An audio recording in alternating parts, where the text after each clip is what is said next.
really sure. I see nothing but good things here, but would it bother you at all if you're running a team or involved with a team that you have to get up and move all your stuff, all your gear, all your players, all your staff to Sweden for 5 days to participate in a global series? Some people, yes. I mean, there's some owners that their teams don't go.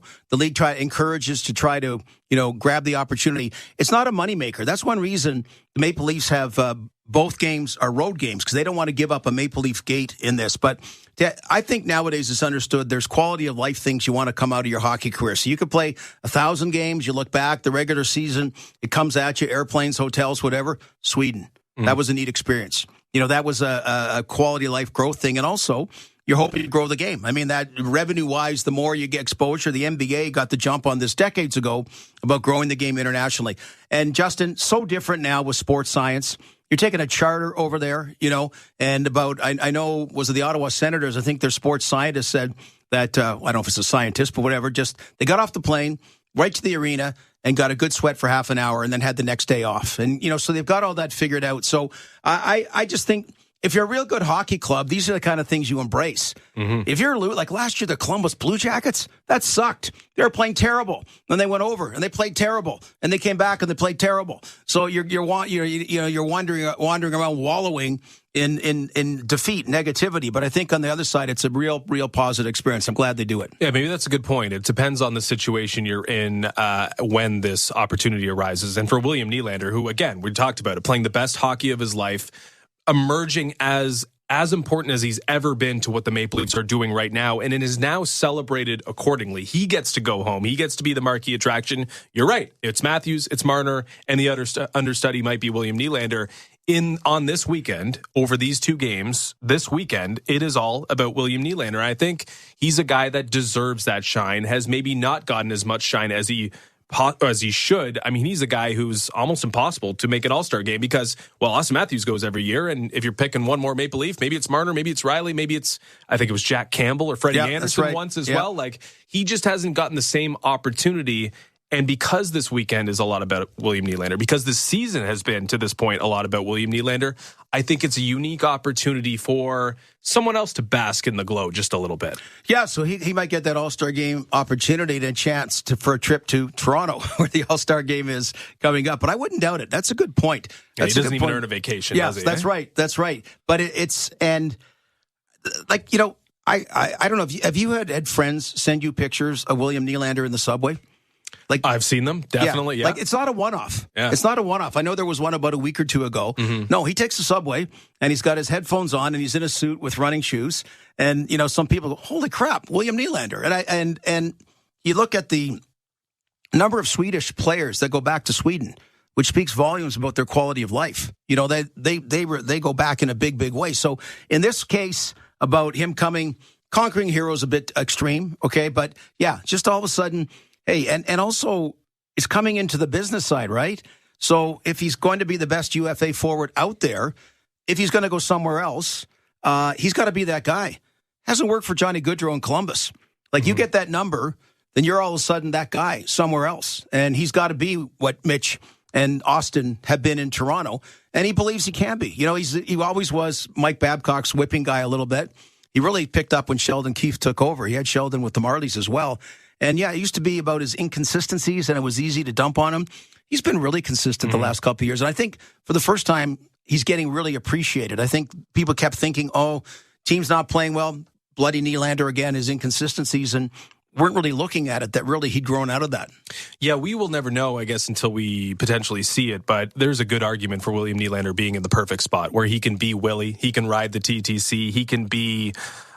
on some nights, the most important player, and other nights, just, a bit of a, not the lead protagonist at all times. Yeah. I think that can be a positive thing, and you never know. You're right about Johnny Gaudreau, who's now getting benched in Columbus, and it's a disaster, and it's something that, the money can soothe a lot of pain, but it's doesn't seem like it's going to be all that fun for Johnny Gaudreau. The grass not always greener. Let's see if the grass is greener over there in Stockholm and in Sweden. Let's bring in our next guest, or our first guest of the day, Luke Fox of Sportsnet. Luke, Avicii Arena, the vibe in Sweden. What's it all about? Give us a taste of what the NHL is like in Sweden. Well, Well, it's a lot of talking to Gord Stellick, apparently. Is this twice today? Yes. Twice today, yeah. He can't get enough of me, apparently. Exactly. But no, the vibe is great. It gets dark around 3 p.m. here, so that's an adjustment. But the city is alive. Like, you see, it's a very outdoorsy city, so you see people walking around, even though it's pretty cold, just hovering around 0 degrees. And they got a fan fest here. You see tons of people in all kinds of NHL jerseys. I would say the Red Wings are probably the most well represented here, and I think that's understandable given the history with Nick Lidstrom and Zetterberg and all the scouting they did over here. That the Red Wings seem to be the toast of the town. But I definitely saw a contingent of Leaf fans at my hotel, and it should be a fun one tonight. Last night was a great start. Excellent finish. You think that it's going to be a nothing game, 4-0 Ottawa. The Red Wings come storming back. Excellent third period, competitive, hard, and then a fantastic walk-off home run by Timmy Stützle. So good start to the Global Series. 4 games, 4 nights. Can't complain. Yeah, it looks like it's a lot of fun. It looks like a bit of a sartorial change for the Maple Leafs, wearing blue buckets with the white jerseys today. We'll get into some real stuff in a second, but do you have any idea why there's a switch there? I don't, and I asked around. No one seemed to know the reason. I guess, hey, we're in a different country. Let's do things a little different. What I would have loved to see is the full blue versus red game, like the Winter Classic. I want to see dark on dark whenever the Red Wings and Leafs play. I think that would have been a cool look. But yeah, something to mix it up. I haven't got an official reason why they've switched it up, but they broke out the blue buckets at the morning skate, so the word was out early. But no official explanation for it. I guess it's a special event. Do something a little different. So, Justin was talking about Max Domi and his relationship with Matt Sundin. We saw Daniel Alfredsson be on the Ottawa Senators bench, a real nice gesture by DJ Smith and that. So Borje Salming, let's face it, God rest his soul, is the king, the giant, the biggest personality. Talk about Matt Sundin. I don't know how much he's been around in that, but obviously a great connection, a quieter exit, and a quieter personality, but still a Hall of Famer. Yeah, no, absolutely, Gord. And it's something I was thinking about a little today, just based on the teams that are here. And there was a press conference yesterday with Lidstrom and Alfredsson. Alfredsson's on the Senators bench.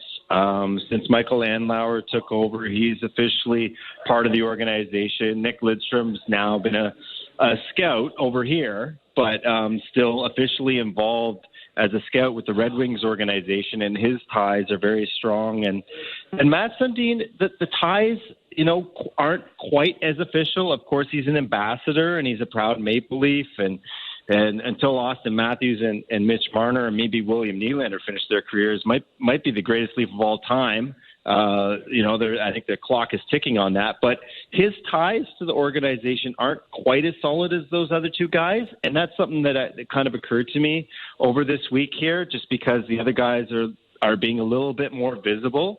But I think part of that is the fact that Matt Sundin has young kids in sports over here.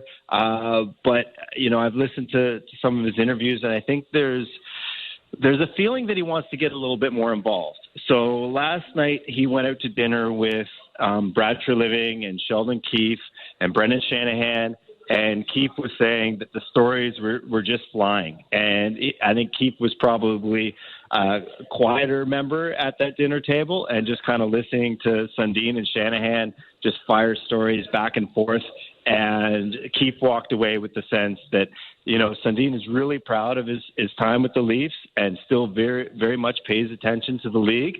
But I think with being an ocean away, he's a little bit more distant than I think probably some fans would like. And I'm wondering if he's a little bit more distant than he would like, and if that connection grows.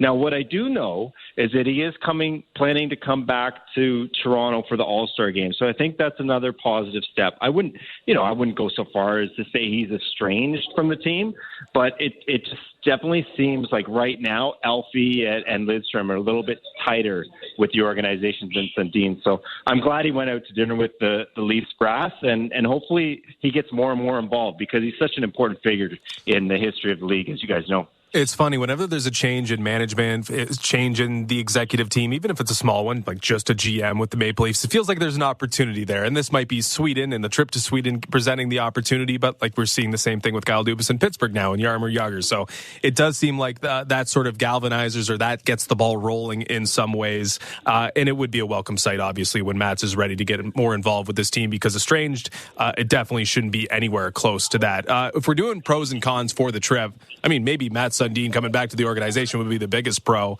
But where do you stand on this being maybe reinvigorating the trip, early season reinvigoration versus, kind of a pain in the ass having to do this, having to go overseas and go through this? Where do you think the Leafs stand? Do you think this is a really good thing for this team, this organization, for Keefe and the players? Or do you think this is a bit of a chore? Well, I think for the coaches and for the sleep doctors and all those type of folks, it's probably a chore. But I'm not buying it. I mean, it's 2 games. It's November. We've been told time and time again how the regular season doesn't matter for this team. I think it's a great event. I think it's fantastic, the fact that a team with such close ties to Sweden, a team that has a handful of Swedes currently on the team, get away, play a couple games.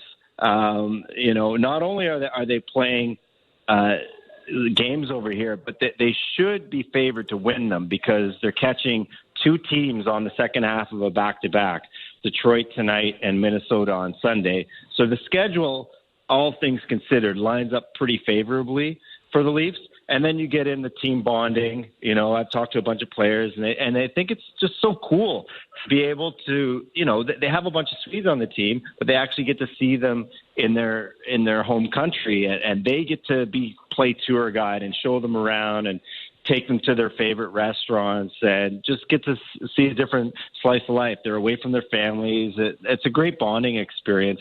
And I think back to the 2020 Tampa Bay Lightning, and I got to talk to a bunch of members of that team, and they pointed to their Swedish trip as a chance that really galvanized the team. A time away kind of made them feel like more of a brotherhood. So, I mean, in a perfect scenario, that's kind of what you hope. You look back and say, no, we didn't get messed up by the time change. We actually came together, spent a bunch of time together away from our families, and grew closer as teammates. So we'll see how it plays out. But I think there's more positives than negatives on a trip like this.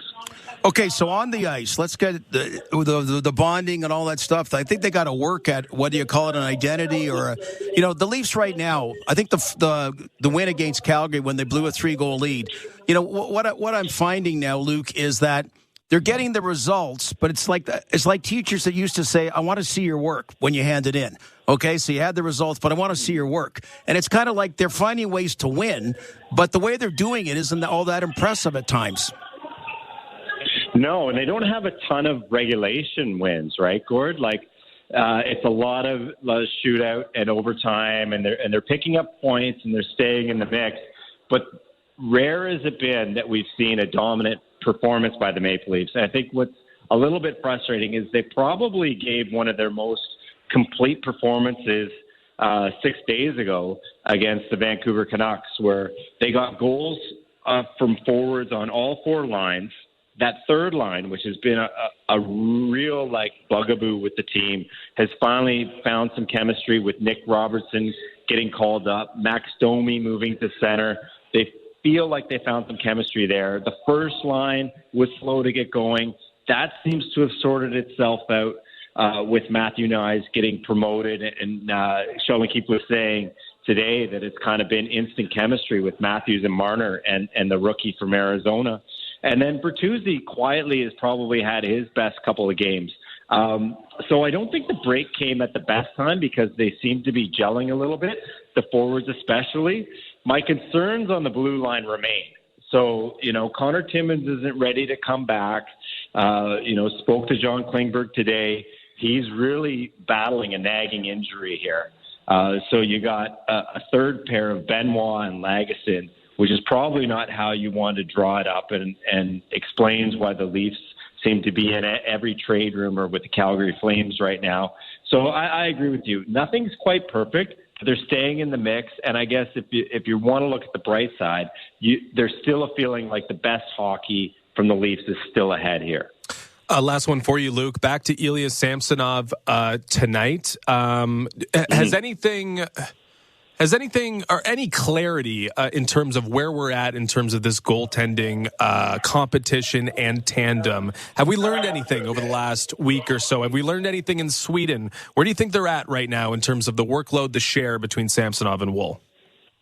Yeah, well, I would fully expect Joseph Woll to get the start Sunday. I think it's a split duty right now. And I think where we're at is neither goaltender is trusted to take the ball and run with it completely. They want to get both guys going, both guys feeling good, and they're going to keep flip-flopping until that's the case. Knock on wood, both are physically healthy. Samsonov for sure has battled some mental struggles here in the early going. And Joseph Woll, I think, has comported himself very well. He's cooled off from what was kind of a red-hot stretch there towards the end of October. On the Leafs' long road trip, he was on fire and probably helped them gather a bunch of points. But he's still really unproven at the NHL level. And even Samsonov, who's coming off a career year, never has started the majority of his team's games. Like, we're talking about two guys that have never had 41 starts, and there's 82 games in the season. So where the organization is trying to get them both feeling good, both rolling. And in the back of my mind, and I'm sure in the back of the organization's mind, and he's here on the trip, is they got Martin Jones for insurance. Because I think that speaks to the fact that they're not fully trusting this tandem quite yet. You know, they're hopeful and they're optimistic, but they're guarding against worst case scenario by having Martin Jones, a more veteran presence as their third goalie. And I actually think that was a really smart pickup in the summer, because I would be shocked if he doesn't get into the season at some point. It seems a little bit tenuous, a bit week to week with the goaltending situation. Yeah, Samsonov will have to be ready. There's a strong possibility, or at least a possibility, that it might be a little sloppy early on based on what we saw in the first game of the Global Series. Luke, enjoy the game. Enjoy the Swedish hospitality. We appreciate your second conversation with Gord today. As long as there's not a third, I'm okay. Thanks, Luke. That's Luke Fox of Sportsnet. We have about a minute here. I want to ask you quickly just about the Detroit Red Wings, because it's interesting, right? Yzerman brought over, no expectations early on, build through the draft and develop, make sure this is your team, put your stamp on it. You got all the time in the world. Seems like they've abandoned that plan just a little bit, though. I mean, Moritz Seider, yes. Lucas Raymond, yes. Around Dylan Larkin, sure. But this team has went out and got DeBrincat, Comfort, Shane Gostisbehere, Dylan Sprong, David Perron, Andrew Kopp, Jeff Petrie, Ben Sherratt, Justin Hull. Just in the last couple of years, they've been very aggressive in building in other ways. What do you think of what's going on in Detroit? Well, the Tampa Bay model he did and Julian Brisebois picked up, the Red Wings were giving him the slack to do it again. Well, it hasn't happened, so good on him for pivoting. It's like what Vegas did. They had to pivot it off the bat and got elite players rather than developing from within. And you're right, Justin, that's what the Red Wings are doing right now. Kind of a mix in that regard. We'll finish teeing up the game on the other side of the break before getting you to Puck Drop. You're listening to Molson Leafs Hockey on Sportsnet 590 The Fan and the Maple Leafs Radio Network.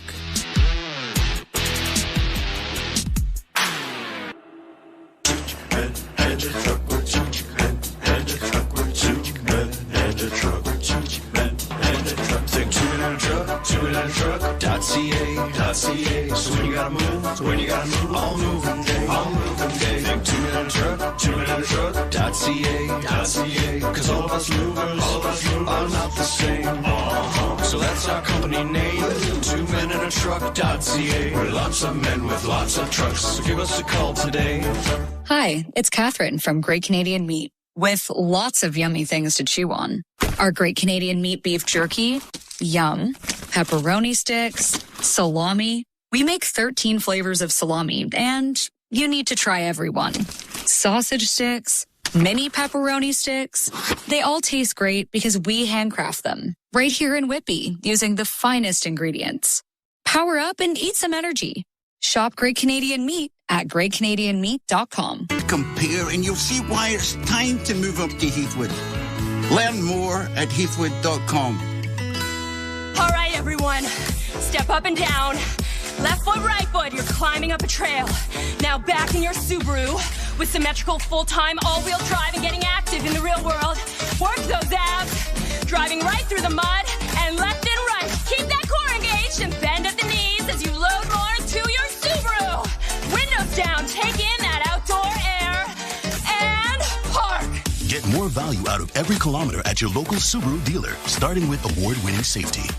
Step into the enchanting world of the holidays, where the warmth and wonder of this festive time comes to life. Hallmark Channel Radio returns to Sirius XM. Grab your coziest blanket, fill your cup with steaming hot cocoa, and join us by the fire with timeless Christmas music and carols. We'll be here all season long, sharing the joy and magic of this special time of year. Hallmark Channel Radio, now for a limited time. Channel 107 and on the Sirius XM app, included in all trials and popular plans. The best player analysts and insiders live on NHL Network Radio. Brian Burke. But now it's a big story. Headline, Johnny Gaudreau bench. But he's not playing that well. His stats are terrible, and he's not playing that well. They sat him out. Now, he had the right response. He said, I got to play better. And that's all it is. Same thing here. You're playing poorly, you get benched.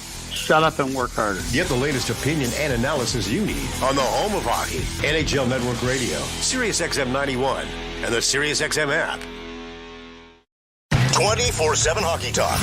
My boy Brady Tkachuk fired up, said what he wanted to say. I love when a captain comes out like that and sticks up for his team. Listen, the fans of Ottawa, they paid their hard-earned money to get in there. I guess if they want to boo, they can boo.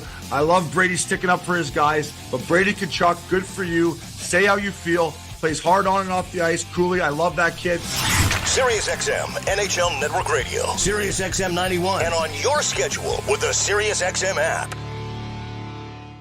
NHL Morning Skate. NHL Deputy Commissioner Bill Daly. The league is talked about right now as far as neck guards go in that. We have been really pushing hard cut-resistant materials and guards for use by our players. It is an adjustment for them. We are strongly recommending cut-resistant materials. NHL Morning Skate with Scott Laughlin and Gord Stellick. Weekdays 7 a.m. Eastern on NHL Network Radio. Sirius XM 91 and the Sirius XM app. The Point with Boomer Gordon. LA is set up for goalies to succeed. It's the way LA defends down the middle, the way they take high-grade scoring chances away from you. They create an environment for goalies to succeed. They spent their money on Dubois. They limited their money on goaltending with the belief that if they play the way they're playing, a mid-level goaltender could have a ton of success there. Point with Boomer Gordon. 1 p.m. Eastern on NHL Network Radio. Sirius XM 91 and the Sirius XM app. Under review. And if someone says, well, he's good in the room, you know what? They don't have a good in the room stat in the standings. I've yet to find that category. It's one of the most overplayed things. They better be good in the room. That's the least you better bring when you join a National Hockey League team. Under review with Mick Kern. 11 a.m. Eastern on NHL Network Radio. Sirius XM 91 and the Sirius XM app.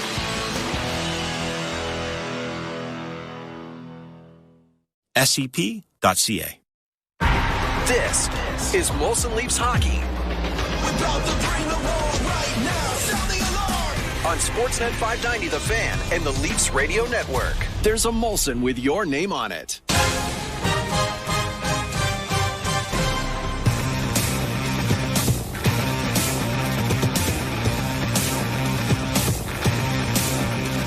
Welcome to Molson Leafs Hockey on Sportsnet 590 The Fan and the Maple Leafs Radio Network. Justin Cuthbert and Gord Stellick with you. Leafs and Red Wings set to meet for the first time this season and for the first time ever in Sweden. Stockholm and Avicii Arena, to be exact, as part of the NHL's Global Series. Leafs catching the Red Wings on the second half of a back-to-back. The Red Wings played in Sweden yesterday, fought back valiantly, but lost in overtime in the first of 4 games to be played in Stockholm through until the end of the weekend.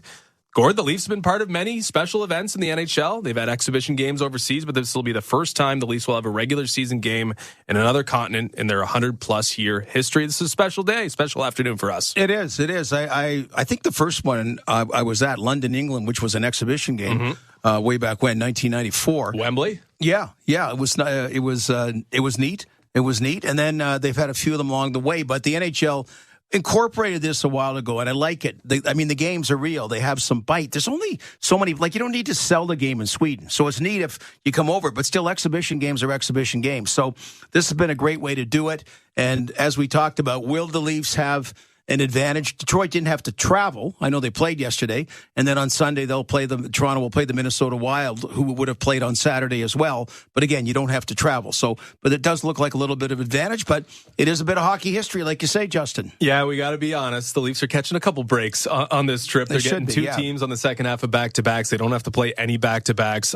It is set up well for them. But again, there might be an advantage there for the Red Wings, who have maybe knocked some of the rust off after a flight overseas. But again, I think we both agree that might be a little bit overstated. It's a special weekend for everyone, but especially the Swedes. 3 in the lineup tonight for the Maple Leafs. 2 unavailable between Klingberg and Liljegren, although those are different circumstances. But only one would really do. Willie will do. All eyes on number 88. He might be the marquee attraction this entire weekend.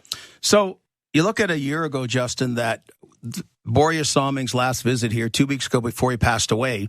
And of all things, the Maple Leafs had 6 Swedes in the lineup, and classy move by the organization. And Sheldon Keefe, that he started them all for Boris Salming when he did puck drop. And they played their proper positions. It wasn't like somebody, 4 forwards and 1 played defense. So it was just kind of ironic that worked out now. And of course, a few of them have moved on. But yeah, you're right. Right now, it's Willie Nylander's coming out party. Mm-hmm. This is it. I don't know if they have the ball anymore, the debutante of the ball, or whatever the hockey version would be. But this is a little bit. This is kind of his stepping out time to be in the spotlight. Not so much the third spotlight behind Austin Matthews and Mitch Marner.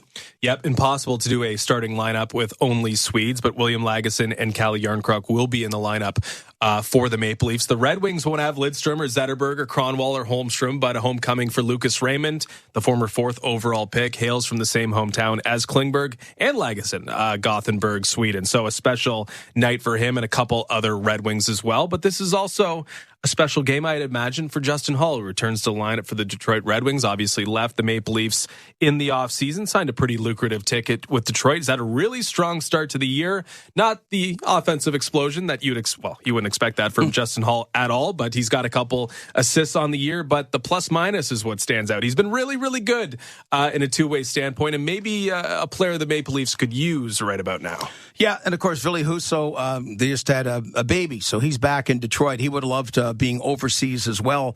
But but that playoff stat was one you couldn't shake. Like Justin Holl was on for every goal against or something in the 70 of them. Mm-hmm. It was so it was Klingberg-esque. Yes, yes, and a larger body of work. I always liked that this guy was a fringe player, was in the press box a lot, and whatever it was, found his game, being a good. Journeyman's viewed as an insult now, so I don't use it, but just a good, decent, average, run-of-the-mill defenseman. And, did the job, whatever. And then he had some confidence problems, so it was a little bit hit and miss. And I thought last year when they had a whack of injuries, he played really well then. And at the end, again, the erraticness had kind of crept back in it. So it was time to move on. But defensemen are still a valued commodity. And a lot of people were surprised that he got the term and the money he got. But you're right. There'd be a little about, playing your old team.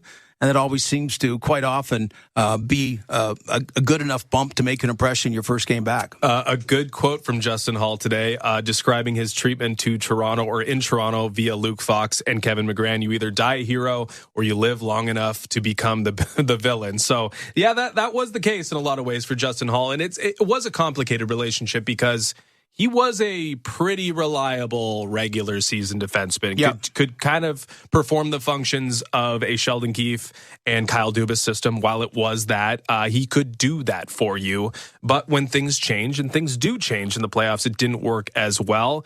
And you think maybe the flip side might be true for a guy like John Klingberg, but I think you'd be overly optimistic there. A lot of attention on John Klingberg, who did not play, scratched, whether it was healthy scratch, injury, dealing with stuff for sure, but has been healthy enough to play. Did not play last Friday night, did play Saturday, took the trip, has immediately been ruled out almost upon arrival in Sweden.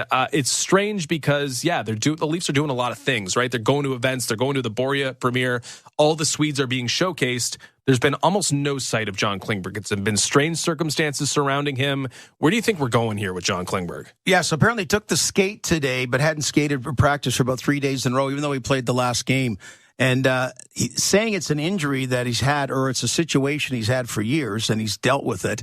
But we're starting to look at, okay, the Anaheim John Klingberg that didn't work out and got traded to the Wild at the trade deadline again. Now, Leafs are hoping to be in the playoffs as a minimum, so I don't think they'll be looking to be sellers. But it shows, Justin, about you got to make good business decisions. You got to be unafraid of that. And Jim Nill did that with the Dallas Stars, right? That he decided he's going to keep Heiskanen.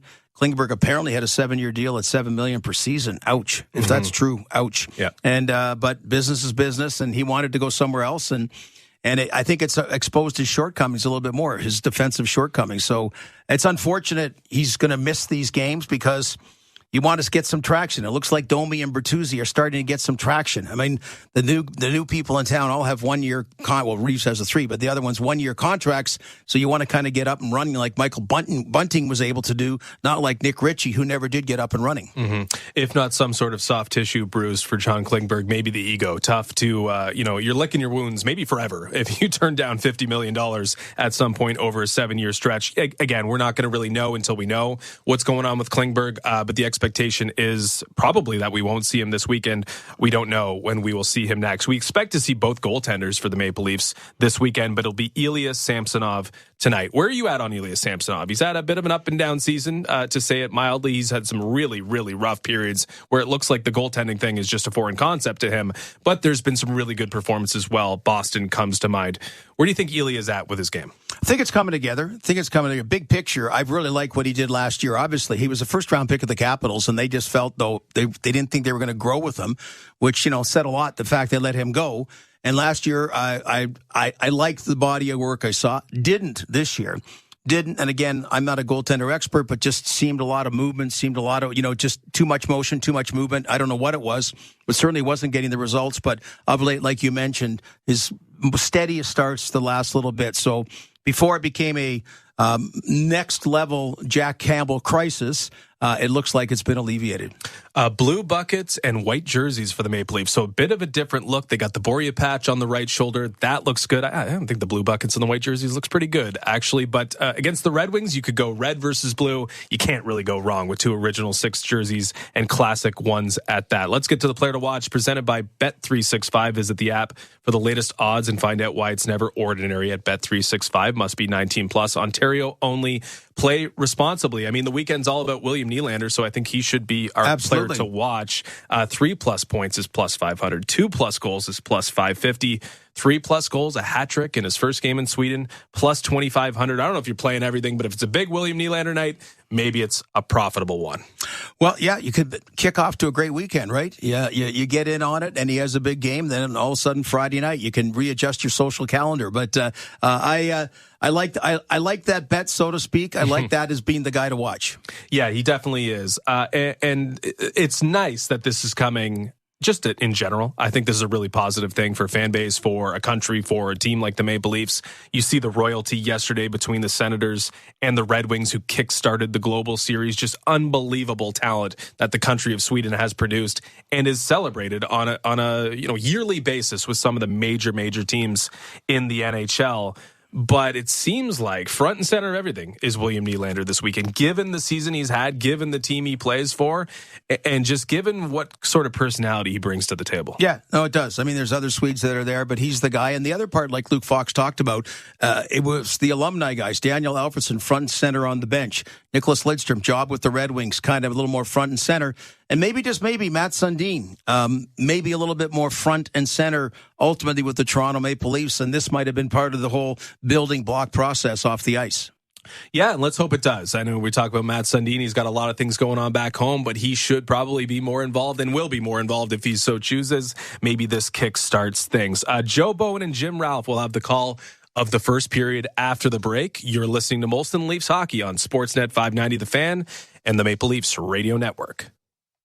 Brock Purdy routinely makes ridiculous plays. He does it week in and week out. When it happens in the NFL, we're reacting to it on SiriusXM NFL Radio. Myles Garrett, he's got rocket fuel on his way to Canton, Ohio. Get closer to the game with interviews with players, coaches, and executives. Kevin O'Connell, head coach of the Vikings. My challenge to Josh Dobbs now is just imagine the places you can take us. From the field to the front office, nobody covers the game like SiriusXM NFL Radio, Channel 88.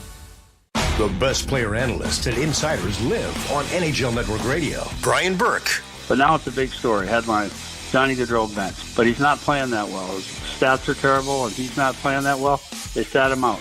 Now, he had the right response. He said, I got to play better. And that's all it is. Same thing here. You're playing poorly, you get benched. Shut up and work harder. Get the latest opinion and analysis you need on the home of hockey, NHL Network Radio, Sirius XM 91, and the Sirius XM app. 24/7 hockey talk. My boy Brady Tkachuk fired up, said what he wanted to say. I love when a captain comes out like that and sticks up for his team. Listen, the fans of Ottawa, they paid their hard-earned money to get in there. I guess if they want to boo, they can boo. I love Brady sticking up for his guys. But Brady Tkachuk, good for you. Say how you feel. Plays hard on and off the ice. Cooley, I love that kid. Sirius XM, NHL Network Radio. Sirius XM 91. And on your schedule with the Sirius XM app. NHL Morning Skate. NHL Deputy Commissioner Bill Daly. The league is talked about right now as far as neck guards go in that. We have been really pushing hard cut-resistant materials and guards for use by our players. It is an adjustment for them. We are strongly recommending cut-resistant materials. NHL Morning Skate With Scott Laughlin and Gord Stellar. weekdays 7 a.m. Eastern On NHL Network Radio. Sirius XM 91 and the Sirius XM app. The Point with Boomer Gordon. LA is set up for goalies to succeed. It's the way LA defends down the middle, the way they take high-grade scoring chances away from you. They create an environment for goalies to succeed. They spent their money on Dubois. They limited their money on goaltending with the belief that if they play the way they're playing, a mid-level goaltender could have a ton of success there. Point with Boomer Gordon. 1 p.m. Eastern on NHL Network Radio. Sirius XM 91 and the Sirius XM app. If you're a soccer fan, you know that this music means one thing. The Champions League is on Sirius XM FC. Hat-trick for Erling Haaland. Kane scores! The top teams from around Europe are battling for club soccer's holy grail. Real Madrid do what they do best. What a start for Inter! Hear all the top Champions League matches all tournament long on Sirius XM FC 157 and streaming on the Sirius XM app. Under review. And if someone says, well, he's good in the room, you know what? They don't have a good in the room stat in the standings. I've yet to find that category. It's one of the most overplayed things. They better be good in the room. That's the least you better bring when you join a National Hockey League team. Under review with Mick Kern. 11 a.m. Eastern on NHL Network Radio. Sirius XM 91 and the Sirius XM app.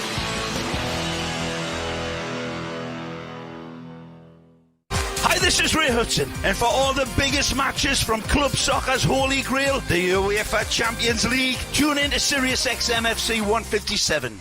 Be the Fan and the Leafs Radio Network. Good afternoon, everyone, as the Maple Leafs are in Sweden, and we get set to bring you all of the action as the Leafs are involved in the Global Series with games against the Detroit Red Wings this afternoon, and then Sunday morning, it will be the Minnesota Wild and the Leafs tangling. The Red Wings will act as the home team here this afternoon, as it will be Alex Lyon in goal for the Detroit Red Wings. His first start as a Red Wing. He is 1-0-1 lifetime against the Maple Leafs. And the other tender of the Twine Tavern is goaltender Ilya Samsonov. 3-1-2 this year, 3.79 goals against average. And his record against the Wings is 3-2-0 with a 1.92 goals against average.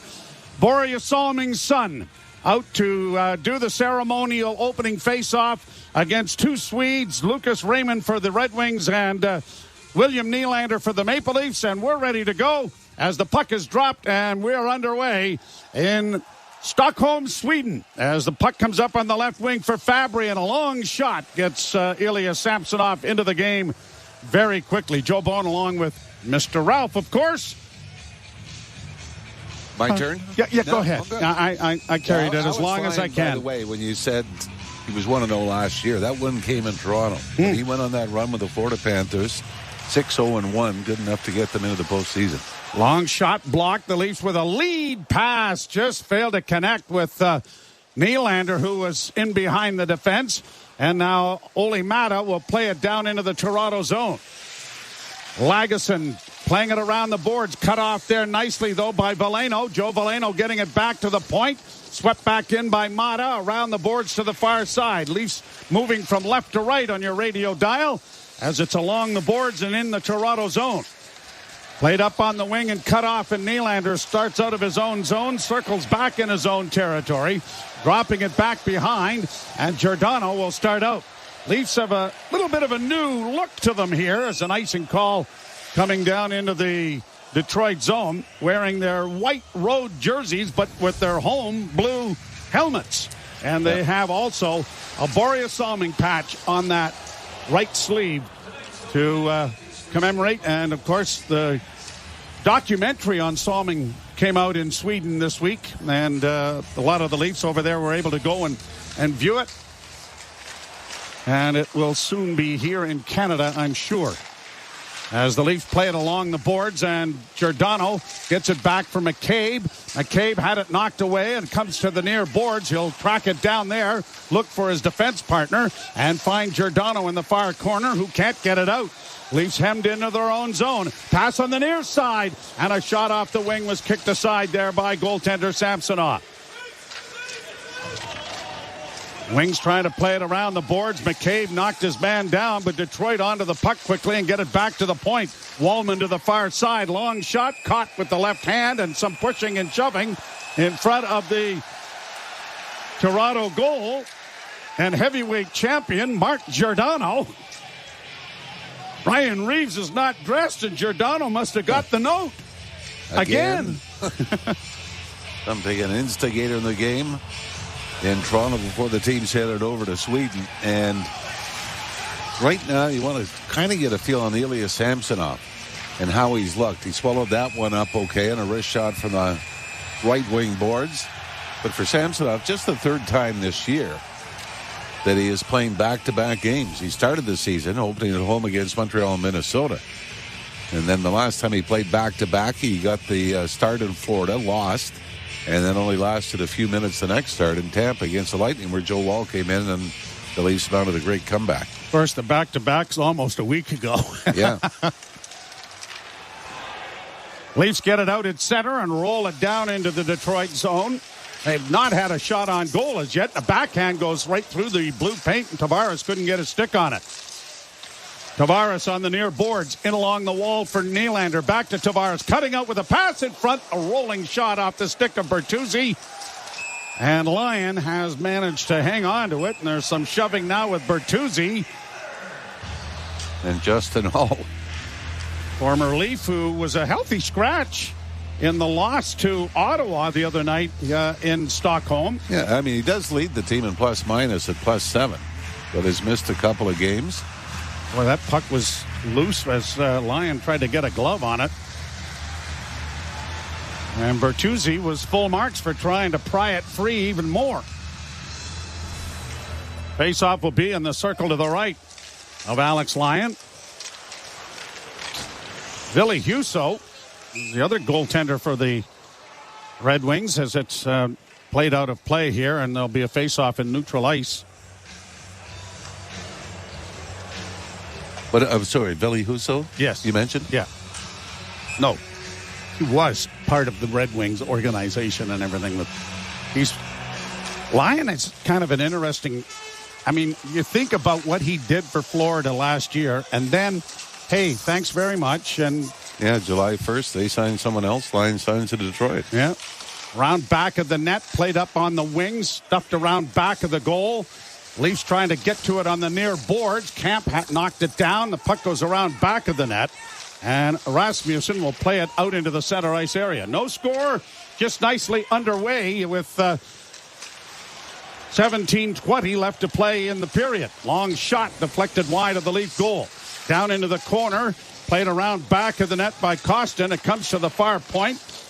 Pushed right back behind the goal and went right by Sprong. Leafs are unable to get to it now, and now Giordano does, and he'll start out on the left wing by getting it into the center ice area and bouncing it down into the Red Wing zone. Sherratt gets it to his defense partner, played up on the wing.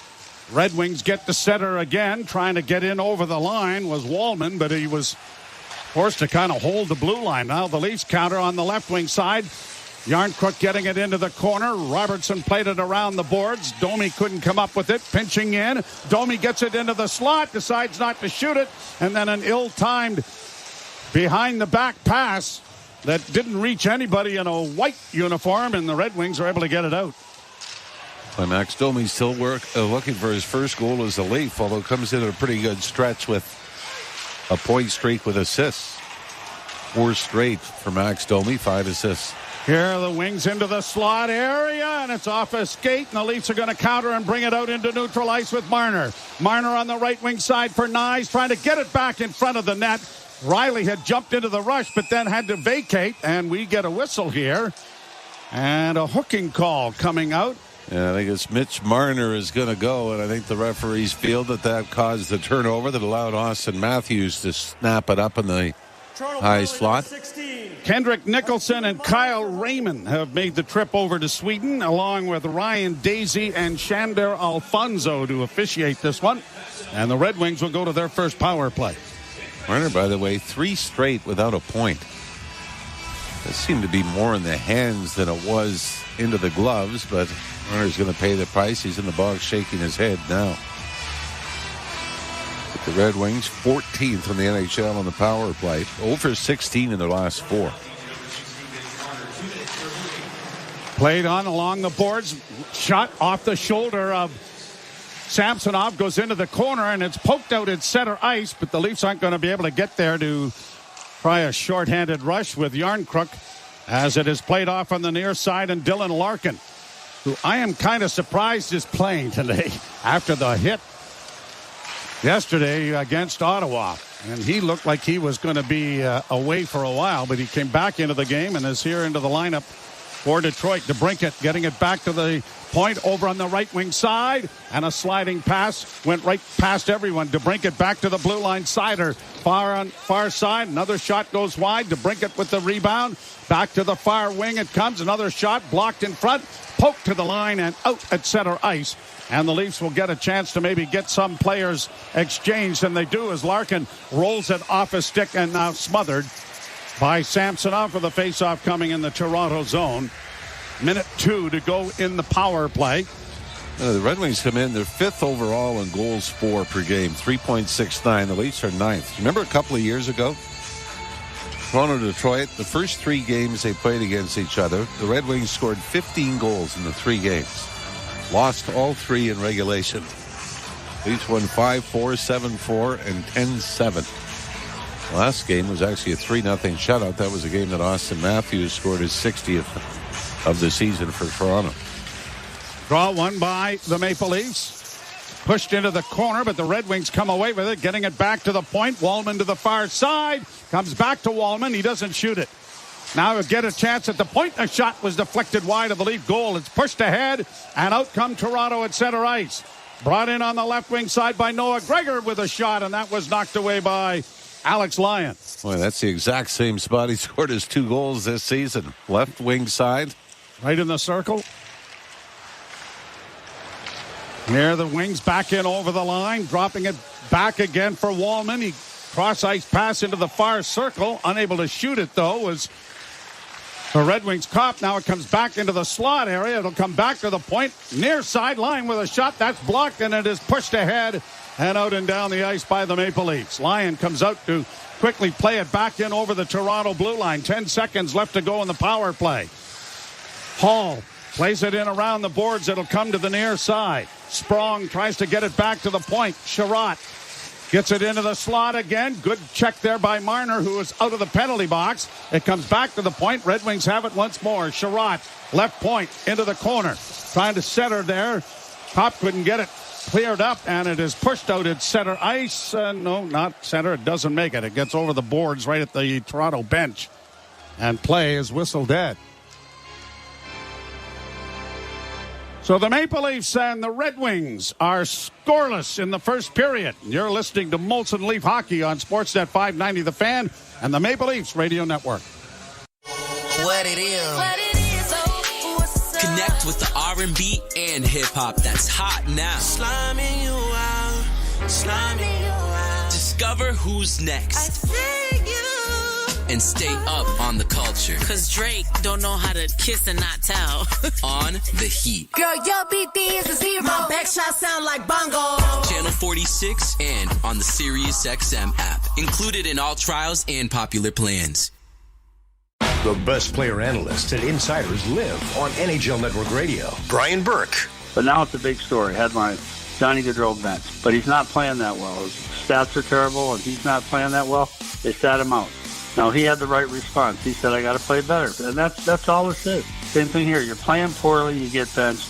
Shut up and work harder. Get the latest opinion and analysis you need on the home of hockey, NHL Network Radio, Sirius XM 91, and the Sirius XM app. If you're a soccer fan, you know that this music means one thing.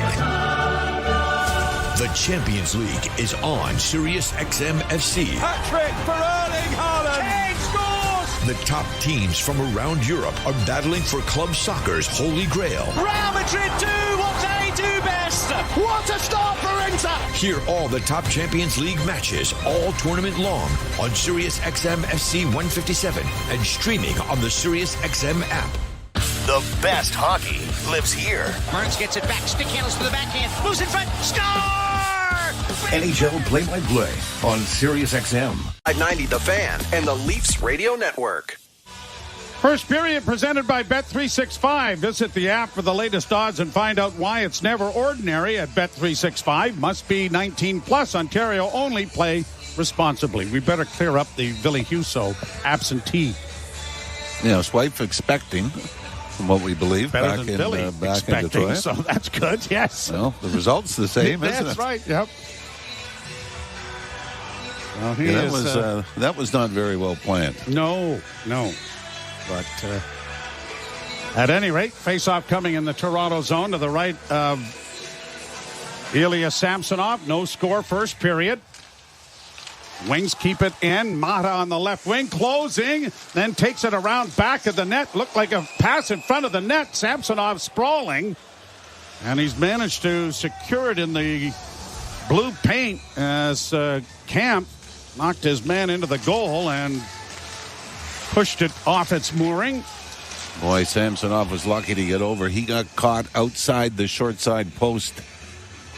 So he had to turn. I mean, He had to turn his feet and it push. Went right off the skate of Joe Valeno, and the left pad of Samsonov is the reason it stayed out of the net. Face off to the right in the Toronto zone. The Leafs have not had anything that you would even remotely think of as a scoring chance. No, John Tavares has only had one 26-second shift. Back to the point. Mata, far side, broken up there by the Leafs, who get it out into the center ice area and knock it down into the zone. Centering effort then by McMahon didn't work.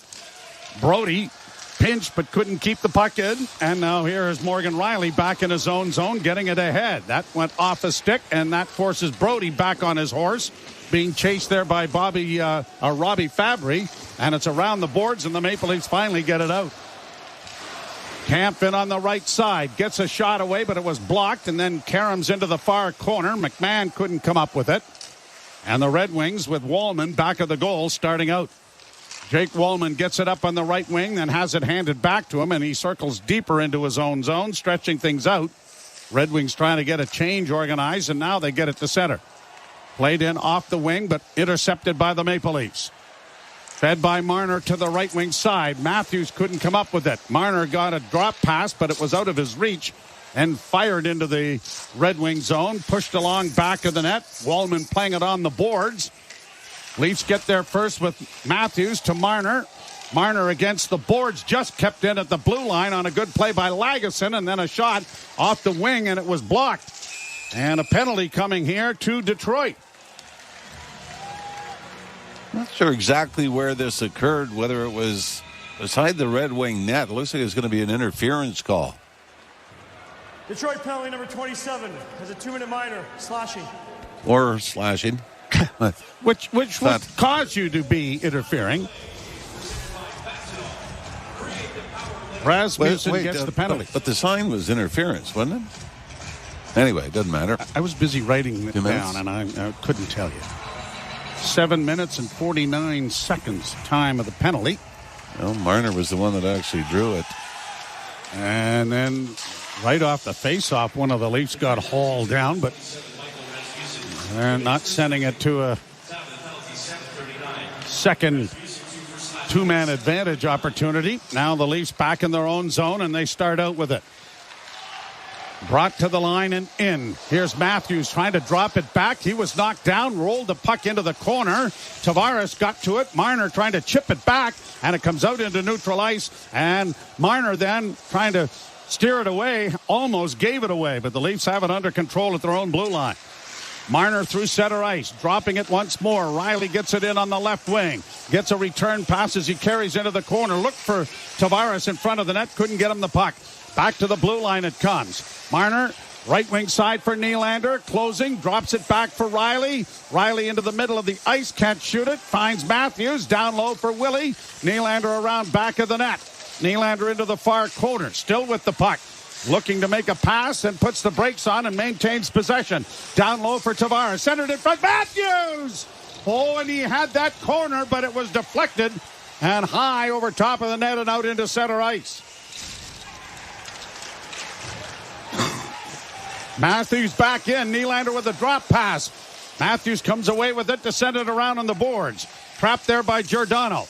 Down the wall he comes. Into the corner now. Bertuzzi scooping around for Marner on the far boards. Centering pass on a blind backhand. And Veleno easily intercepts that and sends it down into the Toronto zone. Giordano trying to secure the puck to stretch things out. Veleno doing a nice job. And now the puck comes free and the Leafs have it again. Second unit over the boards. Yarncrook dropping it back. Another drop pass brought on by Max Domi up on the wing to the blue line. Doesn't get into the zone. They'll try to regroup it, but they have difficulties with it. And McCabe has to go back in his own zone to settle it down. The penalty is over. So neither team able to score with the man advantage. And the puck goes off a stick and up out of the play and into the crowd at the Avicii Arena. It is a telecommunications giant in Sweden. Used to be the Global Arena the last when I was over there. It's a beautiful facility. And the Leafs and the Red Wings are scoreless here in the first period. You're listening to Molson Leaf Hockey on Sportsnet 590 The Fan and the Maple Leafs Radio Network. Move up to Heathwood. Hi, I'm Hugh Herron. Experience a new level of luxury at Williamsburg Green.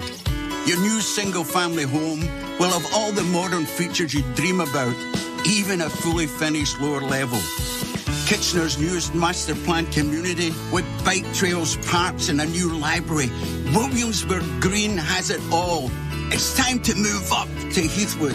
Learn more at heathwood.com.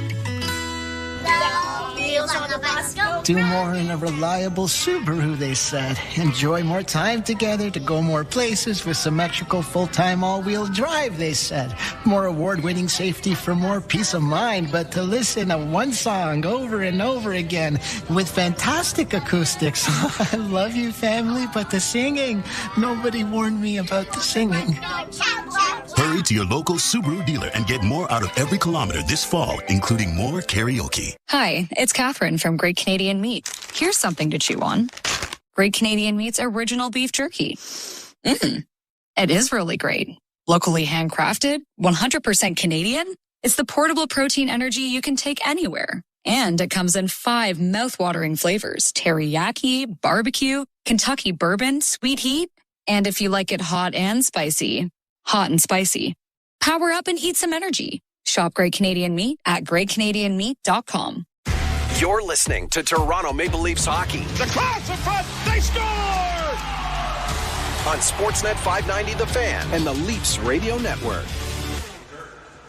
The Maple Leafs have 5 Swedes in their lineup.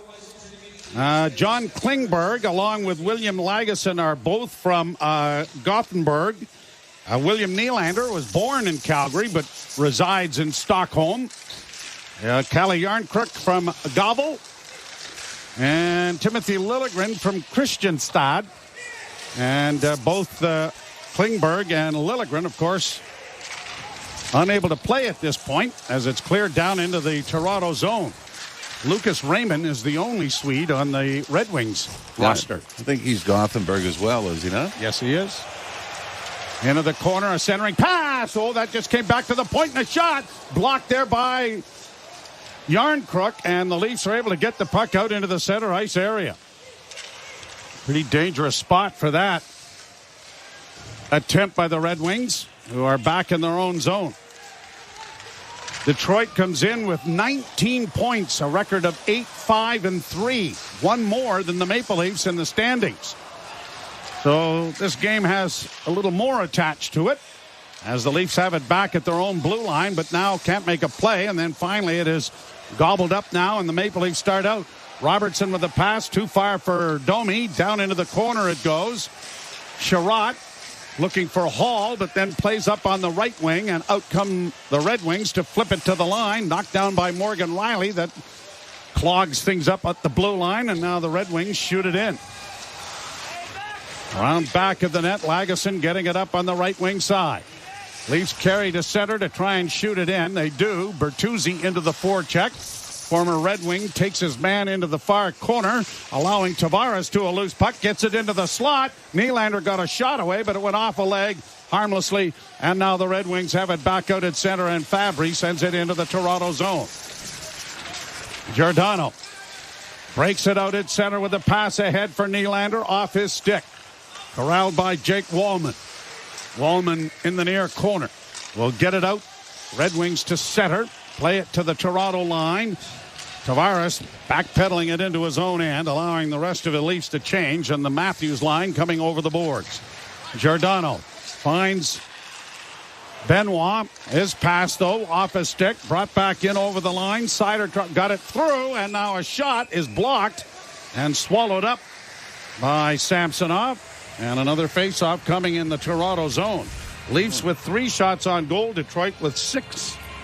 Yeah, really not a whole lot. And we talked about the last commercial break that you can certainly tell when a team has had 6 days off and then throw in the travel. Ilya Samsonov had a little wrist shot from the right wing boards, and he did that quick double check as to where the puck may be. Yeah, he had his hands up in the air, and I'm going, you might want to get that down on the ice somewhere, because it's not in your glove. No. Leafs get the puck out at center ice, and the Red Wings bank it off the boards, but corralled there by Lagesson and fired right back in to Detroit territory. Valeno plays it into the far corner, and Detroit trying to break out with a pass up on the left wing. Comfer in with a shot. That's blocked. The rebound was tipped wide of the net and back of the goal. It comes to the side of the net. Matthews does a nice job of kicking the puck up to his stick and now gets it out at center. Here's Nyes working wide on the defense. Fanned on his shot completely. It went down into the corner. That rolled right off the tip of his stick. Now he's back after it against the boards on the far side. Does well to get it in deeper. And the Red Wings have to go back of the net with Wallman to stretch things out and get things under control. Both teams changing. 6.5 minutes to go. First period, no score. Wings up on the left wing. In across the line goes Costin. Had it knocked away. Leafs are able to flip it out at center. Chip to the line and in. That would have been close to being offside, and we'll wait and see. They bade the game go on, but the Wings are going to get it out anyway. Costin to center. Tries to send it in. That's turned over. Leafs with it again on the left wing. David Kampf into the corner. Reverses the puck. Then got it back behind the goal. Looks for a man. Tried to get it back to the blue line. McCabe's weak backhand is scooped up off the ice by Alex Lyon. And a faceoff coming in the Detroit zone with 5:54 to play in the period. And there is no score in the hockey game. Leafs nothing, the Detroit Red Wings nothing. You're listening to Molson Leaf Hockey on Sportsnet 590, The Fan and the Maple Leafs Radio Network. Let's go, football fans. This week on Let's Go with Tom Brady and Larry Fitzgerald and me, Jim Gray. CJ Stroud. What kind of expectations did you have going into the year? I came in with the one-and-oh mentality. Every game in the NFL, it gets harder and harder and harder. Do as best as you can as a leader. Put your neck out there every play, not only for yourself, but for your teammates to see that. Listen to Let's Go every Monday at 6 p.m. Eastern on Mad Dog Sports Radio and anytime on the SiriusXM app. Let's go, baby. Let's go. The best player analysts and insiders live on NHL Network Radio. Brian Burke. But now it's a big story. Headline, Johnny Gaudreau bench. But he's not playing that well. His stats are terrible, and he's not playing that well. They sat him out. Now, he had the right response. He said, I got to play better. And that's all it is. Same thing here. You're playing poorly, you get benched. Shut up and work harder. Get the latest opinion and analysis you need on the home of hockey, NHL Network Radio, SiriusXM 91, and the SiriusXM app. If you're a soccer fan, you know that this music means one thing. The Champions League is on SiriusXM FC. Hat-trick for Erling Haaland. Kane scores! The top teams from around Europe are battling for club soccer's holy grail. Real Madrid do what they do best. What a start for Inter! Hear all the top Champions League matches all tournament long on SiriusXM FC 157 and streaming on the SiriusXM app. The biggest names in the game. Trying to get behind Ristolainen. Walks in. Put it between his legs. Shoots it. Score! NHL play-by-play on SiriusXM. Joe Bowen and Jim Ralph back here as the Maple Leafs and the Red Wings are scoreless in the first period.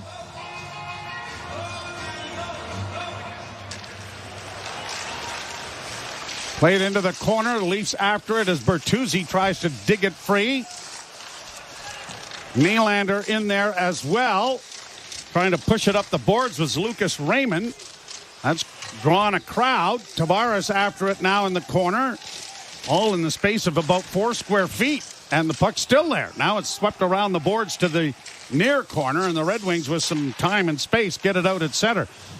Nylander trying to bring it back in, but was pinned to the boards. And Toronto playing it up on the left wing. Riley gets it in. Tavares with a weak shot, and it's scooped off the ice before Bertuzzi could get his stick on it. And another faceoff coming in the Detroit zone. We've still stuck at 3 shots on goal. And I think if you're Alex Lyon in your first start of the season, you'd like a little more work than what he has seen so far. And as John Tavares rolled one in, I don't think that is going to count. It might have been going wide. But 7-3 the shots favoring the Detroit Red Wings. Both teams have had a power play. But I would argue neither team has really had a high-grade scoring opportunity. McCabe trying to keep the puck in at the blue line. Got some assistance, but it is fed out and then sent into the Toronto zone. And it is Giordano reversing the puck for McCabe. He skates back at the net, back into the corner. Giordano, he works out at center with a pass ahead to Domi. Return feed looking for Giordano, but it was out of his reach. And instead of going in deep after it, now a turnover in front. Backhand by Domi and a good scoring chance there, but swallowed up by Alex Lyon. All right, that was all made possible by Nick Robertson. Got in on the forecheck. And as the Red Wings tried to throw it up the right wing boards, Robertson got a stick on it. And a pop free to Domi, who went forehand backhand between the hash marks and threw it to the Red Wing net, and Lyon was able to seal it off. If he was able to elevate that, I think he had both corners, but it pretty much was right along the ice. He was coming at a pretty high speed as well when he picked it up. Puck back into the neutral zone. Red Wings backhand it towards the net. Samsonov will leave it there. And Benoit playing it out at center ice. Has it knocked back into the zone again, and he'll try it on the near side. Played up on the wing by Lagesson. And the Red Wings shoot it right back in again. Lagesson once more. Pass up the middle, trying to spring his man, and he does. Nyes trying to go to the net, was taken down, but no call. Shot off the boards to center. And across the line, Matthews. In for Marner. Back for Matthews. He gets lifted off his skates, but no call either as it goes wide of the net. Red Wings bring it back into the Leaf zone. Down into the corner. Trying to play it off the wall is Rasmussen. It goes into the far corner. Red Wings onto the puck, but it comes back to the point, intercepted, and now played by McMahon to center ice. And Marner, with a glance over his shoulder, goes to the bench as he sends it in. David Camp works around back of the net with the loose puck. Leafs now trying to find a man out in front, and the reverse behind the back pass by Camp surprised everyone, including Bobby McMahon. Played right back down into the Red Wing zone and quickly shot back out at center ice with 3:12 to play in the period. No score. Pass in on the right side for Nylander, trying to go wide. Had it knocked off his stick rather adroitly there by Shane Gostisbehere. And the Red Wings get it out at center ice. Pass in on the wing, looking for Larkin. That didn't work. Larkin got knocked down. No call there either. Here's Bertuzzi in across the line. Right wing side for Tavares. He stutter steps and goes into the corner. Now back of the net. Tries to center. Comes back to the point. Shot in traffic. Deflected wide. Rebound into the near corner. Nylander looking for a man. Can't find it, but finds Riley. His shot was deflected by a skate into the corner. Here's Domi in with a shot. That was stopped, and there's a whistle maybe prior to the attempt by Domi. Is there a penalty here? Yeah, I think it's going to be his flash, too. You could see the stick get dropped to the left of the Detroit net, and just as the Leafs were trying to execute a scoring opportunity, the whistle goes. 59. It's a 2-minute minor for sloshing. It'll be Bertuzzi who goes to the box. The Red Wings power play over the last 9 games, 2 of 37. It's been a struggle, but so is the Leafs penalty kill. They've given up 6 power play goals in the last 5 games. The Leafs penalty kill 27th in the NHL coming into this game. 17:26, the time of the infraction, as Wallman is able to keep the puck in, and a centering pass knocked away, but Marner unable to reach it. Kept alive on the far boards and chipped around the wall to the near wing. Wallman pinches it back in, around to the far side it'll go. Red Wings get it back to the point. Wallman to the near side. Sprong holding and got a shot away, and it went wide. Trapped on the far boards by Lucas Raymond. Back to the point. Near side a shot, and that deflected into the corner. That might have gone off of defenseman Giordano, but the Red Wings keep it in as Marner, who had a great chance to clear, didn't get it elevated. Kept alive again by Detroit at the point. Broken stick. Having to go to the bench as Wallman. The Leafs won't be able to do anything about it because Wallman going to the bench, the pass came back to him and he was in absentia. Well, he didn't have a stick. I thought that was just outside Stockholm. Rolled in on goal and went wide of the net. I got to get a map. No, you do. Played off the boards to center. A map? What the hell is that? Here are the Leafs in on a short-handed rush, and a bouncing puck went off of Yarncrook and bounced wide of the net. Red Wings get it ahead for Larkin, but too far. Leafs play it back out at center, and Noah Gregor will scoop it up and send it down into Detroit territory. Red Wings again to the line. Power play is a half minute to go in it. Played along the boards. Intercepted by the Maple Leafs. Fed ahead for Nylander. He scored his first shorthanded goal ever the other night. Gets it down into Red Wing territory, then plays it back.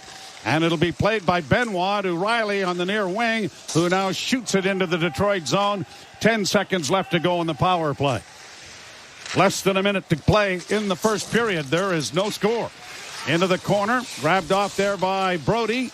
Brody with a long left wing feed that went off a stick of Bertuzzi, who was out of the penalty box, down into the Red Wing zone. Banked ahead. Pinching in there to get a stick on it was Nyes, but he couldn't hang on to it. And Domi now regroups for the Maple Leafs.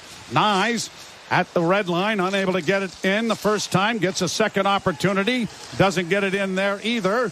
Against the boards. Robertson and Nyes able to free it up across the line. Worked in with just 5 seconds left in the period. And there is the horn that ends the first 20 minutes. Shots on goal only 8-5 favoring the Red Wings, who had the extra power play in the opening 20 minutes. But coming into the game, you're trying to figure out who's got the advantage. The Red Wings because they've already played yesterday, or the Leafs because they've got the extra rest time. first period will show you neither team seemed to have an advantage because from a Leaf standpoint, I mean, Alex Lyon really didn't have maybe Max Domi's opportunity, which was a backhand from the high slot, was the only danger of scoring chance that the Leafs were able to get in the opening 20.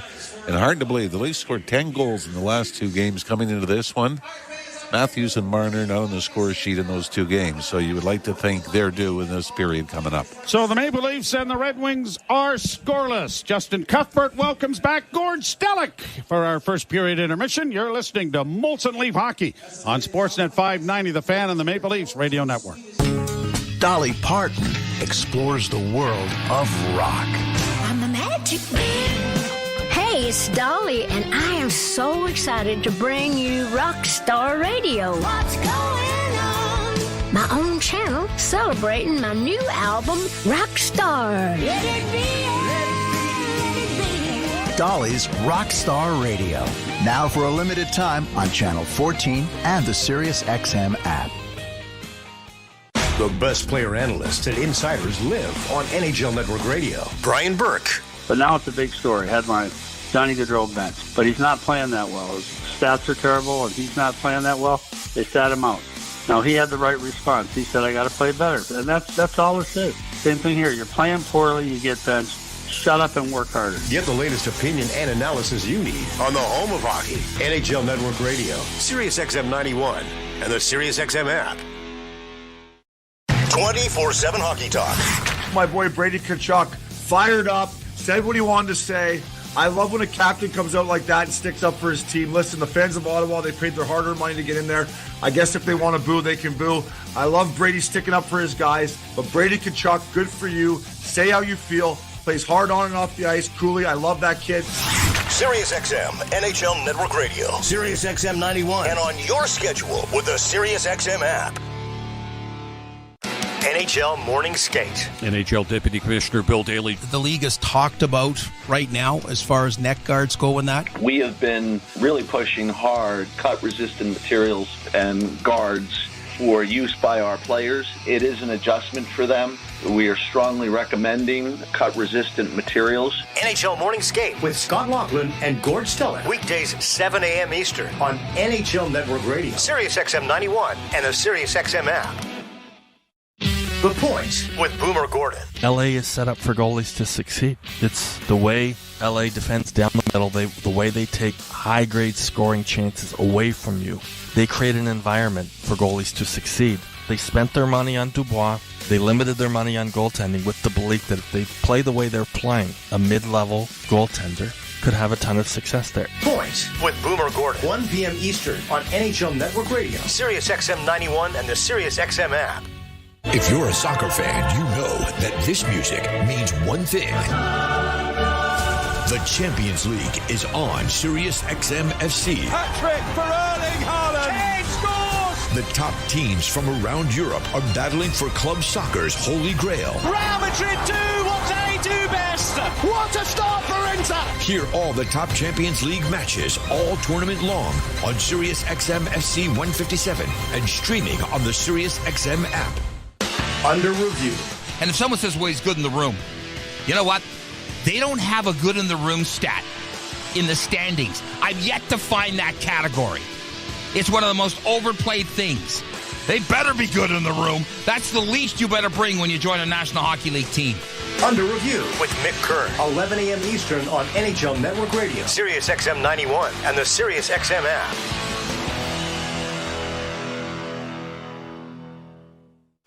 The biggest names in the game. Trying to get behind Ristolainen, walks in, put it between his legs, shoots it, scores! NHL play-by-play on SiriusXM. The Fan and the Leafs Radio Network.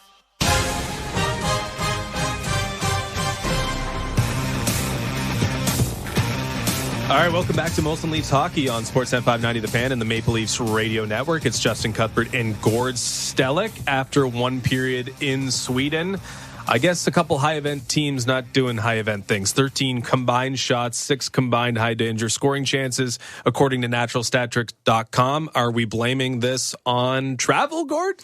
It was a little more wild and woolly yesterday, the Detroit-Ottawa game, so you'd have to be consistent. a guy that predates even me.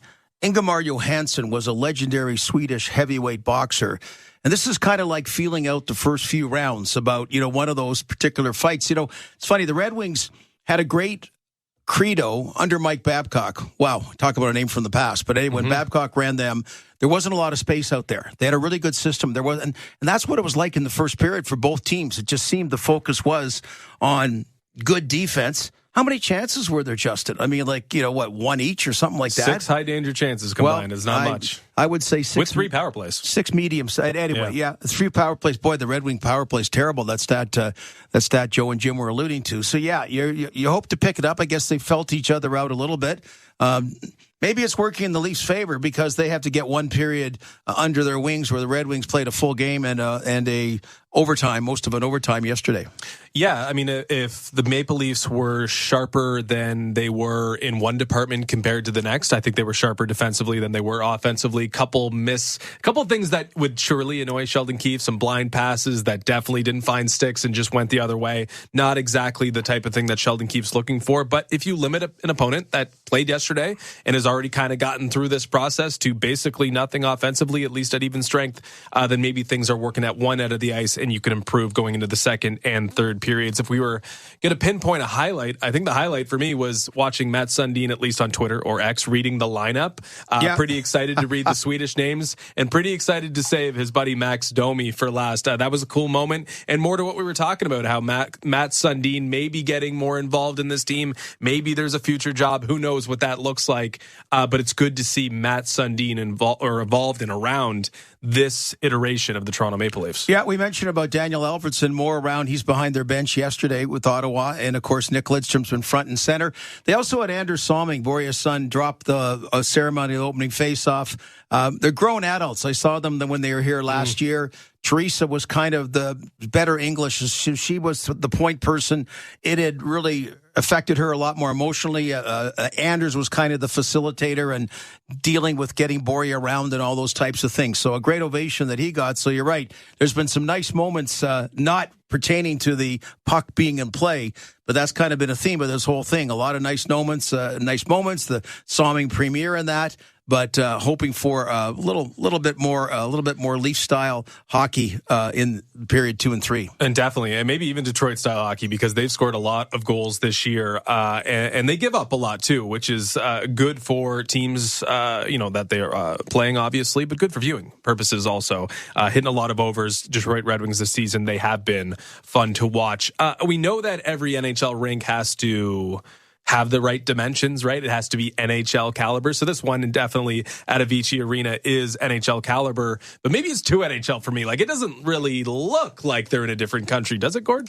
No. And of course they have a different set of boards to make it compliant. And it used to be the challenge of playing, that wider rink can be really exciting or really dull. It can work both ways, so it's, not a lot of space. To your point, maybe in period number 1, if they had that extra width, that might have created a little bit more offense, that's for sure, because it was really a shut them down type of period. 2 offensive zone penalties for the Maple Leafs in the period. Mitch Marner and Tyler Bertuzzi. Maybe a return to form in a bad way there for Tyler Bertuzzi, who was taking a lot of offensive zone penalties, some reckless ones early on in the season. But maybe you can attribute that to a restart in Sweden for Tyler Bertuzzi in this Maple Leafs team. They'll look to get back in form. We'll look to the other side. We'll take a quick break here. You listen to Molson Leafs Hockey on Sportsnet 590 The Fan and the Maple Leafs Radio Network. Every year, fans debate over the draft. Who's going first? At Chuck's, they already know. The top draft choice is that icy cold 18-ounce Molson Canadian you're holding, and it's just $4 at Chuck's during Leafs games. No wonder that at draft time, Canadians are always in high demand. Chuck's Roadhouse Bar and Grill. Food the way it ought to be. Price the way it used to be. NHLShop.ca, the official online store of the National Hockey League. And Canada's largest selection of officially licensed NHL fan gear. With unique one-of-a-kind designs by Fanatics, Adidas, and all the latest styles for every NHL team. Don't miss out. Shop now and get today's special offer. NHLshop.ca, a Fanatics experience. Think 2 men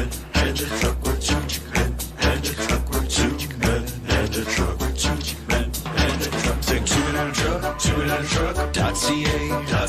So when you gotta move, all moving day. Think 2 men in a truck, 2 men in a truck.ca. Cause all of us movers are not the same. So that's our company name, 2 men in a truck.ca. We're lots of men with lots of trucks, so give us a call today. Hi, it's Catherine from Great Canadian Meat, with more things to chew on. Our Great Canadian Meat pepperoni and Great Canadian Meat salami.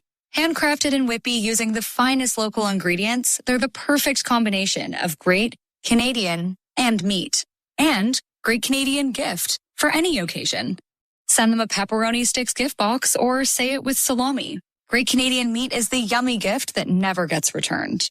Shop Great Canadian Meat at greatcanadianmeat.com. All right, everyone. Step up and down. Left foot, right foot. You're climbing up a trail. Now back in your Subaru with symmetrical full-time all-wheel drive and getting active in the real world. Work those abs. Driving right through the mud and left and right. Keep that core engaged and bend at the knees as you load more into your Subaru. Windows down. Take in that outdoor air and park. Get more value out of every kilometer at your local Subaru dealer, starting with award-winning safety. Move up to Heathwood. Hi, I'm Hugh Herwin. Experience true luxury at Williamsburg Green in Kitchener. Williamsburg Green is everything you want in a community. Enjoy fabulous trails, parks, playgrounds, sports areas, and more. Our beautiful all-brick homes include luxury features you've always dreamed of, even a fully finished lower level. It's time to move up to Heathwood. Learn more at heathwood.com. You're listening to Toronto Maple Leafs hockey. 2 good saves, 3 good saves, another shot, 4 good saves made. On Sportsnet 590 The Fan and the Leafs Radio Network.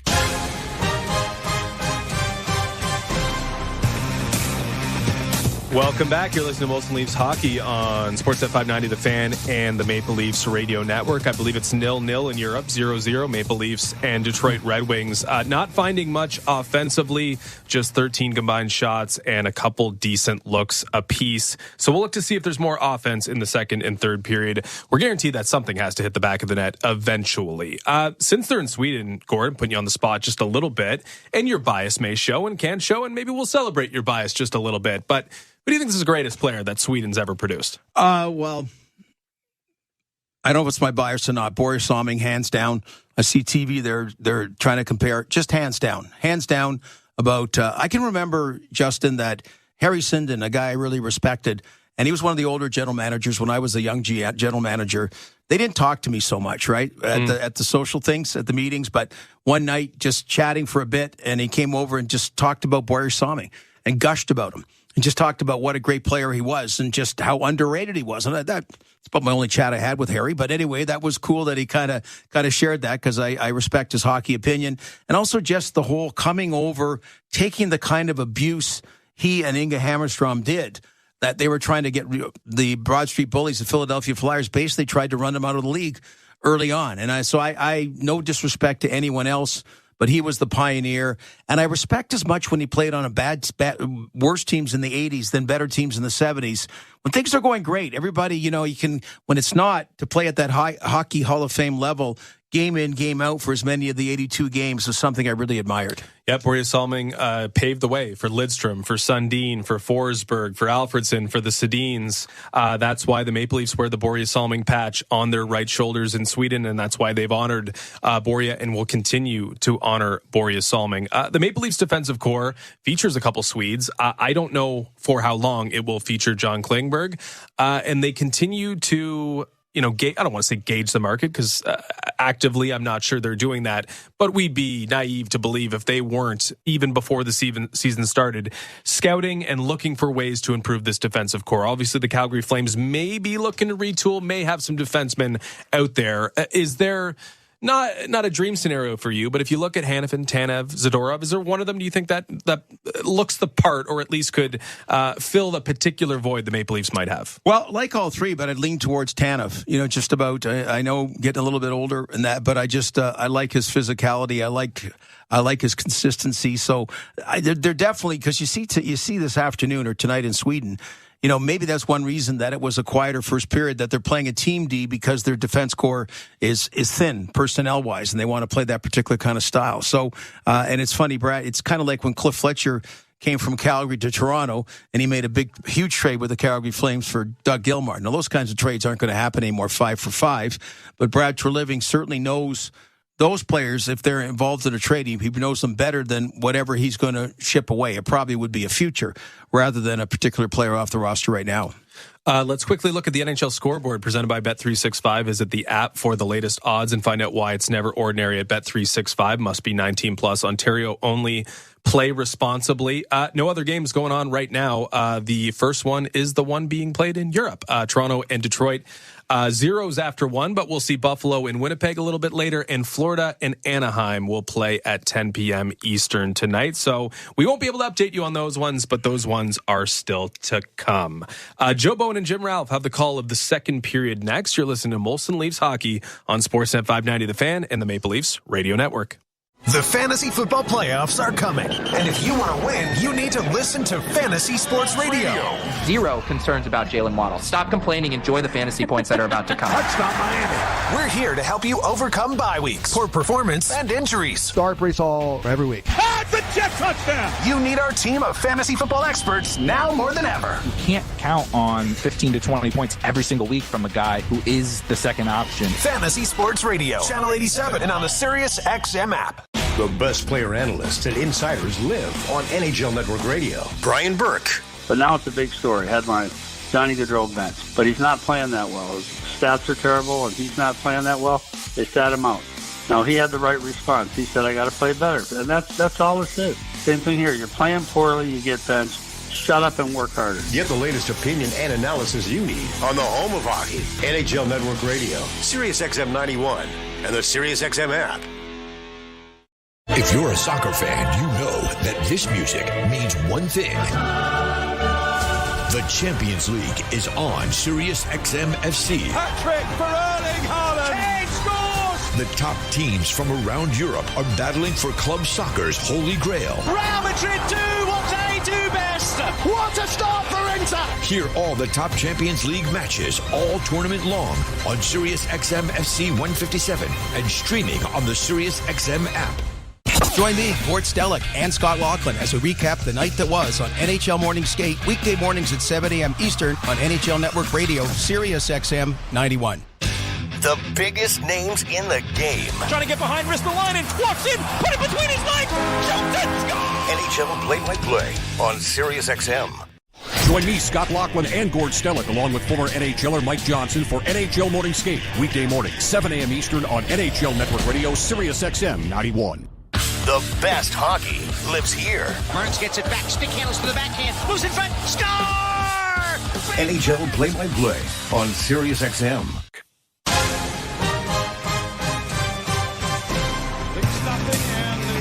Red Wings, no score.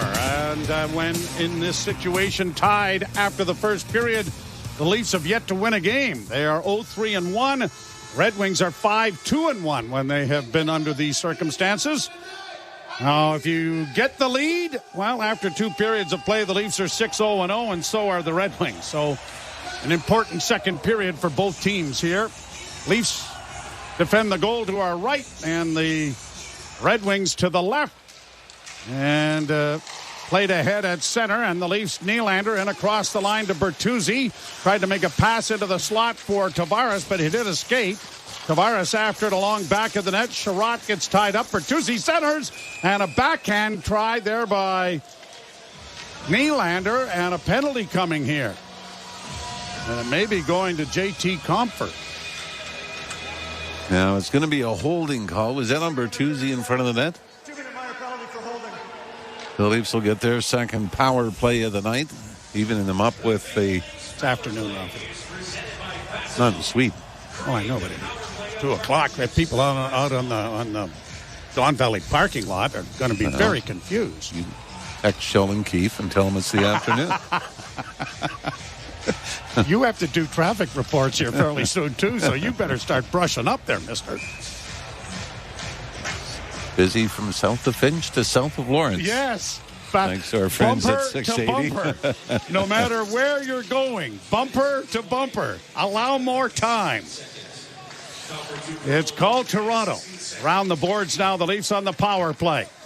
Here's Riley sending it off on the right wing side. Got it back again in the slot. Near side, and fanning on it completely was Nylander. Back of the net, Matthews. Played it back on the far right wing side. It comes back to Riley. Riley with a shot in traffic. That was deflected. That might have gone off Marner's stick. Marner saying that it's gone out of play and maybe hoping that it was off a Detroit player, but to no avail. Nylander took a pretty big hit in the corner as that puck was going out of play. The faceoff will stay inside the Red Wings zone. I do like Morgan Riley on the number 1 power play. I know John Klingberg got the opportunity early on, but the way Morgan Riley has played, which is really picked up where he left off in the playoffs last year. Well, the thing that you thought Klingberg was going to bring was a big-time shot from the middle of the ice on the power play. But that has not been demonstrated. And maybe on the second unit, he'll be more inclined to shoot it. As the Leafs get it down into the zone, Riley holds. Now he lets it go, and that was blocked in front of the net. Down into the corner, Matthews trying to free it up.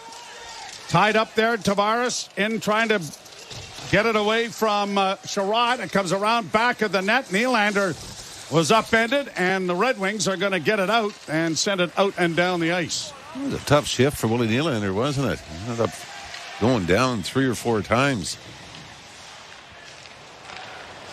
Laid back now for Domi. Second unit over the boards. To the line on the right side for Nyes. Banked it back to the blue line. Just kept in there by Giordano. Back into the corner it goes. Nyes circles. Back of the net for Domi. Domi trying to shield it. Played it off the boards, but a little too far for Bertuzzi. But Giordano gets there to get it back into the corner. Domi bodied against the wall by Seider. Seider knocked down, still with it. Trying to get it freed up there is Nyes. He's back of the net. Now trying to come out in front. Got a shot away.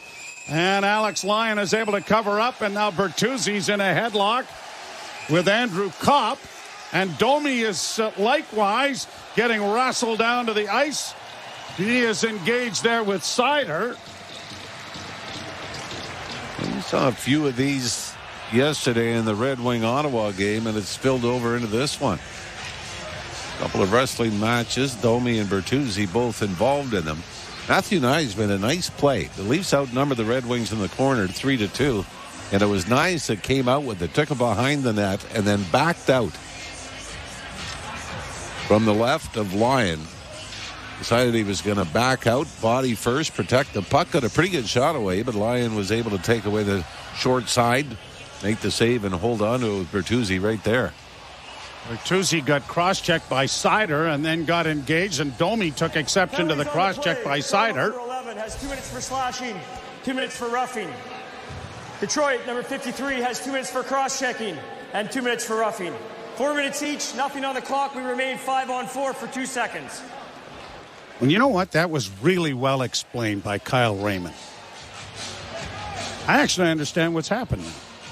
He had me at hello. So coincident double minor penalties, Domi and Seider. And Bertuzzi.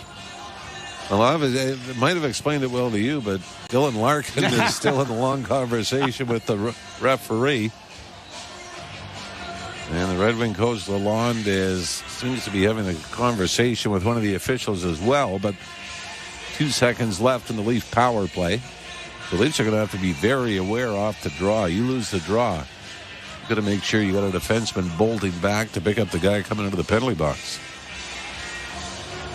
Larkin probably discussing that right now with Lucas Raymond as the faceoff is in the Detroit zone. Well, should be. Now it's finally dropped, and the Leafs win the draw, but it comes out at center ice. And out of the penalty box escapes the formerly penalized player in Comfer, and the Red Wings bring it to the line and in. Larkin had it knocked off his stick. Losing his stick was McCabe. He's regained his cue, but the puck is still in the zone as it comes up on the left wing, and Bobby McMahon is able to shoot it out into neutral ice. Red Wings back in their own zone. McMahon in there, gets a body on the puck, and now trying to play it along the boards was David Camp. It's pokes free. Red Wings get it out into neutral ice, and Larkin works to the line and in. Holds it up, got a shot away, deflects to the far boards. Camp after it as the Red Wings have it back at the blue line. Kept in now with a shot, and coming across and swallowing that up is goaltender Samsonov to hold for a face-off. This is the first time that Willie Nylander's grandma has had to see him play professionally, which is kind of nice that she has made it to the hockey game. Really would have thought over the years. Yeah, you know. But she is in attendance over in Stockholm. Draw to the right of the lead goal. Won by Toronto. Benoit goes into the corner, but it comes around back of the net. A wraparound attempt. Good save made there off Rasmussen. Played back to the point. Kept in there now by Sherratt. Sherratt into the corner. Trying to get to it there was the Leafs' Benoit. It goes back around the boards and back of the net. Sherratt works to the point. Kept in by Justin Hall, the former Leaf, and a whistle. Did it come out over the line? Looks like it might have, and so the faceoff is coming outside the blue line. Ryan Daisy makes that call. After the Red Wings had a 25-year streak of making the postseason, they've now gone 7 straight missing the playoffs, and Steve Yzerman did say in the offseason coming into training camp that it is not their number one priority. It would be a nice bonus, probably similar to when Austin Matthews made his NHL debut. You had that young group. I don't think you're expecting to be a playoff team after being one of the worst the year before. So the Red Wings, I think, taking very much the same approach. Here the Leafs getting it into the zone. Marner goes around back of the net, try to reverse out in front, but it was blocked. And the Red Wings are going to bring it out into neutral ice. Pass onto the right wing side. Fisher got a shot away off the shoulder of Samsonov. Comes to the side of the goal. Leafs will play it around back of the net. And Giordano will make a long lead pass to center. Brought in over the line now by the Leafs. And Nyes tries to free it up for Matthews. But that was knocked away. And a spinning move by Gostisbehere almost turned the puck over. But the Wings get it out and down into the Leaf end. TJ Brody finds Morgan Riley. Riley up the left wing boards, brought in over the line by Nylander. Into the slot area, Tavares got a shot away, but it was deflected wide. Nylander along the boards, hoping Nyes might be able to help out, but it is pushed back into Toronto territory. Brody up ahead for Bertuzzi. 15-18 to play in the period. No score in the game. Lyons sends it around the boards, cut off there by Tavares in front of the net. Nylander couldn't get it onto his backhand to get a shot away. Red Wings get it out at center. Leafs trying to turn it right back up ice, but have it blocked. McCabe finds his defense partner, Giordano. A bouncing puck to center, in across the line, and unable to get it in deep there was McCabe. Now back in over the line, and a shot deflects into the corner. Nylander on the far boards. Well, he's got his jersey tucked underneath his rib pads there, and at times you kind of wonder if that's not a penalty in this league. Back around the boards into the far corner. Out at center ice and slid into the Leaf end. Icing indicated and will be called. Yeah, the Gretzky tuck. Yes. No longer acceptable in the National Hockey League, but Willie Nylander seems to be getting away with it, doesn't he? And by the way, Nylander coming in on a 15-game point streak to start the regular season. And you would hate to have him explain to his grandmother after the game, honest, I had a point in every game before this. Yes. You're not allowed to come anymore if I don't get a point here. Or he's going to say, please give me another chance. Come back Sunday. I'm sure she'll be in attendance on Sunday. I heard the official ticket count for Nylander was about 100 for each of the two games. One-handed down into the zone by Nyes. Got a piece of Sherratt. The puck comes free. The Red Wings with some room on the near boards, and Olli Mata gets it out at center. Good play by Benoit to break up the rush, and now the Leafs with a long lead pass. Matthews in, and a quick shot from about the hash marks went off the shoulder of Alex Lyon. Matthews had to let it go because he had to stop at the blue line and wait for it. So he knew there was pressure coming from behind. Now a close play on an offside, but the Leafs carry into the zone. Marner's centering pass didn't work. Gets it again, coming out of the corner. Tried to find Matthews once more. Deflected out at center ice by Detroit. Lagesson chips it off the boards. Camp can't get it into the zone for him. Red Wings bring it right back in over the line. Sprong knocked down on the play. Played up to the blue line and out, and brought on now by Robertson. Drop pass, working in with a shot, and that was deflected off of Alex Lyon up into the screen as Yarncrook got it away. Leafs seem to have a little more jump and a little more going for them here in the second period, but there is no score in the hockey games. You're listening to Molson Leaf Hockey on Sportsnet 590 The Fan and the Maple Leafs Radio Network. Bet365 doesn't do ordinary. That's why they've introduced Same Game Parlay Plus. It's a game changer. Making a same game parlay across different games has never been easier because the biggest games and most popular markets are now all in one place. Check out Same Game Parlay Plus and find out why it's never ordinary at Bet365. Must be 19 or older. Ontario only. Please play responsibly. If you or someone you know has concerns about gambling, visit connexontario.ca. From the biggest stadiums to the coziest holes in the wall. From house parties to porch hangs to pride celebrations. From your favorite fuzz shop to your local Indian spot. From noodle bars to sports bars to salsa bars. There's a Molson with your name on it. Canadian Ultra XL. Molson. Everyone in. Must be legal drinking age. Move up to Heathwood. Hi, I'm Hugh Heron. Experience true luxury at Williamsburg Green and Kitchener. Heathwood's all-brick homes are built with upgraded features and elevated finishes. Chef-inspired kitchens, spa-light en-suites, and a fully finished lower level. Even better, Williamsburg Green has parks, playgrounds, and trails to explore. It's time to move up to Heathwood. Learn more at heathwood.com. You're listening to Toronto Maple Leafs Hockey. On Sportsnet 590 The Fan and the Leafs Radio Network. Leafs nothing and the Red Wings nothing. Full house in Stockholm looking for the first goal of this hockey game. Well, the Swedish-born players, former players in attendance. I'll give you a great line I heard about Scotty Bowman to Thomas Holmstrom in a moment. All right. Leafs win the draw. Sharp angle shot went wide and ends up going out of play. And here's your moment. All right. Thomas Holmstrom comes to the Red Wings. We're number 15. Gave it up when Dmitry Mironov was traded from the Leafs to Detroit. Holmstrom then took, what was he, 95, I believe? Yeah. Scotty Bowman asked him, why 95? Holmstrom responded, because that's the year I came over from Sweden to Detroit. Scotty Bowman said, why didn't you take 98? Holmstrom said, why would I take that? He said, because that's the year we'll be sending you back. which, of course, nowadays would be considered insensitive. Yes. But still a pretty good line. It was a great line. Here's a nice pass to bring it in. Now here's Bertuzzi trying to go wide. Backhand shot off the shoulder of Lyon, and it went wide. Bertuzzi comes out of the corner along with it. Played it along the boards. Centering pass then by Tavares was picked off.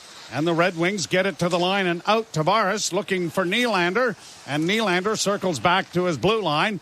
And it'll be Brody trying to find a way to get rid of the forecheck, and does. And now sends it off on the left wing. Giordano decides to send it right back to him.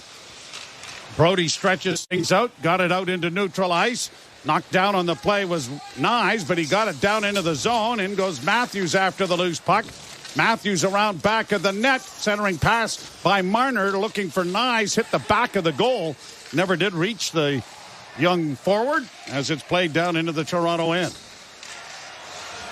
Played in over the line, and Matthews will go into forecheck.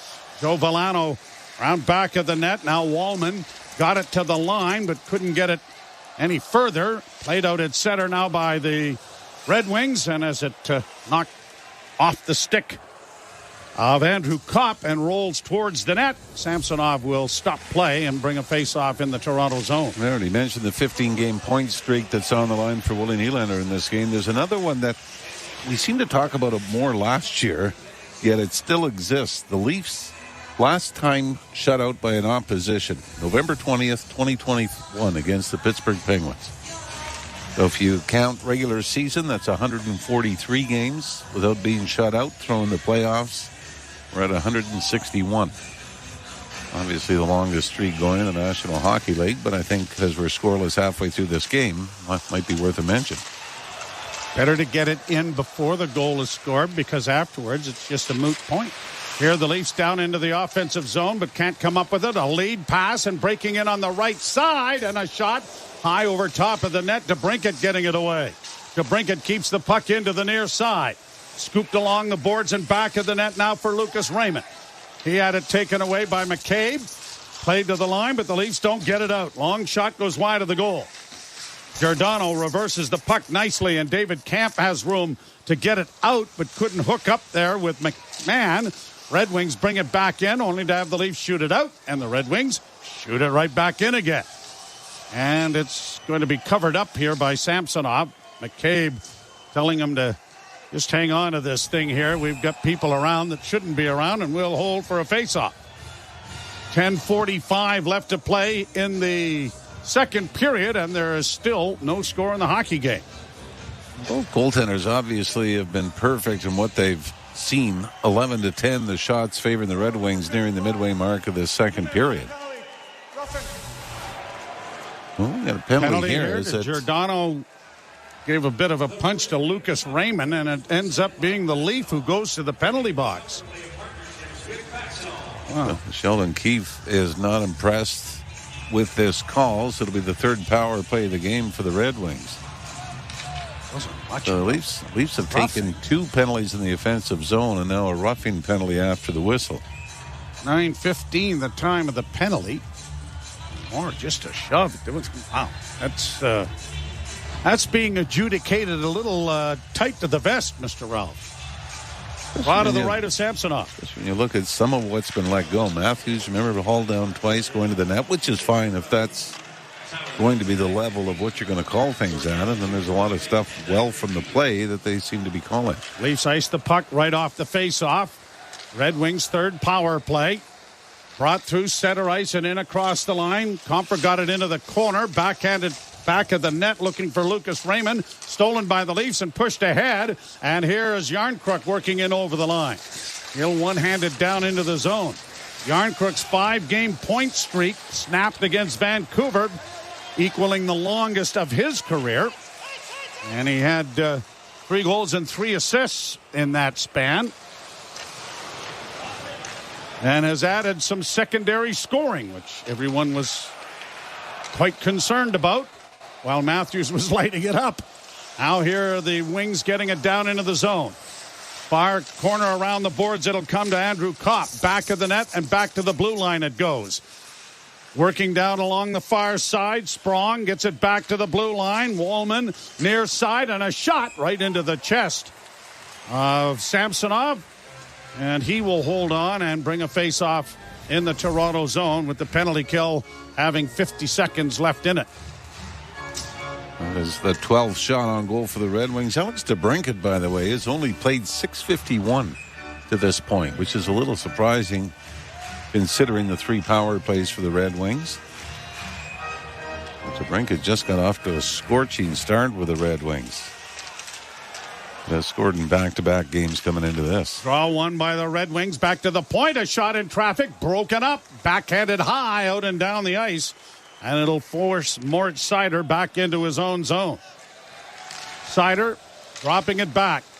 Brought out at center ice by DeBrincat. And on the wing, it bounces into the corner.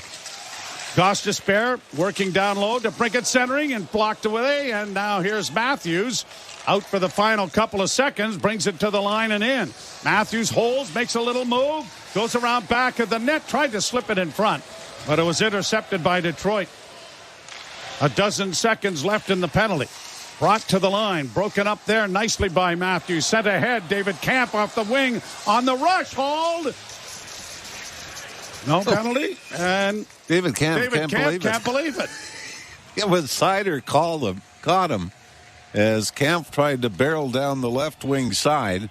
And as he took it to the net, we're going to get another look here. No, it was a... It looked like he may have grabbed him, didn't it? But it was his elbow that kind of preceded. And so it was no call. And the penalty has expired. You're listening to Molson Leaf Hockey on Sportsnet 590, The Fan, and the Maple Leafs Radio Network. Hey, this is Conan O'Brien. Check out my channel, Conan O'Brien Radio, on Sirius XM 104. You'll find my delightful Conan O'Brien Needs a Friend podcast, highlights from my late night shows, showcasing some of the most absurd and hilarious moments from my decades on television. Come on, everyone, settle down. This is a serious TV show. Plus, dive deep into 28 years of late night memories and behind the scenes with Inside Conan. Conan O'Brien Radio, only on Sirius XM Channel 104. Or listen with the Sirius XM app. 24/7 hockey talk. My boy Brady Tkachuk fired up, said what he wanted to say. I love when a captain comes out like that and sticks up for his team. Listen, the fans of Ottawa, they paid their hard-earned money to get in there. I guess if they want to boo, they can boo. I love Brady sticking up for his guys. But Brady Tkachuk, good for you. Say how you feel. Plays hard on and off the ice. Cooley, I love that kid. Sirius XM, NHL Network Radio. Sirius XM 91. And on your schedule with the Sirius XM app. NHL Morning Skate. NHL Deputy Commissioner Bill Daly. The league is talked about right now as far as neck guards go in that. We have been really pushing hard cut-resistant materials and guards for use by our players. It is an adjustment for them. We are strongly recommending cut-resistant materials. NHL Morning Skate with Scott Laughlin and Gord Stellick. Weekdays 7 a.m. Eastern on NHL Network Radio. Sirius XM 91 and the Sirius XM app. Hi, this is Ray Hudson, and for all the biggest matches from club soccer's holy grail, the UEFA Champions League, tune in to Sirius XM FC 157. Radio Network. Leafs nothing and the Detroit Red Wings nothing. 8:43 left to play in period number 2. From Stockholm, Sweden. And the faceoff wasn't done correctly, and Shander Alfonso will have to redo it. Leafs a slight edge in the face-off circle. 52% of the draws they've won. Draw is scrummed. It comes back, and it is brought out by Detroit to center ice.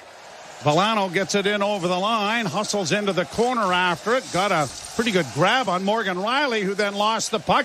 Centering effort goes off a leg, and now Robertson will scoop it on the boards and get it into neutral ice. Good job by Robertson. He was being hounded. Now he comes up with a loose puck, but can't bring it in because the man was trapped. He'll regroup it back in the Toronto zone. Got it again and deflects it this time in on goal. Lyon plays it to his defenseman, and now the Red Wings bring it out. Matthews over the boards as it's brought in by Fisher. Pass into the slot, broken up by the Leafs. Long lead pass, looking for Nyes, who had crept in behind the defense, but it was knocked away before it reached him. Second time this period, the Leafs find somebody at the Red Wing blue line. Austin Matthews had a chance earlier in the period. Icing call coming against Toronto as Nyes couldn't get his stick on a pass up on the right wing boards. And it'll be brought back into the Toronto end. 7:48 left to play in the second period. I do believe that the Leafs have got to stick with this game plan instead of like we're starting to see with the stretch passes and everything.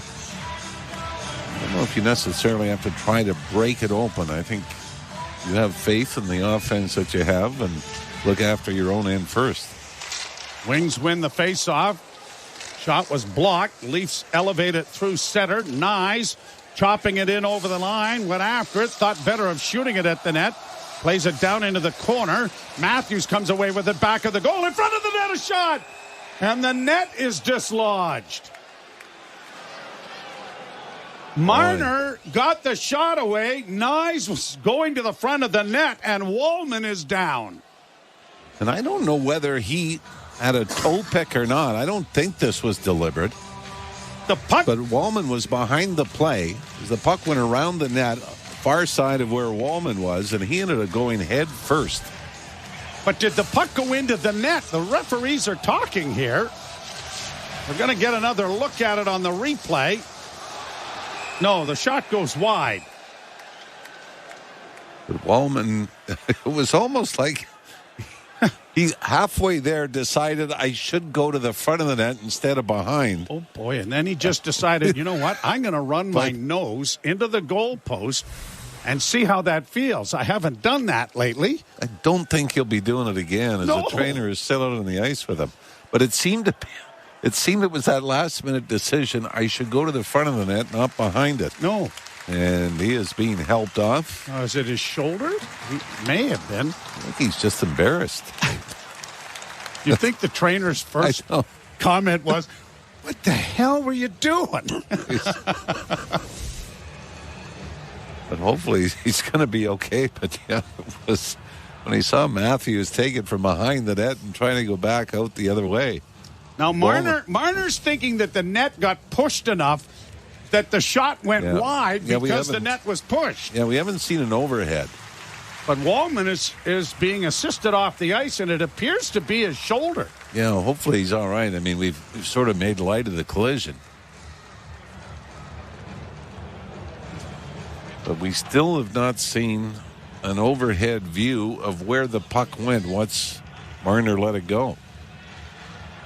And I don't know if they're looking at this or not. I mean, and it wasn't on purpose, obviously. It's under review to see if the puck crosses the goal line. Yeah, so they're going to take a look. It certainly went across the goal line. Whether it would have been in the net is the decision. We'll get a look at the overhead here. Remember, it's where the net would have been. Boy, I think that's in. Oh, yeah, I do too.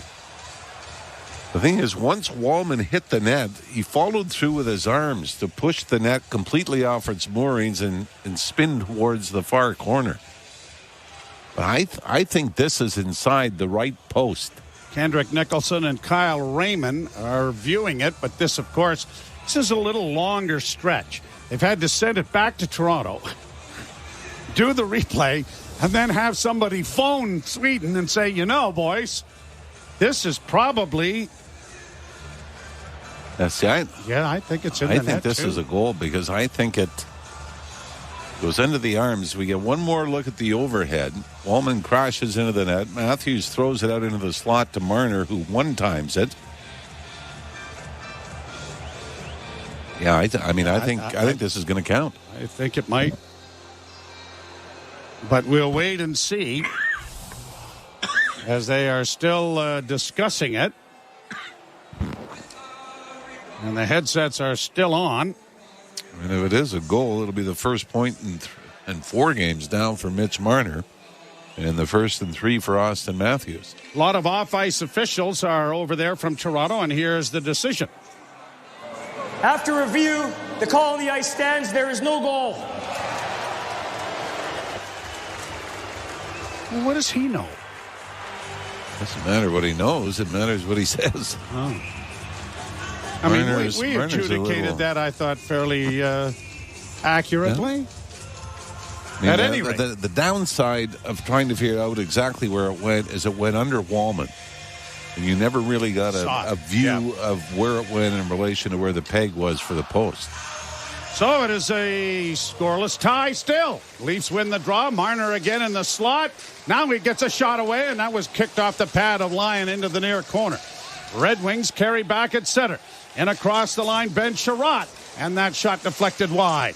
Down and along the boards, the Leafs come away with it. Matthews lost the puck in front, the backhand. That was stuff. There's a rebound. The scramble's on. Here's a pile up in the goal crease. And the whistle with the puck coming free was Sherratt. Going to deny what could have been an open net. And I don't know if Ballon, the Red Wing coach, is signaling I don't know whether this has had any chance of getting it over the line. Ilya Samsonov made the save with his left skate.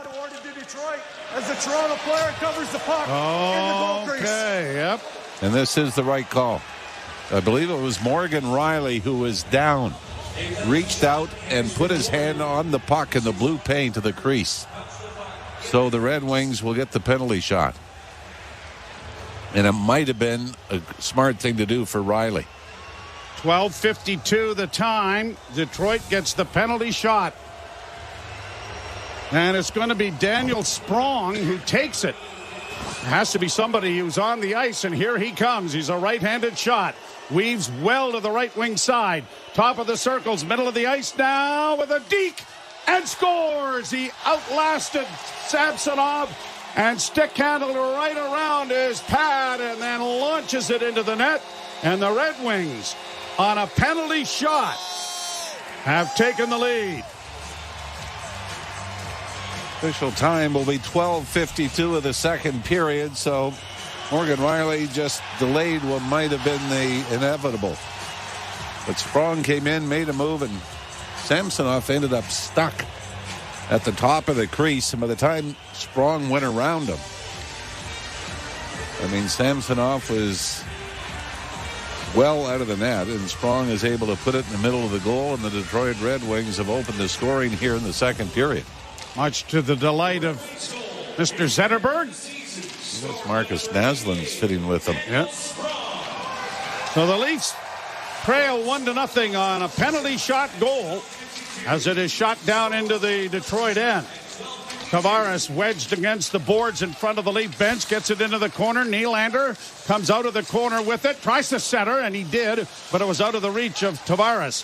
Played back of the net. Bertuzzi unable to get to it, and it's going to be brought by Justin Hall to get it to center. And the Leafs against the boards with McCabe chipping it ahead and across the line to the right wing side. Tavares tried to find Nylander, but the Red Wings get it out at center. Played by Perron down into the Toronto zone. Giordano will play it around the boards to his defense partner. So the Red Wings home game, they're using the Red Wings goal horn and everything else. The Leafs have, here's a chance in now for Tavares, and it's backhanded over top of the net, or at least that was Nyes. Out here is Robertson looking in front for Yarncrook, and the shot deflects wide. Another shot by Riley went wide. Robertson is able to hustle to get to the puck and send it back around behind the net. Yarncrook in pursuit. Pinching was Riley, but the puck comes out at center ice. Red Wings in across the line. Trying to drop it back. Robertson couldn't come up with it. Riley gets it up on the wing, but it's intercepted, and a shot knocked down there by Samsonov. Cleared to the line, but not out. Red Wings keep it alive to the near side. Sider trying to play it back to the point. Got it there for Sherratt. Down low, and a shot scores.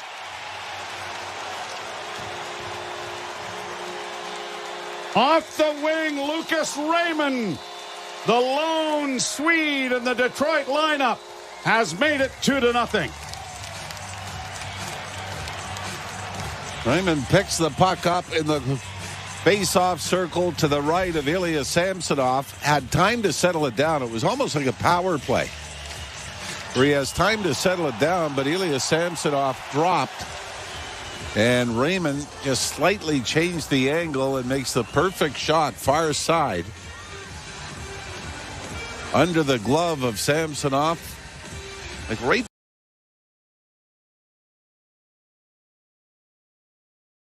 After the Leafs had what could have been a goal called back, the Red Wings have responded and scored twice to take a 2-0 lead late here in the second. 7th goal of the season for Raymond. Another shot deflects wide of the goal. Red Wings after it into the corner. Camp got a piece of his man. The puck wedged up against the boards in the Toronto corner, and Camp was able to play it ahead and now is able to skate it out. He'll get it up on the wing quickly and chip down into the offensive zone. Camp playing it around on the far side. Lagesson keeps it alive to go down into the corner. Poked it back at the net. Trying to wedge it out in front of the goal was McMahon. It comes back to the point to McCabe. Oh, wow. And another penalty coming here. I think David Kampf is going to get it, even though Noah Gregor is the one down. Christian Fisher was the one taken to the ice. And things have gone from bad to worse as far as the Maple Leafs are concerned. Toronto, bench minor, too many players on the ice. Oh, no. God. There's another one. Wow. The league leaders last year, and they're off to a great start this year to retain their crown. Another too many men in the ice penalty.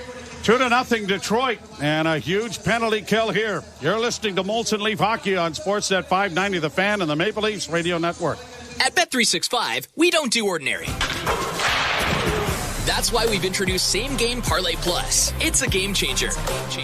Making a same game parlay across different games has never been easier because the biggest games and most popular markets are now all in one place. Check out Same Game Parlay Plus and find out why it's never ordinary at Bet365. Must be 19 or older. Ontario only. Please play responsibly. If you or someone you know has concerns about gambling, visit connectsontario.ca.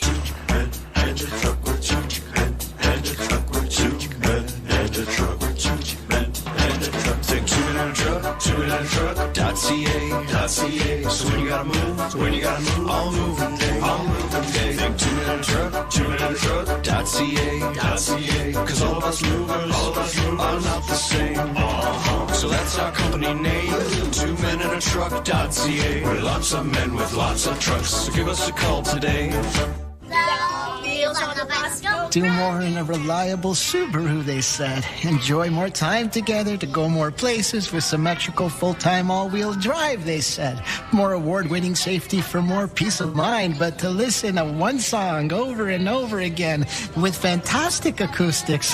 I love you, family, but the singing, nobody warned me about the singing. Hurry to your local Subaru dealer and get more out of every kilometer this fall, including more karaoke. You're listening to Toronto Maple Leafs hockey on Sportsnet 590 The Fan and the Leafs Radio Network. Fifth, too many men on the ice penalty for the Maple Leafs this season. Nick Robertson will serve it. Well, we talked about Noah Gregor being down. I think he was the one that recognized it, was scrambling to get off. Leafs win the face-off, and it is brought to center ice by Giordano. Giordano with a long shot that Lyon easily clears into the corner.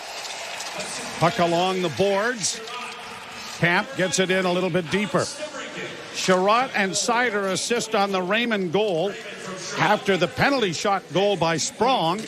And it's 2-0 Detroit.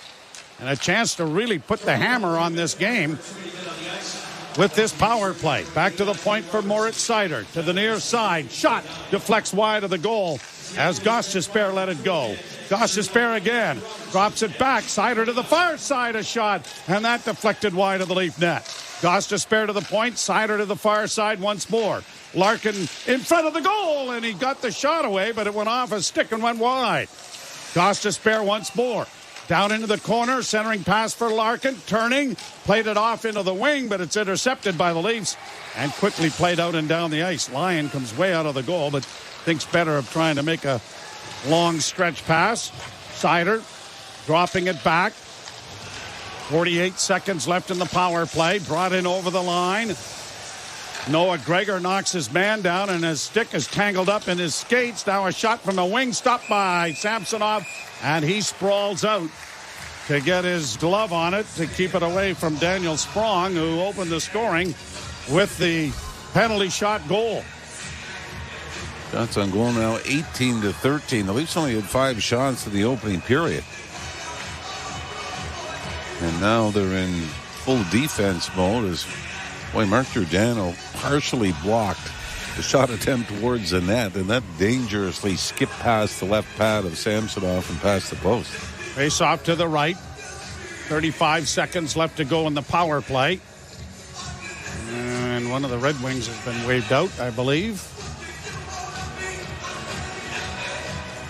So Comfort takes the face-off. It's scrummed back behind the net. Red Wing got lifted right off his skates, and that allows the Leafs to get a hold of the puck and send it down the ice. Ben Sherratt stands back of the goal. And when he gets to drop it off, 20 seconds remain in the power play. Shot in and around the boards. It'll come to the near side. Drop back to the point. Sherratt over on the right wing side, and a shot coming is deflected wide of the goal.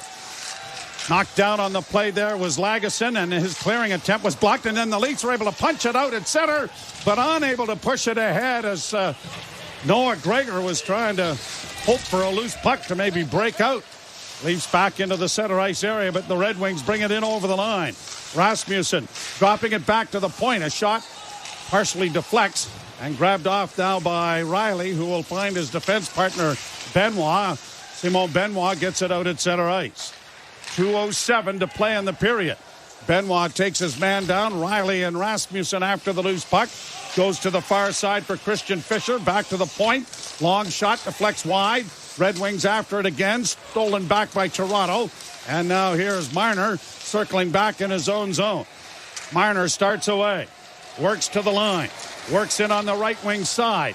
Chipped into the corner for him by Morgan Riley. Now to Matthews. It bounced over his stick before he could make a pass. Taken down there along the boards was Matthews. Red Wings are going to volleyball at the center, and this is a glove pass that'll be whistled down as Costin was hoping that no one was paying attention.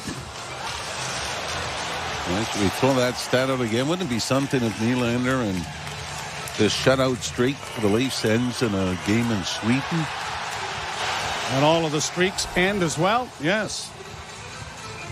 So the face-off will come in the neutral zone outside the Detroit blue line. Domi scrums the draw, cleared in by Robertson. He blocks a clearing attempt by Hall. Played around back of the net and up on the wing. Jake Wallman has not returned after doing a shoulder plant into his own goal post. That kind of started all of the scoring when it looked like the Leafs might get a goal because of it. They didn't. Then a scramble in the Leaf goal crease that Morgan Riley put his glove on the puck resulted in a penalty shot and a goal, and then Raymond scoring to make it 2-0. Yes, so the Red Wings found themselves down 4-0. Or storming back. They've got the most comeback wins in the National Hockey League. Looks like they'll be taking the lead in the third period here, though. Down 4-0 to Ottawa. Came back to tie it before Tim Stützle drove one up the middle. Waist-high fastball past James Reimer. And a whistle in the center ice. A game this year where they've just put one power play goal. It's been either all or nothing. Red Wings shoot it into the Toronto zone. Out of the net is Samsonov to play it up ahead. The Leafs break it out into neutral ice. Tavares to the line with Bertuzzi, who was tripped up. No call. Shot from the angle by Tavares was blocked. It comes back to him at the blue line. Fed in along the boards. Here's Nylander circling. Has it on his backhand. Curls to the forehand. Back down low for Tavares. Tavares against the boards. Bertuzzi reverses. Now here's Tavares trying to center. Unable to get a stick on it was Nylander. Nylander back along the boards. Has it taken away. Red Wings shoot it down into the Toronto zone. Just a dozen seconds left in the period. And the Red Wings, who are 6-0-0 when leading after two, appear to be headed for a seventh opportunity here as the final seconds will tick down with the Maple Leafs with a face-off coming in the Detroit end. With all due respect to Alex Lyon, the Leafs really haven't tested him. This isn't one of those games where you're saying the opposing goaltender is the difference. The Leafs have only fired 13 shots. They've been stuck at 13 for the last 6 or 7 minutes. Killed off some penalties during that time as well. Long shoot in. Actually, the faceoff was outside the blue line, and Giordano's long shoot in, easily handled by Lyon to send us to the second period intermission. The Maple Leafs trail in the game 2-0. Both goals scored by Detroit in the second period. We'll ship it off to Justin Cuthbert and Gord Stellick You're listening to Molson Leaf Hockey on Sportsnet 590, The Fan, and the Maple Leafs Radio Network. Brock Purdy routinely makes ridiculous plays. He does it week in and week out. When it happens in the NFL, we're reacting to it on SiriusXM NFL Radio. Myles Garrett, he's got rocket fuel on his way to Canton, Ohio. Get closer to the game with interviews with players, coaches, and executives. Kevin O'Connell, head coach of the Vikings. My challenge to Josh Dobbs now is just imagine the places you can take us. From the field to the front office, nobody covers the game like SiriusXM NFL Radio, Channel 88. The Point with Boomer Gordon. LA is set up for goalies to succeed. It's the way LA defends down the middle, the way they take high-grade scoring chances away from you. They create an environment for goalies to succeed. They spent their money on Dubois. They limited their money on goaltending with the belief that if they play the way they're playing, a mid-level goaltender could have a ton of success there. Point with Boomer Gordon. 1 p.m. Eastern on NHL Network Radio, SiriusXM 91, and the SiriusXM app. The best player analysts and insiders live on NHL Network Radio. Brian Burke. But now it's a big story. Headline, Johnny Gaudreau bench. But he's not playing that well. His stats are terrible, and he's not playing that well. They sat him out. Now, he had the right response. He said, I got to play better. And that's all it is. Same thing here. You're playing poorly, you get benched. Shut up and work harder. Get the latest opinion and analysis you need on the home of hockey. NHL Network Radio, SiriusXM 91, and the SiriusXM app. 24/7 Hockey Talk. My boy Brady Tkachuk fired up, said what he wanted to say. I love when a captain comes out like that and sticks up for his team. Listen, the fans of Ottawa, they paid their hard-earned money to get in there. I guess if they want to boo, they can boo. I love Brady sticking up for his guys. But Brady Tkachuk, good for you. Say how you feel. Plays hard on and off the ice. Cooley, I love that kid. SiriusXM, NHL Network Radio. SiriusXM 91. And on your schedule with the SiriusXM app. NHL Morning Skate. NHL Deputy Commissioner Bill Daly. The league is talked about right now as far as neck guards go in that. We have been really pushing hard cut-resistant materials and guards for use by our players. It is an adjustment for them. We are strongly recommending cut-resistant materials. NHL Morning Skate with Scott Laughlin and Gord Stellick. Weekdays 7 a.m. Eastern on NHL Network Radio, SiriusXM 91, and the SiriusXM app. Under review. And if someone says, well, he's good in the room, you know what? They don't have a good in the room stat in the standings. I've yet to find that category. It's one of the most overplayed things. They better be good in the room. That's the least you better bring when you join a National Hockey League team. Under review with Mick Kern, 11 a.m. Eastern on NHL Network Radio, SiriusXM 91, and the SiriusXM app. If you're a soccer fan, you know that this music means one thing. The Champions League is on SiriusXM FC. Hat-trick for Erling Haaland. Kane scores! The top teams from around Europe are battling for club soccer's holy grail. Real Madrid do what they do best. What a start for Inter! Hear all the top Champions League matches all tournament long on SiriusXM FC 157 and streaming on the SiriusXM app. The biggest names in the game. Trying to get behind Ristolainen. Walks in. Put it between his legs. Shoots it. Score! NHL play-by-play on SiriusXM. And the Leafs Radio Network.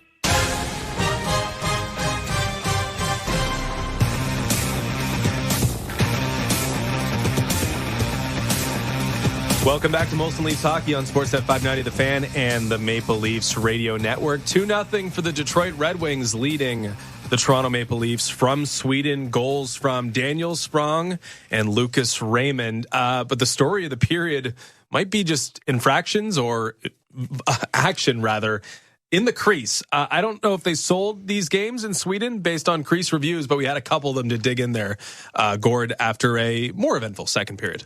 Yeah, we just said, get going, and they started opening up it a little more wide open. We thought that was going to benefit the Toronto Maple Leafs. And so the first one, Justin, I thought I was watching CSI Miami or something, just about when they go to the lab and they show Stockholm. Yeah, which way the bullet went and the trajectory. And it did look like, first of all, boy, the Red Wing player, that was a little bit of everything. Lost an edge, smashed in, then took the puck. Mm-hmm. And I thought the review, I guess it didn't, showed that Mitch Marner's shot had been where the net would have been because the net was moved as well. Anyway, did not work out in their favor. Then to your point, all of a sudden in the crease, something that wasn't reviewed, Morgan Rielly. And when I say out of character, like you mentioned, it's kind of instinctive. And I could see he couldn't get the puck with a stick. He was lying there hoping to help Samsonov, whatever. And in the process, his glove did cover the puck as brief a period. That is a penalty shot. And Daniel Sprong deked Samsonov out of his jockstrap, the old expression. Yep. And then Lucas Raymond. This is supposed to be Willie Nylander's coronation. And Lucas Raymond kind of taken over. And this very, it opened it up. But what a tepid Toronto offense so far after 40 minutes. Yeah, it has not been good. It was better, but it still has not been good. They haven't been able to string together shift over shift, scoring chance over scoring chance. Honestly, Alex Lyon, it really has not been tested. However, I think there's a good argument that the Maple Leafs do deserve a goal. You just kind of broke it down there. Jake Wallman crashing into the net, it coming off the moorings. And I just saw a replay in front of us, and it looked pretty clearly that the puck went in between where the two pegs would be between the nets. So I don't know if we're going to get an explanation on that, but it's seem like there's a really, really good argument for that standing or not standing or being reversed to a Mitch Marner goal. But nonetheless, Wallman, who we're going to see that replay over and over again. Good thing because it doesn't result in it's an embarrassing nonetheless, but not insult to injury with goal counting for the Maple Leafs. You mentioned it though, Lucas Raymond giving the Swedes something to cheer about. Not the Leaf fans that are in attendance, but fans of just Swedish hockey there. A pretty nice finish from Lucas Raymond, but it seemed like it came when the Maple Leafs were reeling a little bit after that goal, after Sprong had scored, when Rielly put his mitt on top of the puck. Just an example of the Leafs not responding well to that initial breakthrough for Detroit? Yeah, I think that's a good point. Like after that's when you really want to have a strong shifter too. You don't want to like sort of double up like they did to get another pile up. And that's exactly what happened. And too many men on the ice penalty, offensive zone penalties, 2 of them, Giordano retaliation penalty. I mean, now the Detroit power play has been woeful for the last number of games, but still, that's time where you're not even strength, and that's time when your lines get out of flux, and that's too much time for those kind of penalties for the Maple Leafs. So just a lack of, if you want to call it discipline, what have you. And now it's coming out about things, okay, Willie Nylander's got this consecutive point-a-game streak. I heard, Joe and Jim talking about what's he going to say to his grandmother. He's been doing great in the one game she's at. He doesn't have a point so far, and the streak's in peril of ending. And then the Leafs have not been shut out since November 2021, the longest current shutout streak, or not being shutout streak in the NHL. And you want to do something about that. You need to do that twice just to get back in the game. Yeah, a couple streaks in jeopardy here for the Toronto Maple Leafs. You mentioned the too many men on the ice penalties. Only 2 Maple Leafs have more goals than the Leafs have too many men penalties so far this season. That would be William Nylander and Austin Matthews, who have both reached double digits, but 6 too many men calls for the Leafs so far this year.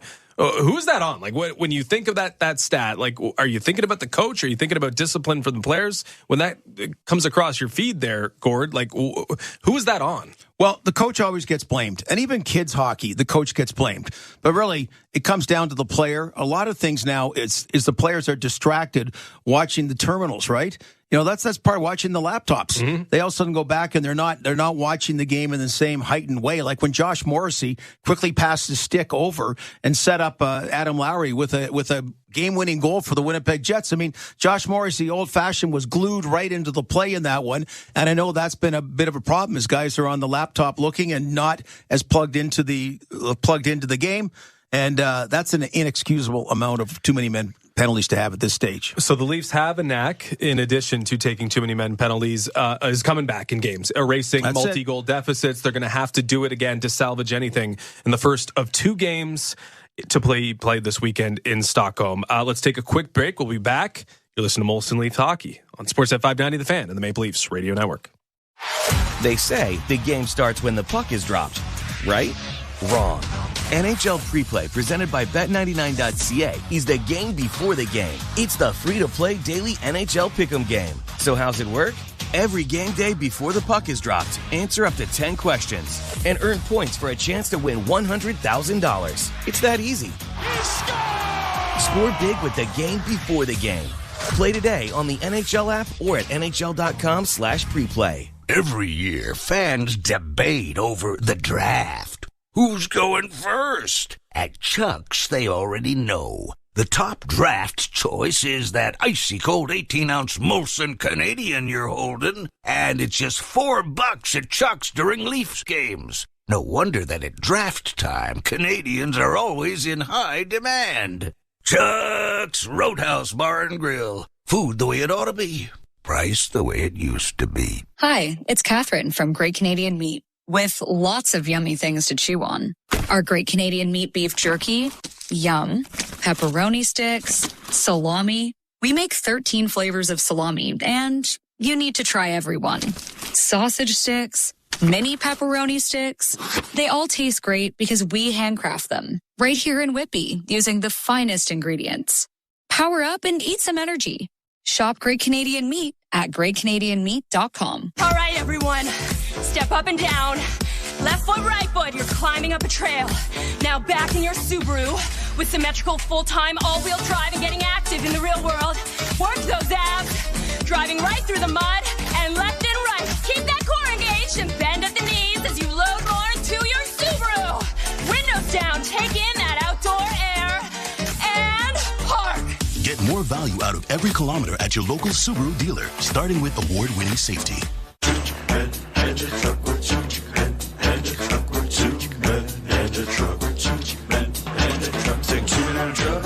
Truck.ca. So when you gotta move, all moving day. Think 2-minute truck.ca. Cause all of us movers are not the same. So that's our company name, 2-minute truck.ca. We're lots of men with lots of trucks, so give us a call today. Move up to Heathwood. Hi, I'm Hugh Heron. Experience true luxury at Williamsburg Green in Kitchener. Heathwood's all-brick single-family homes come with a long list of features you've always dreamed of. Gourmet kitchens, freestanding tubs, and even fully finished lower levels. Dare to compare and you'll see why it's time to move up to Heathwood. Learn more at heathwood.com.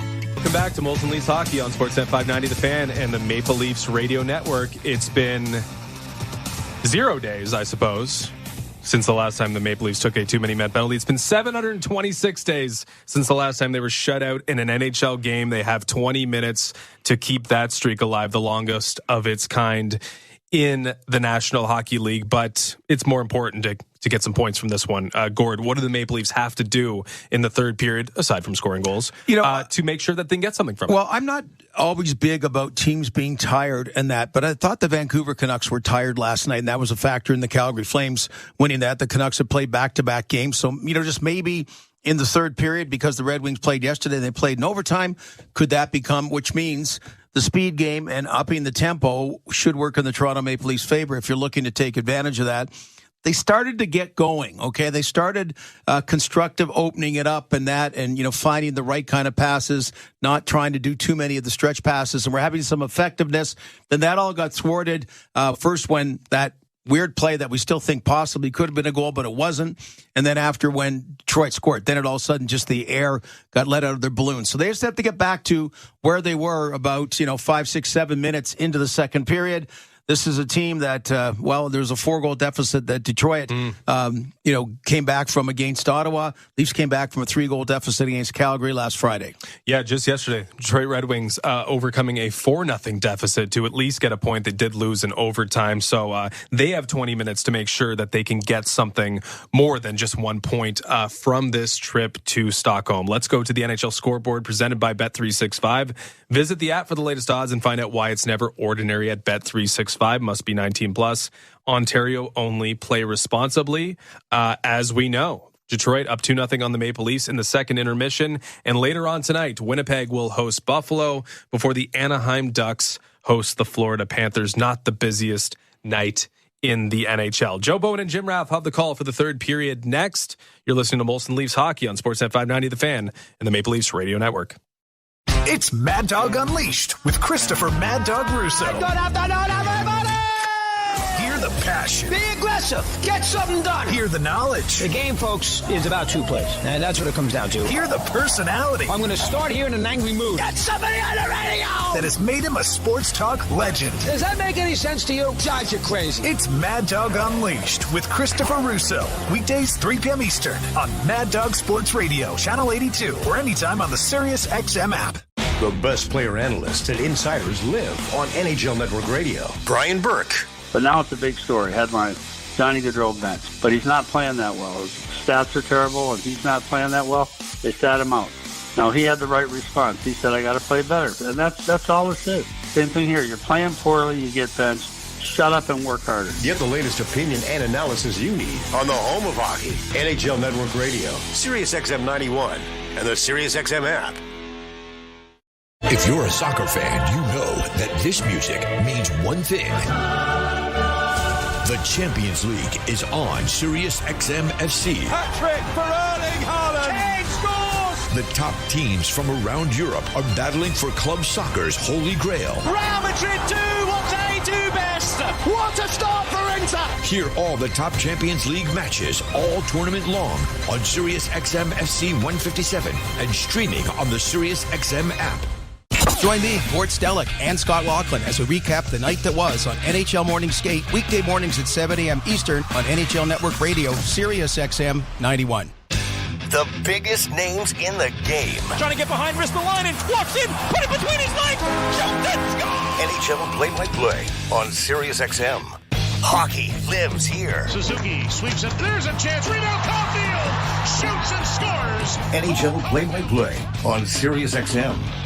The best hockey lives here. Burns gets it back. Stick handles to the backhand. Moves in front. Score! NHL play-by-play on Sirius XM. And the Leafs Radio Network. Maple Leafs have a hill to climb in the third period. They are down 2-0 to the Detroit Red Wings. But it has been something they've done before. Yep. Against Tampa, they've done it twice. They're 2-5 when trailing after the second period, going into the third. Although the game against the Montreal Canadiens, they took a 1-goal lead into the third period. That was on opening night in Toronto. Then ended up down 2 goals and managed to come back. That's when Austin Matthews scored twice when Sheldon Keefe pulled Samsonov, and the Leafs were able to win that in a shootout on a goal by Mitch Marner. So the Leafs have been able to do it. The Red Wings, by the way, 2-5-1 when trailing after the second period. But as you mentioned earlier in the broadcast, the perfect 6-0 when taking the lead to the third. So the Leafs will be in tough here. The 2 comeback wins. Joe Woll had a fairly in relief important role in both. But so the Maple Leafs will see what they can do here. Down 2-0. The goal scorer Sprong scoring on a penalty shot when Morgan Riley, which he really had no recourse other than to try and get the puck out of the goal crease area during a scramble. Scored his 5th. And then Raymond from Sherratt and Sider at 14:44. And that is the 2-0 lead that has been built. And we mentioned, and the guys mentioned, last time the Leafs were shut out was November 21st, 2021, when the Pittsburgh Penguins did the deed, winning 2-0. And it was Christian Jarry, 26 saves, goals for the Penguins. So here we go to the third. The Leafs to the left and the Red Wings to the right.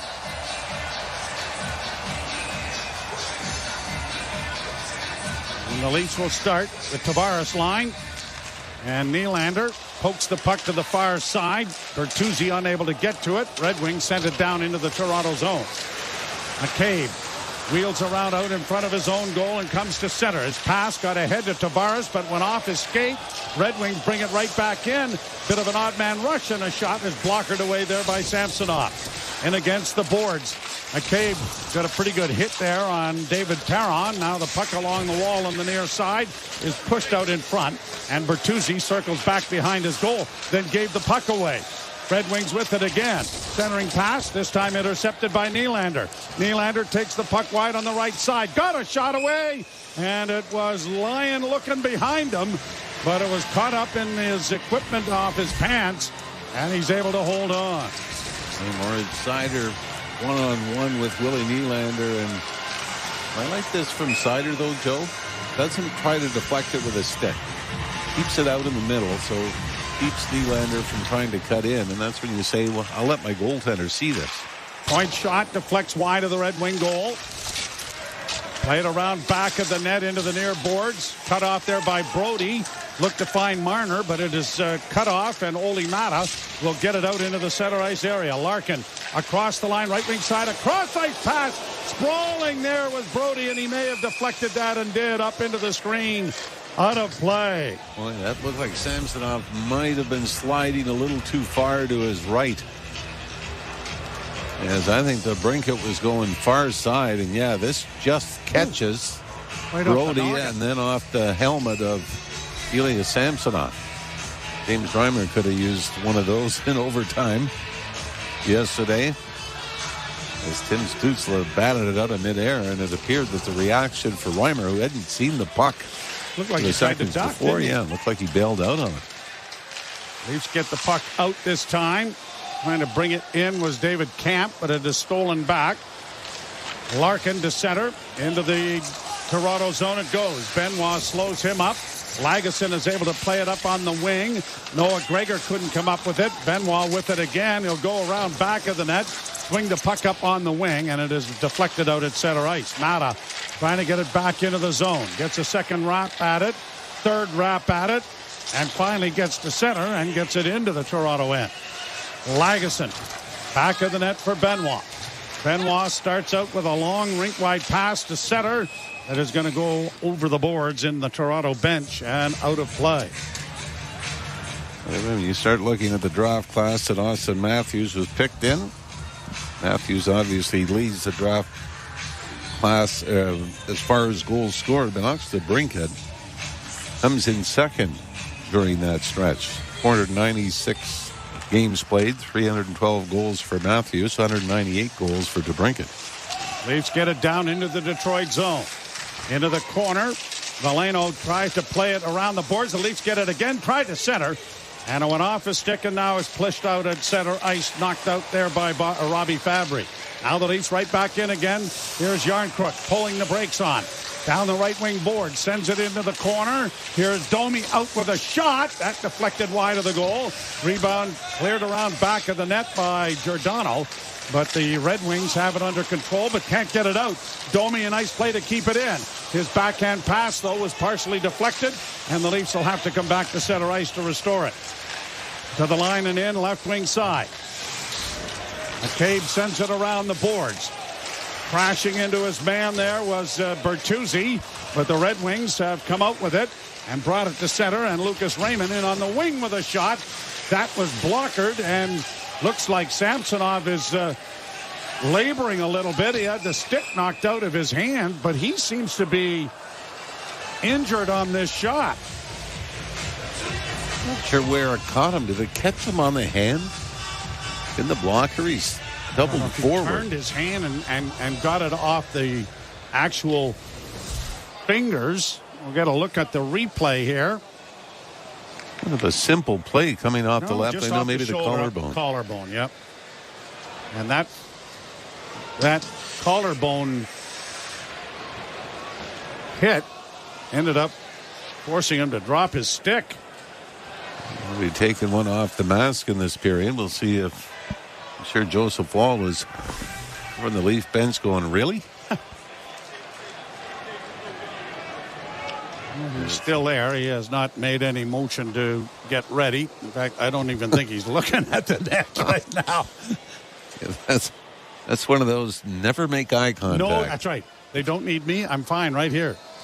And for a goaltender, there's two times you do that. One when you're on the bench and you don't want to go in, and one when you're on the ice and you don't want to come out. Samsonov back on his skates and seems to be okay. And we'll continue. Kind of just below the chin of the mask. Alayada is jogging back across the ice. The Leaf trainer to get back to the bench. Austin took the shot. Yeah, just kind of took him right in the collarbone. Now, obviously, with the tragedy that happened in British Hockey League. That's the one area that needs to maybe be a little bit improved, or at least utilized by the players. Now a pass up ahead. Nylander, one man back in with a shot, and it went off the stick of Sherrod over top of the goal.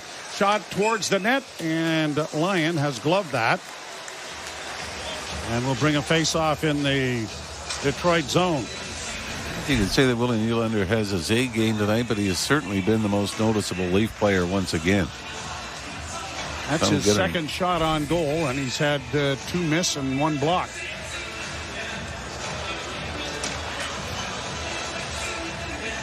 Now, would you like to see them at the international ice for this series? That would have been interesting, wouldn't it? The rink is obviously constructed that way. You can see on the screens that they've got area behind one end and off to the side where the European-sized facility would be there as the Leafs break it out. Tavares coming through center. In across the line with Bertuzzi going to the front of the net. Tavares drops it back. McCabe in! And that was blockered away nicely by Lyon. Chopped at now, and here's Nylander closing, still with it. With Nylander with a pass in front. They score! Bertuzzi set up by Nylander. And the streak continues for Willie. But an important goal for the former Red Wing to make it 2-1. And still 16-10 to go here in the third period. And he may not get an assist, but John Tavares went to the front of the net as well and took some red jerseys with him. So you had both Tavares and Bertuzzi converge to the top of the crease. And Willie Nylander, who spun off the right wing boards, then took it back through the right wing circle, looked like he had the option of going in behind the net, but instead threw it out to the top of the crease and found the stick blade of Bertuzzi. And the Leafs non-shutout streak, is that what we call it? Yes. Has maintained itself. So it is 2-1. Michael Nylander and some of the 100 tickets that Willie purchased celebrating the assist. Could be able to get Graham out to the game on Sunday now. Absolutely. Now the Red Wings lose the puck. Matthews to the line and in. Left wing side, Nyes stops up. Cross-ice pass was knocked down, and now Nyes has got to get on his horse, and he does, but it's knocked back and maintained. Red Wings with the puck and a shot, and it's just off the mark wide. It'll ricochet all the way to center ice. Shot right back down into the Toronto zone. Speaking of Rick O'Shea, how about Mr. O'Shea and the Winnipeg Blue Bombers trying to win the Grey Cup again? As Michael O'Shea, the former Argo, played down into the Detroit zone. Mata unable to catch up to it. Domi sends it around to the far side. Yarncrook in pursuit. Pinched there by the defense to keep it in, and now the Red Wings have to organize back of their goal. Mata into the far side for Justin Hall. Brought to center ice and then shot into the Toronto zone. Giordano didn't really know where it was for a moment there. The puck along the boards. Domi unable to get it away from Veleno. Back to the point it comes. Rung around the boards back of the net. Nicely cut off by the veteran though. And now Giordano launches it through center ice. Red Wings play it back to the Toronto blue line. And on the left wing side, trying to work in there is Fabry. Fabry had it knocked off his stick, but it's into the corner. Veleno trying to work out. Cycles it back. Fabry with it now, dropping it off at the point. Sherrod works in with a shot. That was deflected wide. Giordano pushes it around to the far side, but the Red Wings are on it again. Tossed into the left wing point. Shot in by Sherrod. Round on the boards. Red Wings with it, and they're getting a change in at the same time. And the Leafs are a tired group out here. Out trying to work in. Stolen back by Toronto. And brought out now by Robertson. He needs to get it in deep and does. And a change started here for the Maple Leafs. 13:40 to play in the third period. The Leafs are on the board. It is 2-1. And Tavares does get an assist, Jimmy, on the goal. both in handling the puck and taking people to the net. Puck down in the Toronto zone. Camp to Riley. Up on the left wing, and out come the Maple Leafs to center. Good play by Gregor, dropping it back, and the shot, another shot then after it was blocked, and Camp has it go off a stick and up into the screen. The second opportunity was the best, and he looked like he had some net. Puck was rolling, though, when he got it back on his tape, and it goes off the crossbar. Yeah, and there's the fourth line, who was very good in the Leafs' last game against the Vancouver Canucks last Saturday. Has a great scoring chance in the third period here. Leafs down a goal. You're listening to Molson Leaf Hockey on Sportsnet 590 The Fan and the Maple Leafs Radio Network. Let's go, football fans. This week on Let's Go with Tom Brady and Larry Fitzgerald and me, Jim Gray, CJ Stroud. What kind of expectations did you have going into the year? I came in with the 1-0 mentality. Every game in the NFL, it gets harder and harder and harder. Do as best as you can as a leader. Put your neck out there every play, not only for yourself, but for your teammates to see that. Listen to Let's Go every Monday at 6 p.m. Eastern on Mad Dog Sports Radio and anytime on the SiriusXM app. Let's go, baby. Let's go. The best player analysts and insiders live on NHL Network Radio. Brian Burke. But now it's a big story. Headline, Johnny Gaudreau bench. But he's not playing that well. His stats are terrible, and he's not playing that well. They sat him out. Now, he had the right response. He said, I got to play better. And that's all it is. Same thing here. You're playing poorly, you get benched. Shut up and work harder. Get the latest opinion and analysis you need on the home of hockey, NHL Network Radio, SiriusXM 91, and the SiriusXM app. If you're a soccer fan, you know that this music means one thing. The Champions League is on SiriusXM FC. Hat-trick for Erling Haaland. Kane scores! The top teams from around Europe are battling for club soccer's holy grail. Real Madrid do what they do best. What a start for Inter! Hear all the top Champions League matches all tournament long on SiriusXM FC 157 and streaming on the SiriusXM app. Hi, this is Ray Hudson, and for all the biggest matches from club soccer's holy grail, the UEFA Champions League, tune in to SiriusXM FC 157. Radio Network. Fourth of the season for Tyler Bertuzzi. Willie Nylander's 16-game point streak now has 23 points. Over that span, John Tavares picks up the assist as well, 17th point on the year. And the Leafs are down a goal. One of the things you're hoping for now, I think, is maybe those power plays start to even out. 4-2 the advantage for the Red Wings, plus a penalty shot for the Wings. Can I say that's somewhat leaning on one side of the ledger? And we'll see what happens here as the face-off.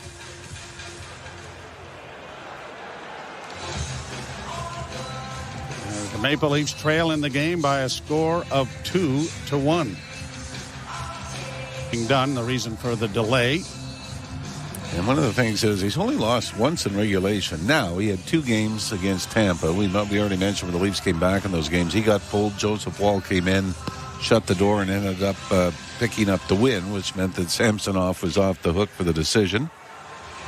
But in the 3 losses that Samsonov has in his stats, the Leafs have scored 5 goals in those 3 losses. Jonas Gustafsson might be in attendance at the game in Sweden, former Leaf goaltender. Or a doppelganger. Face off in the Detroit zone. Is scrum to the boards. Bertuzzi trying to push it back around behind the net, and that got past the wing, and now here's McCabe trying to keep it in. Over on the left wing side, the pass goes off into Nylander. Nylander works down the boards, now cutting for the front of the net, and had it blocked and sent back of the goal. Lyon trying to find it, but it's Bertuzzi who comes out with it. Back to the point. Quickly over on the near side. Back to Willie. Now to here. Tavares to Willie, and a shot right on. Bertuzzi banging away at it. And it's cleared by Detroit out into the center ice area. Well, Willie Nylander just seems to be taking over this game, doesn't he? Great support from Bertuzzi and Tavares, but Nylander seems to have the puck on a string. Long shot deflects and goes up into the screen off the stick of Austin Matthews. And you think eventually, if they don't find the back of the net, they're at least going to be able to draw penalties. Nylander got it to the net through a screen, and Tyler Bertuzzi almost had his second of the period. He and John Tavares again go right to the front of the net. Let Nylander get it there and look for some garbage to clean up, but the Leafs almost tied it. Actually, the old coot was in there too. Giordano was down banging around in there. Hey. Saw him score in Nashville. Yes. Played out at center ice. Riley got it up on the wing. The Red Wings bring it right back in on the right wing side. Blockered away nicely there by Samsonov. Larkin plays it back at the goal. And Nyes will find it in the corner, getting it to Riley, who swings it around on the boards. And TJ Brody has it under control. Back for Riley. Bank pass ahead at center for Nyes. He got it through, and here's Marner in across the line with Matthews. Matthews with a bouncing puck to contend with. Comes back to Riley. Riley holds off of this far boards into the corner for Marner. Marner curling out, stops on a dime. Still with it, curls. Now got a shot away, and a good glove save by Alex Lyon. Marner made a couple of nifty little moves, and from the face-off dot on the far side, got the shot away. Lyon was able to spot it.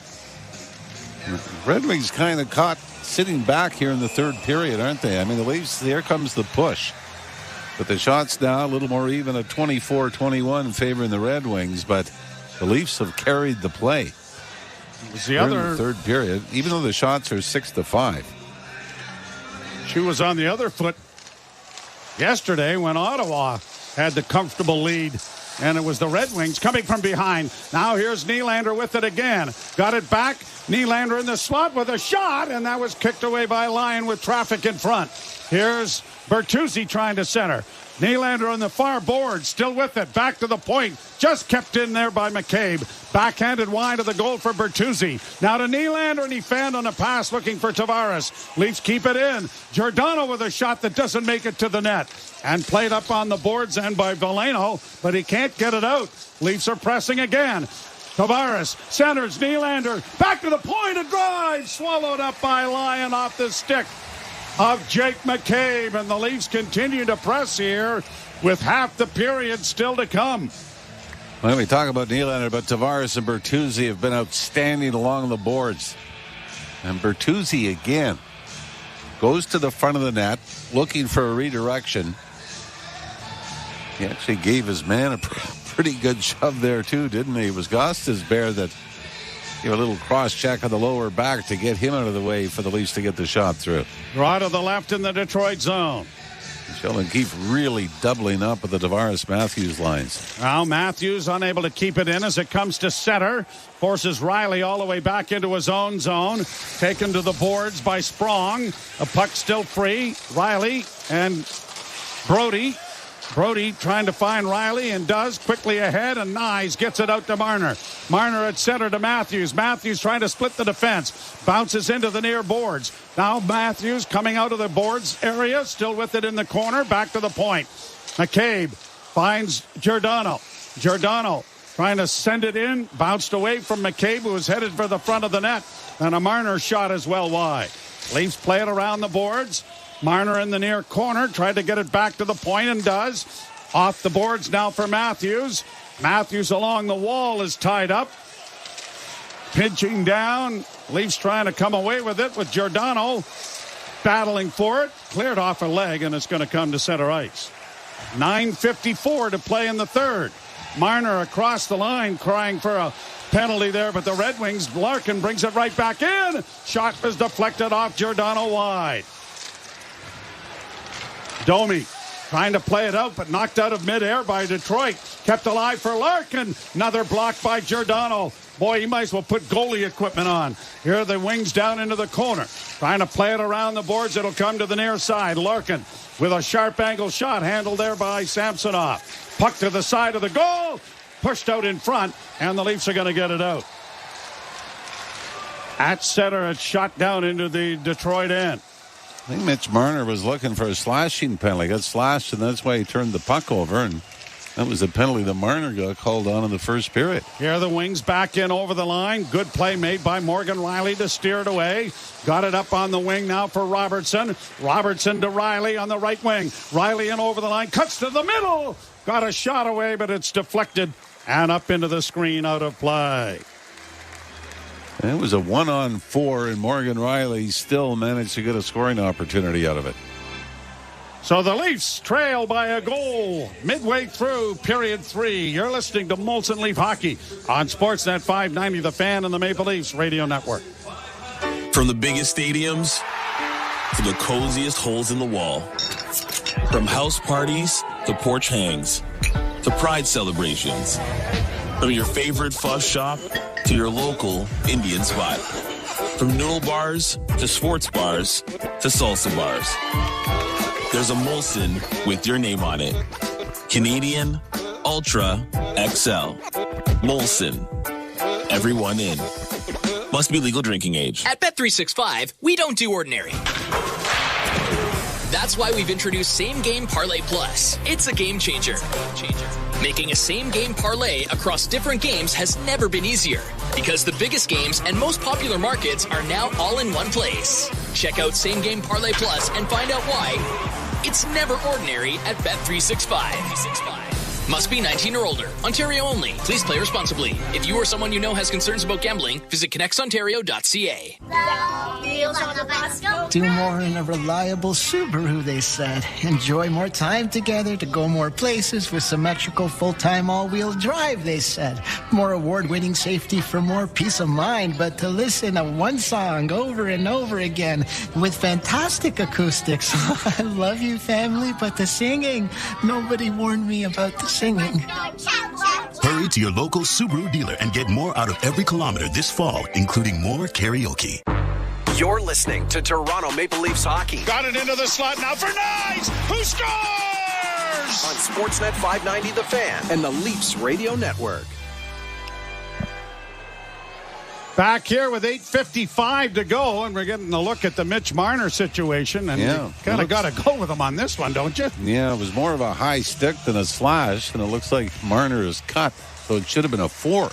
Here's McCabe sending it into the far corner. That went off the official or off the boards at a strange angle. Bertuzzi got denied maybe an opportunity there as it's played back into the Toronto zone. Red Wings after it again. Shot into the slot area, intercepted. Bertuzzi gets it on to Tavares. Leaf captain with room on the right wing side, cuts up and stops, and then got the shot away and it went wide. Bertuzzi keeps it in. Nylander couldn't come up with it in behind the defense, and Detroit will send it down into the Toronto zone. Brought out slowly with a pass to Marner. Marner on the right wing sends it to the net. That's deflected, and Lyon has to scoop at it with his glove and make the save with Matthews redirecting just on the doorstep. I don't know if Matthews was able to get this towards the net on the rebound. Yeah, he does. Stick was tied up as he was starting to circle past the net. He chipped it, but the puck fluttered more than anything, but Alex Lyon still had to track this and snap it out of midair. Face off to the left in the Detroit zone. 2-1. Red Wings with the lead. 8:07 to play, third period. Got to figure Matthews and Marner are due, don't you? Yeah, shots 25-24 in favor of the Red Wings, but the Leafs closing that gap. Here's Knies working back to the blue line. Just kept in there by Brody. His shot deflected wide, cleared out at center ice, and Riley will get back to restore it. And then has to go back even deeper to get a pass, and now rings it around the boards. And the Leafs get it out at center. Knies cross-check from behind, but the arms in the air. Our linesman dictating a delayed offside. Matthews launches it high into the Red Wing zone. Marner can't get to it in time. Sherratt sends it back at the net for Seider. Back along the boards, kept alive there by Giordano. At the blue line, Knies trying to keep it in, but it comes out into neutral ice. And now Knies trying to restore it. Gets it in over the line, and now Knies is taken down, and Seider's going to the penalty box. Boy, and this might be Matthew Knies' best impression of an Olympic diver, because he felt the tug and down he went. And exactly what we've talked about. It was 4-2 power plays, advantage for the Detroit Red Wings, plus a penalty shot. And Matthew Nyes, he just feels the stick between the legs, and down he goes. And Derek Lalonde, the Red Wing coach, is probably over there saying, yeah, we knew this was coming. 12:46, the time of the penalty. The Leafs go to the power play. Their power play this year, 13 of 48 at this point. Draw one by the Maple Leafs. Nylander with a wrist shot. Down is Lyon, and with Tavares on the doorstep, he's able to cover up. I really like this play. And we've seen Willie Nylander score in the power play a couple of times right off the draw. Instead of trying to hold on to it, make the perfect play, you end up getting about 10 feet of free ice from the right point, and Nylander just skates into it and delivers it. Draw one again by Tavares. Riley to Nylander, top of the circle, got a pass in that went off a skate. Now it's Marner looking for Tavares. Nylander's in front of the net, and he scores! Willie Nylander has tied the game!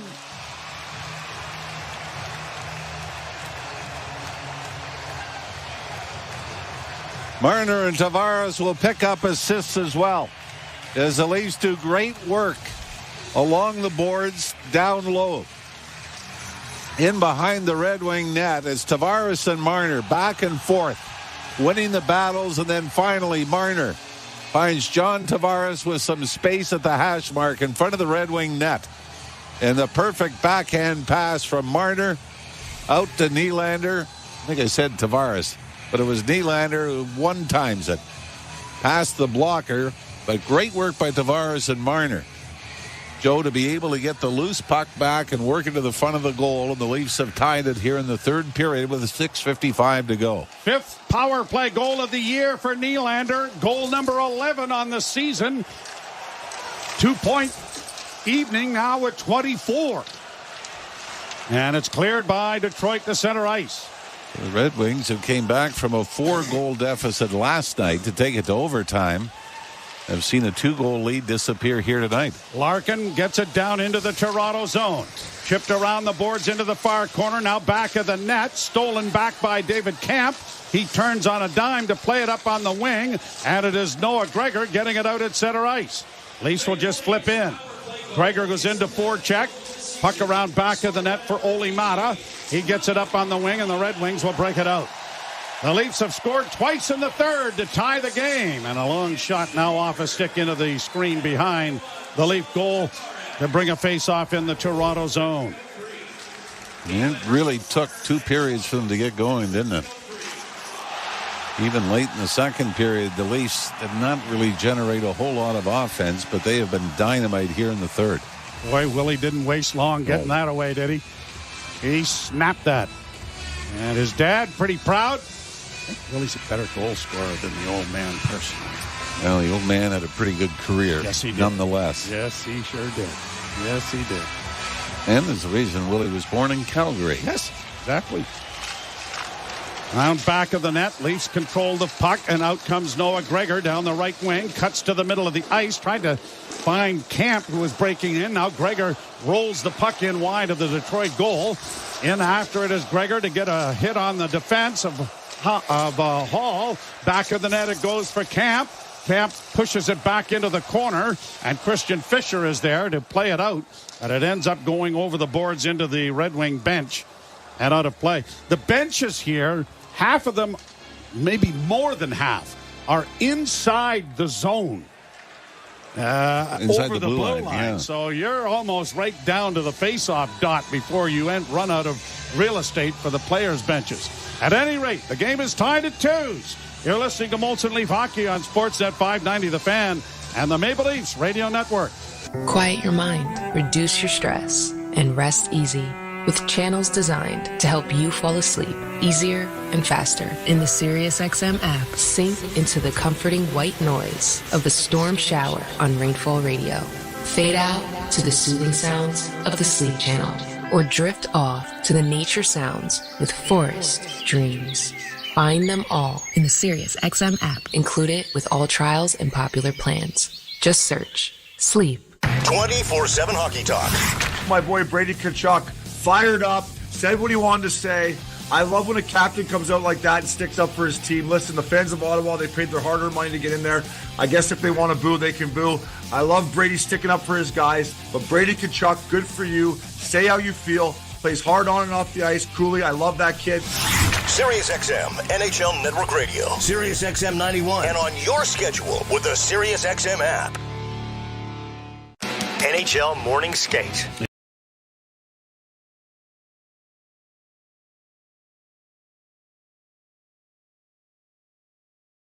Cut-resistant materials and guards for use by our players. It is an adjustment for them. We are strongly recommending cut-resistant materials. NHL Morning Skate with Scott Laughlin and Gord Stellick. Weekdays 7 a.m. Eastern on NHL Network Radio. SiriusXM 91 and the SiriusXM app. Join me, Gord Stellick, and Scott Laughlin as we recap the night that was on NHL Morning Skate, weekday mornings at 7 a.m. Eastern on NHL Network Radio, SiriusXM 91. Radio Network. Joe Bowen along with Jim Ralph, Armin Zagarian, and Andrew Holland keeping us on the air. And we will be back with you early on Sunday morning, 8 a.m. Will you be picking up some McDonald's breakfast sandwiches for... I'm not a breakfast guy. Oh, good, because I'm going to pick up a whole bunch of stuff, and you're not eating any of it. No, I'm not. No, you're not. And you'll probably eat all of it. Well, yeah. No, I won't. No, I won't. You giddy up. Leafs win the face-off, sent it around back of the net. Bertuzzi comes out with it now on the backhand in front. Tavares scores! Holy Mackinac, the Leafs have come all the way back and taken the lead.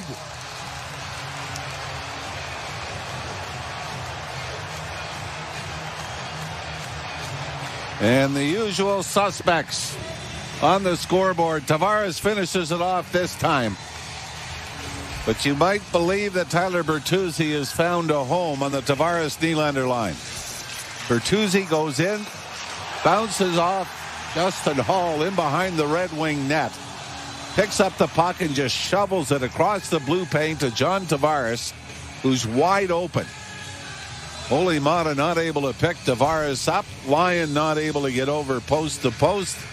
And the Leafs have scored their third straight goal here in the third period to take their first lead. 7th of the year for the captain.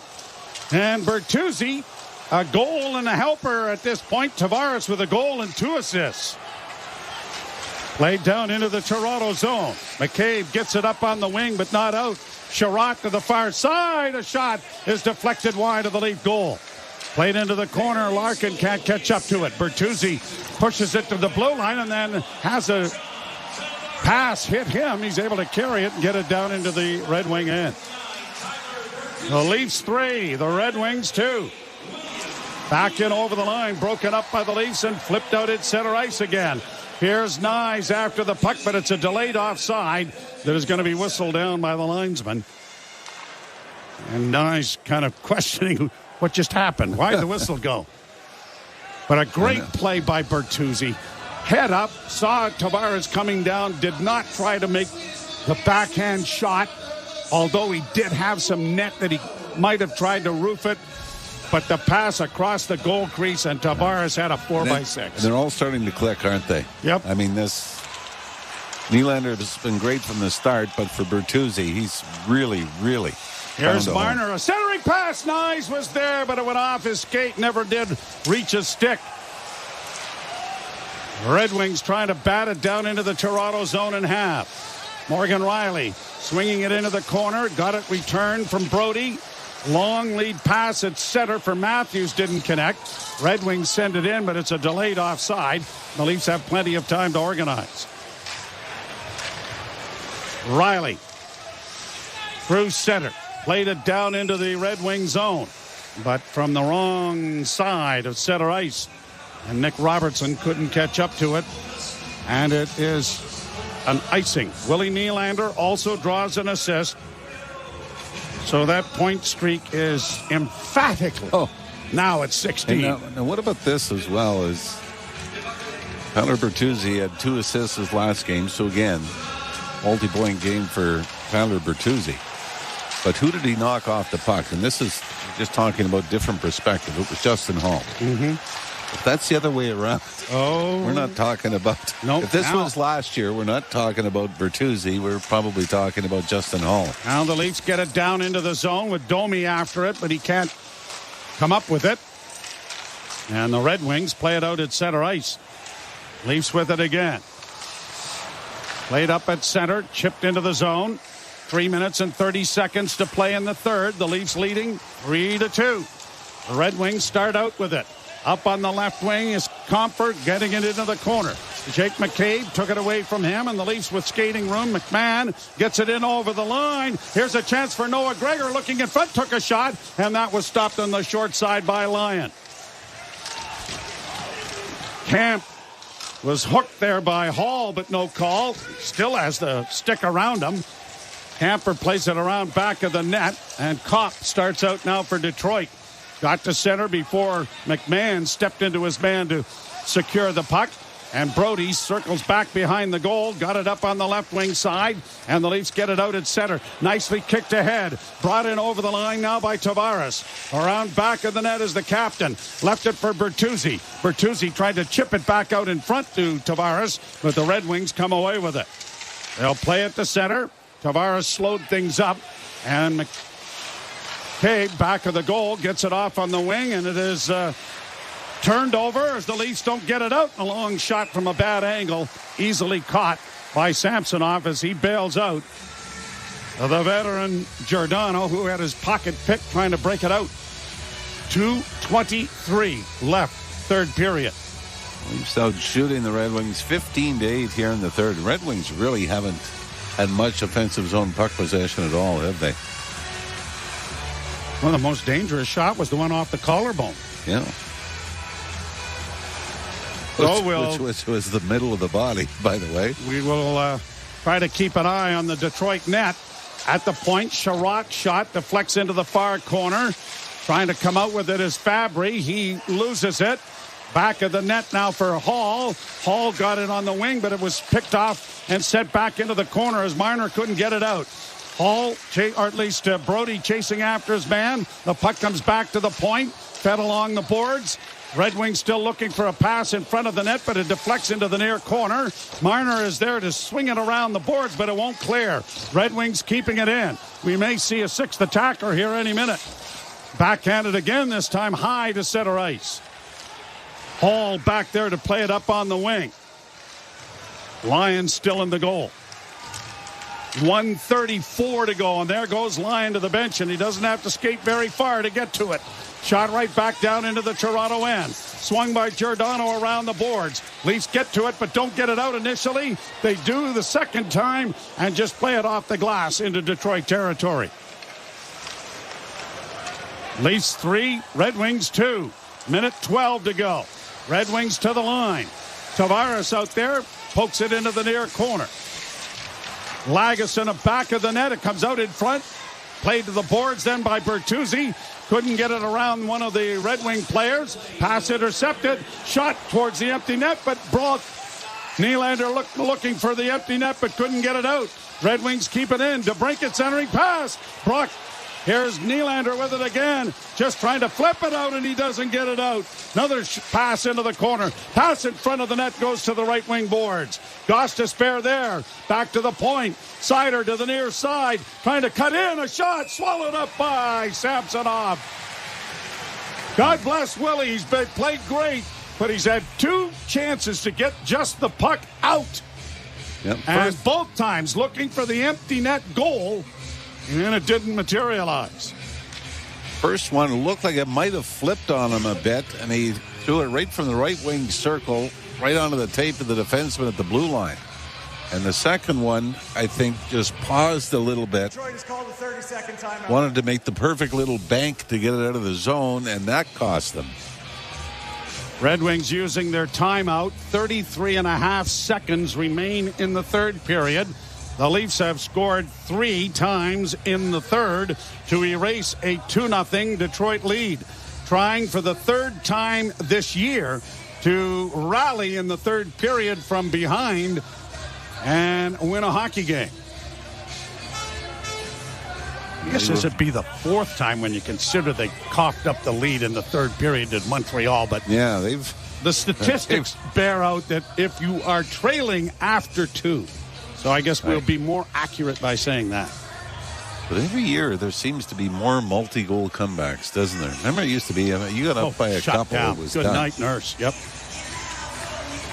So the face-off will be in the Toronto zone. Tavares will be asked to win the draw.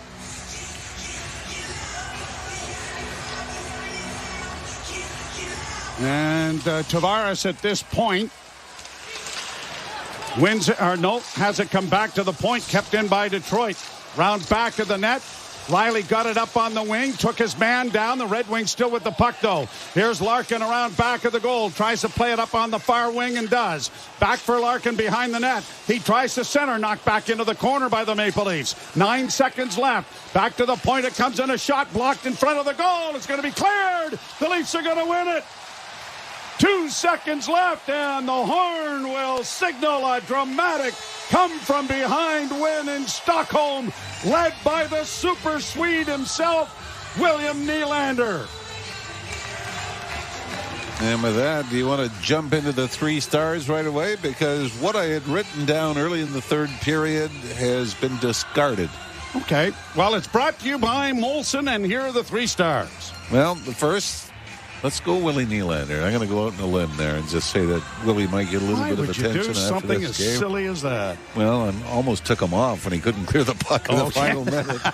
But we'll go Nylander, star number 1. And I'm going to take the whole lead. Lucas Raymond, it would be nice to give a star to. Swedish-born player that scored in this game as well. This is Maple Leaf hockey. Yeah. Well, they still have to play somebody. Doesn't matter. Just press on. I think it does, or we'd have a lot more rings. I think the line played pretty well. We'd have a lot more rings if it didn't matter. They played somebody. But we'll go Nylander, John Tavares second, and Tyler Bertuzzi third, because it was the third, or the second line. They cap it off with a power play goal. It was the second line that brought the Leafs back from the dead in this one. All right, we're back with you Sunday at 8 a.m. Bring your breakfast. We'll have some fun. The Leafs will play the Minnesota North Star. Oh, the Minnesota Wild. Until then, you've been listening to Molson Leaf Hockey on Sportsnet 590 The Fan and the Maple Leafs Radio Network. You've been listening to Molson Leafs Hockey on Sportsnet 590 The Fan and the Leafs Radio Network. There's a Molson with your name on it. The fantasy football playoffs are coming. And if you want to win, you need to listen to Fantasy Sports Radio. 0 concerns about Jalen Waddle. Stop complaining. Enjoy the fantasy points that are about to come. Touchdown Miami. We're here to help you overcome bye weeks, poor performance, and injuries. Start Brees Hall every week. The Jet touchdown. You need our team of fantasy football experts now more than ever. You can't count on 15 to 20 points every single week from a guy who is the second option. Fantasy Sports Radio, Channel 87, and on the Sirius XM app. The Point with Boomer Gordon. LA is set up for goalies to succeed. It's the way LA defends down the middle, the way they take high-grade scoring chances away from you. They create an environment for goalies to succeed. They spent their money on Dubois. They limited their money on goaltending with the belief that if they play the way they're playing, a mid-level goaltender could have a ton of success there. Point with Boomer Gordon. 1 p.m. Eastern on NHL Network Radio, Sirius XM 91, and the Sirius XM app. The best player analysts and insiders live on NHL Network Radio. Brian Burke. But now it's a big story. Headline, Johnny Gaudreau bench. But he's not playing that well. His stats are terrible, and he's not playing that well. They sat him out. Now, he had the right response. He said, I got to play better. And that's all it is. Same thing here. You're playing poorly, you get benched. Shut up and work harder. Get the latest opinion and analysis you need on the home of hockey, NHL Network Radio, Sirius XM 91, and the Sirius XM app. 24/7 Hockey Talk. My boy Brady Tkachuk fired up, said what he wanted to say. I love when a captain comes out like that and sticks up for his team. Listen, the fans of Ottawa, they paid their hard-earned money to get in there. I guess if they want to boo, they can boo. I love Brady sticking up for his guys. But Brady Tkachuk, good for you. Say how you feel. Plays hard on and off the ice. Cooley, I love that kid. Sirius XM, NHL Network Radio, Sirius XM 91, and on your schedule with the Sirius XM app. NHL Morning Skate. NHL Deputy Commissioner Bill Daly. The league is talked about right now as far as neck guards go in that? We have been really pushing hard cut-resistant materials and guards for use by our players. It is an adjustment for them. We are strongly recommending cut-resistant materials. NHL Morning Skate with Scott Laughlin and Gord Stellick. Weekdays 7 a.m. Eastern on NHL Network Radio, Sirius XM 91, and the Sirius XM app. Under review. And if someone says, well, he's good in the room, you know what? They don't have a good in the room stat in the standings. I've yet to find that category. It's one of the most overplayed things. They better be good in the room. That's the least you better bring when you join a National Hockey League team. Under review with Mick Kerr, 11 a.m. Eastern on NHL Network Radio, Sirius XM 91, and the Sirius XM app.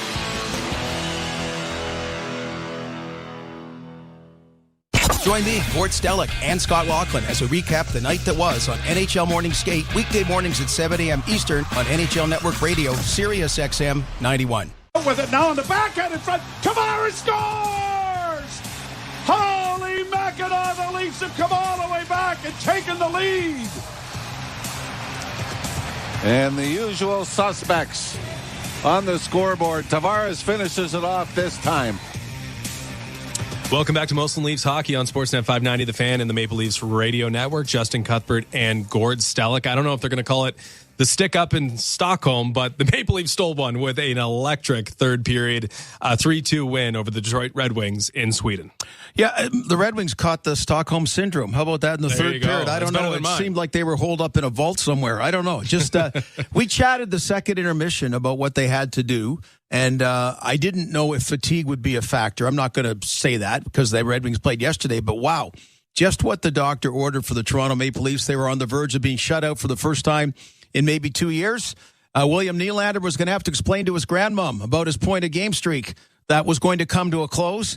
Instead, at the end of the game, he's getting whatever bauble they gave him as player of the game as the Nylander family cheering from the stands, especially the family accountant thinking about next year's deal. Yeah. That was, hey, you know what, Justin, the Toronto Maple Leafs of late, I've said they get results and find ways to win, but the work around it is like when a teacher would say to you, show me the work, how you got that answer, because I don't know how you got that answer. It's been hodgepodge. It's been inconsistent. It was rather tepid the first 40 minutes, but they get a big W. I hated showing my work, Gord. I know. Absolutely hated it. You got exposed. I'd love to show my work, though, if I was either William Nylander or John Tavares. 3 points in the third period for both of them. I'm a plus 500 there, bet 365. We'll get to that in a moment for William Nylander. But what a third period from those two, and we can't leave out Tyler Bertuzzi. Exactly. I mean, Tyler Bertuzzi has been the source of much frustration to start this season, a little less so in the last week or so, but it looks like Tyler Bertuzzi's found a home with two players who are not at the height of everything, because that only applies to William Nylander, but two players in William Nylander and John Tavares who have struck a nice chemistry, and that now extends to Tyler Bertuzzi. Well, and hallelujah, because 10 days ago you're talking about the three of them or all of them not really finding their niche. Max Domi had that one good game with Matthew Nyes being in on 2 goals. Now him playing center has allowed Nick Robertson to come up, play on the wing, and giving them a bit more balance. So he seems to have found a home. But Tyler Bertuzzi, just like Nick Ritchie, wasn't able to do what you think, man, you're going on with Austin and Mitch, right?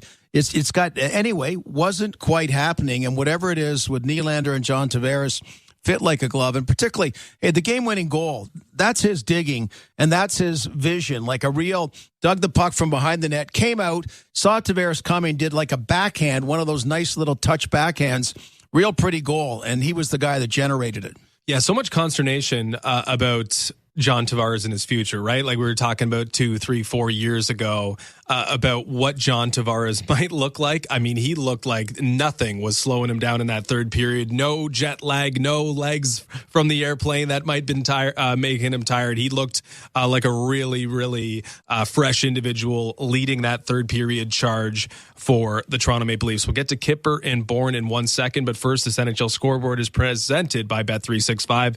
Visit the app for the latest odds and find out why it's never ordinary at Bet365. Must be 19 plus. Ontario only. Play responsibly. Of course, the Maple Leafs 3-2 winners over the over the Detroit Red Wings, And later on tonight, Winnipeg will host Buffalo and Anaheim will host Florida.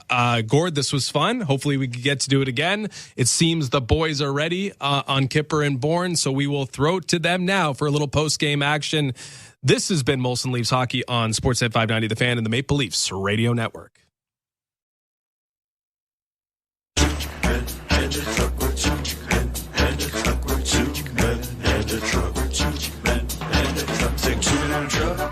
Truck.ca. So when you gotta move, all moving day. Think 2-minute truck.ca. Cause all of us movers are not the same.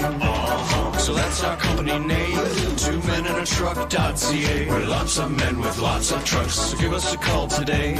Move up to Heathwood. Hi, I'm Hugh Herwin. Experience true luxury at Williamsburg Green in Kitchener. Williamsburg Green is everything you want in a community. Enjoy fabulous trails, parks, playgrounds, sports areas, and more. Our beautiful all-brick homes include luxury features you've always dreamed of, even a fully finished lower level. It's time to move up to Heathwood. Learn more at heathwood.com. Hi, it's Catherine from Great Canadian Meat.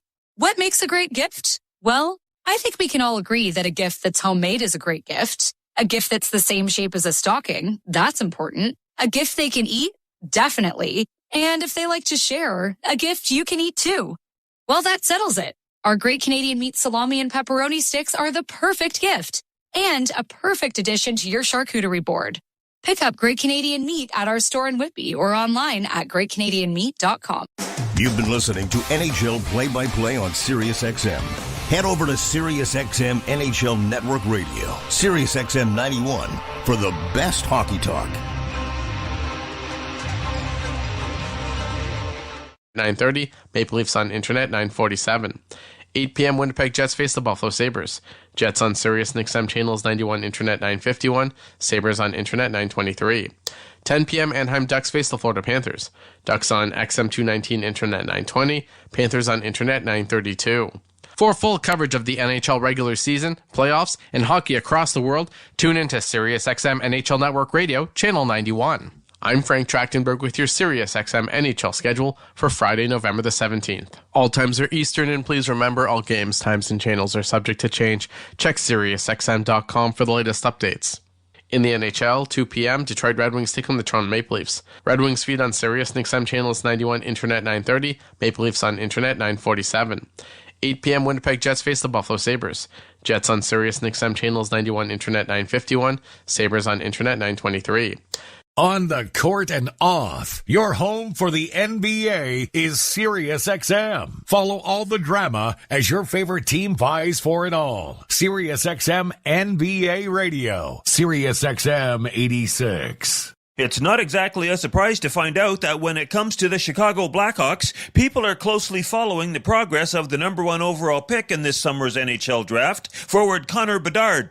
Writer Tab Bamford has covered the Hawks for over a decade, and he joins Ryan Payton, Dennis Bernstein, and Dave Pagnotta on the Hot Stove on NHL Network Radio, SiriusXM Channel 91, to share his impression of Bedard in the early stage of his rookie season. Well, I think one of the things I'm going to watch in the coming games is, Taylor Hall had a shoulder problem in Boston. Initially was week to week, but he skated yesterday, and it might be shorter than that. But you've got a former number 1 overall pick on Bedard's line, and in the preseason, all of the veterans were talking about how underrated Bedard's vision and playmaking ability was. Right.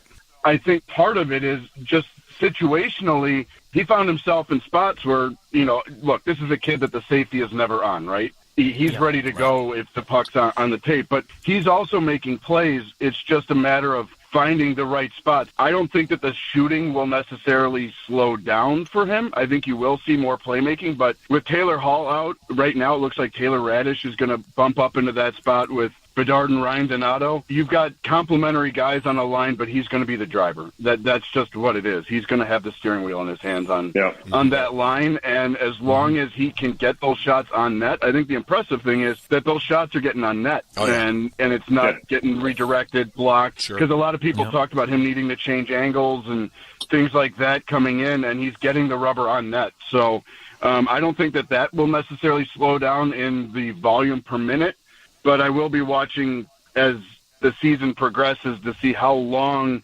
Luke Richardson and his staff can keep him at 21-plus minutes a night. When you've got back-to-backs, it's going to be a heavy lift for a kid when you get into late December, early January. We had Aaron Ward on last week, and Wardo talked about this kid being the driving force of that line in the first game of the season. Like, he led them with in 11 different offensive categories in the first game. This is a guy that is going to be able to exploit his talents in the right way. And I guess it doesn't necessarily, like, okay, obviously, Tab, it's great to have a guy like with Taylor Hall's capabilities on your line.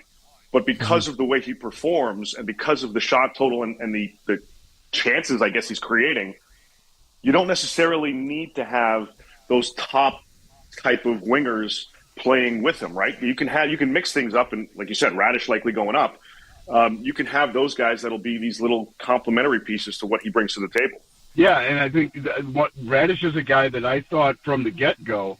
Look, we knew Taylor Hall was going to be on that line to help alleviate some of the pressure. I loved the addition of Ryan Donato because he's a volume shooter who can fly. Smart guy, great goal in the first game against Pittsburgh. That's where Bedard picked up his first career apple. But a guy like Taylor Radish, who is a net front guy, who is a garbage man who cleans up loose change, I think that's the kind of guy that you're going to see really benefit from being on a line with Bedard, because with those volume shots, if a guy like Radish or even, on the power play, Corey Perry's going to park himself there, if they can get there, I think the hardest thing is getting there before Bedard gets the shot on net. But if you can get there before Bedard lets it rip, there's going to be a lot of opportunities for guys that know how to play in front of the blue paint to pick up some easy goals. SiriusXM NFL Radio Channel 88 brings you expert analysis from former players, coaches, and executives, plus reaction to all the latest news on the only 24/7 station dedicated to the National Football League. I'm Frank Trachtenberg with your SiriusXM NHL schedule for Friday, November the 17th. All times are Eastern, and please remember all games, times, and channels are subject to change. Check SiriusXM.com for the latest updates. In the NHL, 2 p.m., Detroit Red Wings take on the Toronto Maple Leafs. Red Wings feed on Sirius XM channels 91, Internet 930, Maple Leafs on Internet 947. 8 p.m., Winnipeg Jets face the Buffalo Sabres. Jets on Sirius XM channels 91, Internet 951, Sabres on Internet 923. 10 p.m., Anaheim Ducks face the Florida Panthers. Ducks on XM 219, Internet 920, Panthers on Internet 932. For full coverage of the NHL regular season, playoffs, and hockey across the world, tune into SiriusXM NHL Network Radio, Channel 91. I'm Frank Trachtenberg with your SiriusXM NHL schedule for Friday, November the 17th. All times are Eastern, and please remember all games, times, and channels are subject to change. Check SiriusXM.com for the latest updates. In the NHL, 2 p.m., Detroit Red Wings take on the Toronto Maple Leafs. Red Wings feed on Sirius XM channels 91, Internet 930, Maple Leafs on Internet 947. 8 p.m., Winnipeg Jets face the Buffalo Sabres. Jets on Sirius XM channels 91, Internet 951, Sabres on Internet 923. 10 p.m., Anaheim Ducks face the Florida Panthers. Ducks on XM 219, Internet 920, Panthers on Internet 932. For full coverage of the NHL regular season, playoffs, and hockey across the world, tune into SiriusXM NHL Network Radio, Channel 91. I'm Frank Trachtenberg with your SiriusXM NHL schedule for Friday, November the 17th. All times are Eastern, and please remember all games, times, and channels are subject to change. Check SiriusXM.com for the latest updates. In the NHL, 2 p.m., Detroit Red Wings take on the Toronto Maple Leafs. Red Wings feed on Sirius XM channels 91, Internet 930, Maple Leafs on Internet 947. 8 p.m., Winnipeg Jets face the Buffalo Sabres. Jets on Sirius XM channels 91, Internet 951, Sabres on Internet 923. Follow every second of the action on NHL Network Radio. From behind the bench to every play on the ice. If it's hockey, it's on SiriusXM NHL Network Radio. SiriusXM 91. Not a lot of personnel changes in Beantown after the Boston Bruins' record-breaking regular season last year, but the ones that occurred, highlighted by the retirement of captain Patrice Bergeron, were big ones. Sean Hutchin covers the team for the Fourth Period podcast, and he joins Ryan Payton, Dave Pagnotta, and Dennis Bernstein on NHL Network Radio, SiriusXM Channel 91. Look, we know the center position is different now in Boston right now. How heavily are the Bruins going to have to rely on Pasta and the captain Marchand to lead this team forward? It'll be heavy. I think it's going to be a season where if Pasta and Marchand don't find the score sheet on a consistent basis, the chances of winning the games won't be good, unfortunately.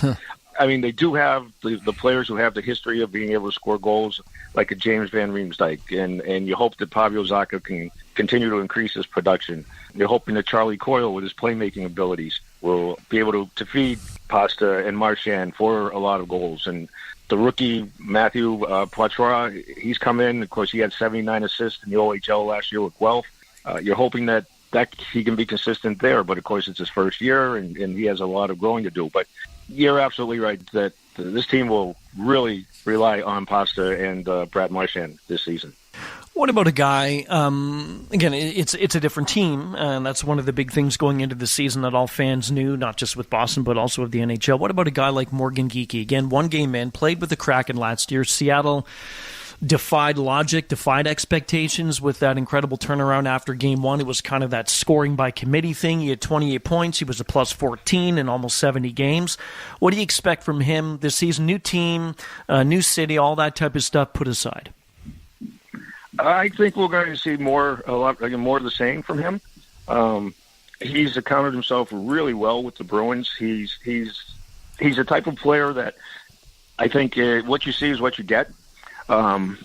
He's one of the hardest working players on the ice every time he's on the ice, whether it's game or practice. He's fit in really well with the Bruins. He's just plays a real complete. From what I've seen, he plays a complete 200-foot game. Can handle the puck well, sees the ice well, which means he sets up teammates for scoring opportunities, gets into position to get opportunities for himself as well. So I think he's going to be a good addition. The other night in Game 1, he was the third line right wing with Poitras and Trent Frederick, and kind of had that veteran presence and kind of drove that line. Now, this year, in the course of one season, because you lose the centers, this team is going to have to lean into its defensive prowess. And I don't think, offensively, I think they're a middle-of-the-road team at this point. So your feelings about how this team's going to have to win games this season? It will be done with more of a defensive presence and type of game. And they'll need to rely on Linus Ullmark and Jeremy Swayman much more than they did last year. But the good news is most of the defensemen are back from last year's team with Grzelcyk and McAvoy and Lindholm, Carlo, Forbert. And so... yeah, you're right. This team is going to need to grind out wins on a lot of nights, but it will be the defense that I think carries them through. Hear it all on demand. Your favorite shows, your favorite games. Don't miss a second of your favorite SiriusXM programming on demand with the SiriusXM app. Download it now for free.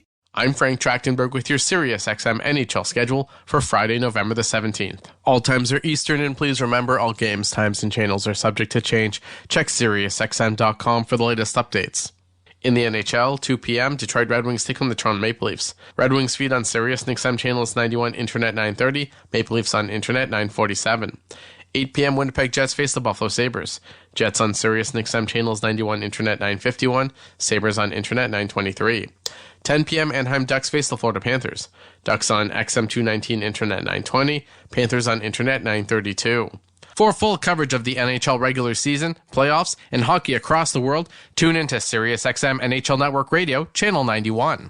I'm Frank Trachtenberg with your SiriusXM NHL schedule for Friday, November the 17th. All times are Eastern, and please remember all games, times, and channels are subject to change. Check SiriusXM.com for the latest updates. In the NHL, 2 p.m., Detroit Red Wings take on the Toronto Maple Leafs. Red Wings feed on Sirius XM channels 91, Internet 930, Maple Leafs on Internet 947. 8 p.m., Winnipeg Jets face the Buffalo Sabres.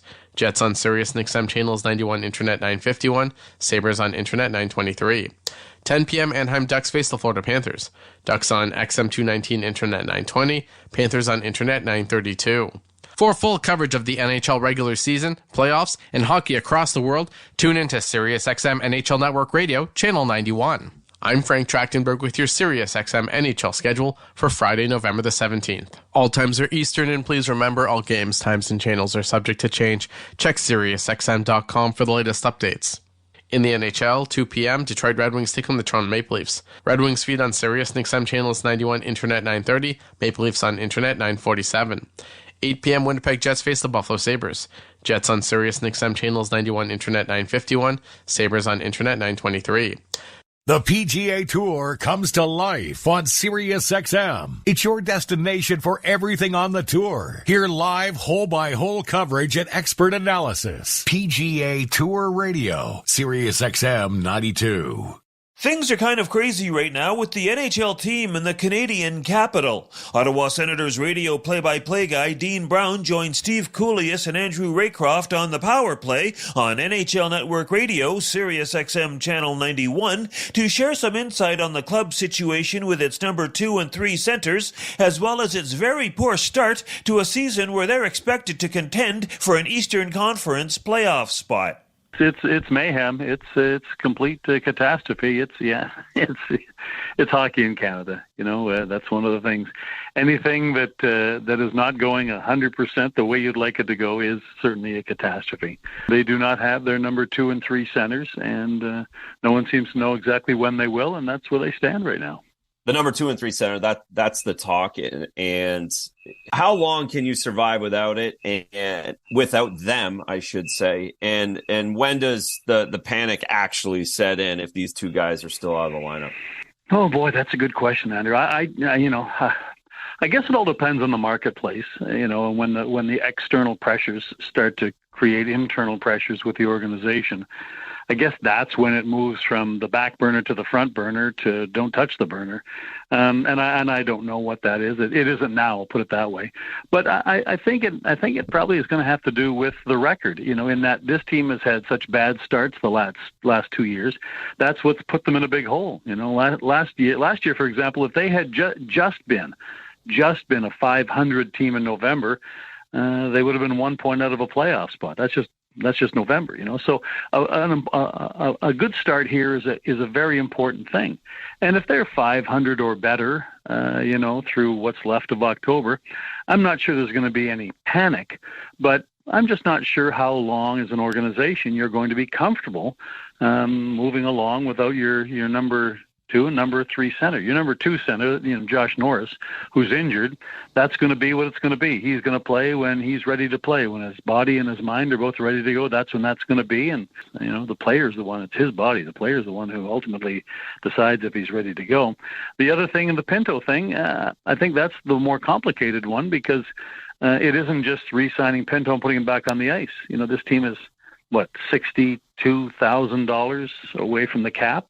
So they can't sign Pinto and put him on the roster unless they make other moves or a move or other moves to create that space. So that one's a bit more complex rather than Norris, who's just he's another injured player. He's just got to get back to being healthy again. What did you think of some of the mistakes the team made in the opener against Carolina? Well, I think they are clearly what they are. They were mistakes that you can't afford to make against a really good team. And that probably was Ottawa's, the less fortunate part about that night for Ottawa was the fact they're playing a team that's a cup contender. I don't think anybody puts Carolina in their list of teams that's, going to be a bubble team or, might get a wild card spot or miss the playoffs. On everyone's dance card, they're a team that you expect is going to press and be a contender for the cup. So you're playing a really good team on home ice right out of the box. And so you make mistakes, they're going to make them make you pay for them. And that's what Ottawa did. Ottawa's wounds were self-inflicted in that game. SiriusXM has soccer covered end to end. SiriusXM FC. Hear live play-by-play and talk shows hosted by legends of the game. It's SiriusXM FC on Channel 157. I'm Frank Trachtenberg with your SiriusXM NHL schedule for Friday, November the 17th. All times are Eastern, and please remember all games, times, and channels are subject to change. Check SiriusXM.com for the latest updates. In the NHL, 2 p.m., Detroit Red Wings take on the Toronto Maple Leafs. Red Wings feed on Sirius XM channels 91, Internet 930, Maple Leafs on Internet 947. 8 p.m. Winnipeg Jets face the Buffalo Sabres. Jets on Sirius XM channels 91, Internet 951, Sabres on Internet 923. 10 p.m. Anaheim Ducks face the Florida Panthers. Ducks on XM219, Internet 920, Panthers on Internet 932.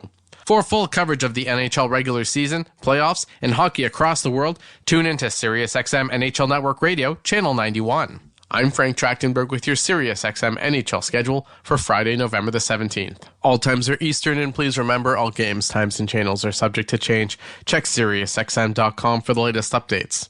In the NHL, 2 p.m., Detroit Red Wings take on the Toronto Maple Leafs. Red Wings feed on Sirius XM channels 91, Internet 930, Maple Leafs on Internet 947. 8 p.m., Winnipeg Jets face the Buffalo Sabres.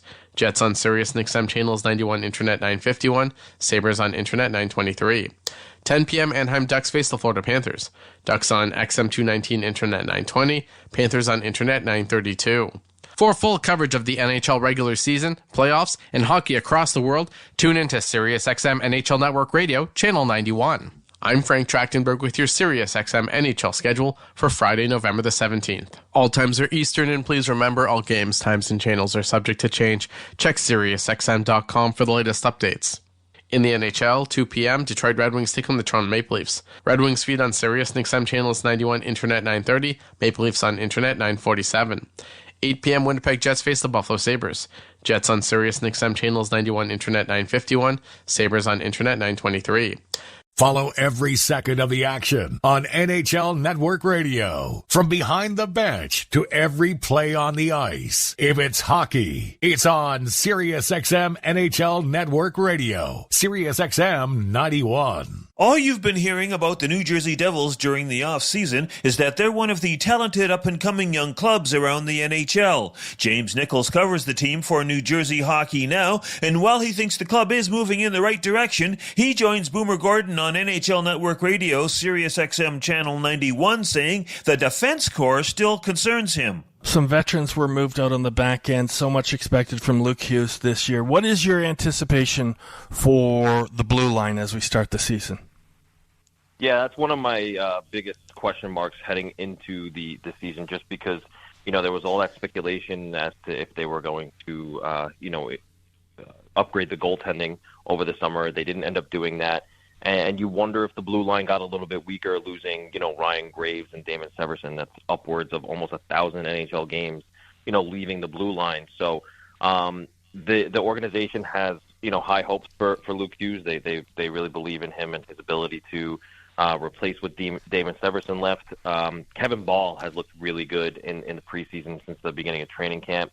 I'm a firm believer that he's going to seamlessly step into the shoes of Ryan Graves. I believe he'll be paired with John Marino on that second pair. So, it could go one of two ways. It could, they could seamlessly transition from Damon Severson and Ryan Graves to Kevin Ball and Luke Hughes this year, or, they maybe stumble out of the gate a little bit on the blue line, get their feet under them. Luke Hughes is going into his first full NHL season. His short sample size last year, it looks great, but you should expect, a couple of hiccups here and there because, he is a rookie. So it's a question mark for me, but I'm not too concerned about it. I think that they'll wind up being just fine. Nemec is not there to start the season. Was that always the anticipation? Yeah, I think so. We started asking Lindy Ruff about that toward the end of last year and even into the summer, just because of how well he played in the AHL. He was named the top rookie in the league and appeared, even though he had only been there a short time, did he have much left to prove in the AHL. But, Lindy Ruff was outspoken about the fact that it's hard to have two rookies on the blue line while trying to compete for playoffs, and they expect to go on a deep run once they get there. So, you kind of got the idea at the beginning of last summer, and then, once in training camp, look, he stuck around the team for the majority of training camp. He was there till the very last moment until they had to make a decision on Monday and sent him down to Utica. I do anticipate seeing him again at some point, maybe not in a full-time capacity, but the expectation was, although he did have a strong camp and proved to be, a really strong defenseman coming through the pipeline, there are still some deficits in his game that he can work out in Utica. It's probably the best place for him, too, because they're going to want him playing on a nightly basis. So it was anticipated that this was going to be the way it was, although it may not be that way for very long. James, you mentioned earlier you questioned whether they would go for an upgrade in net this summer. They did not. Are you convinced they need an upgrade? You don't believe Vanacek is a sufficient number one, or you don't believe that Akira Schmid is the ascending number one? I did wonder if that was going to be the one area that they looked to improve this summer. However, after looking at both Vanacek and Schmid in the preseason, I do think that they're going to work really well as a tandem. SiriusXM Fantasy Sports Radio is the place for expert advice, strategy, and information from the best fantasy sports analysis to win your league. Plus, hear pick-by-pick coverage of live drafts and interviews with top players, coaches, and team executives on SiriusXM 87. I'm Frank Trachtenberg with your SiriusXM NHL schedule for Friday, November the 17th. All times are Eastern, and please remember all games, times, and channels are subject to change. Check SiriusXM.com for the latest updates. In the NHL, 2 p.m., Detroit Red Wings take on the Toronto Maple Leafs. Red Wings feed on Sirius XM channels 91, Internet 930, Maple Leafs on Internet 947. 8 p.m., Winnipeg Jets face the Buffalo Sabres.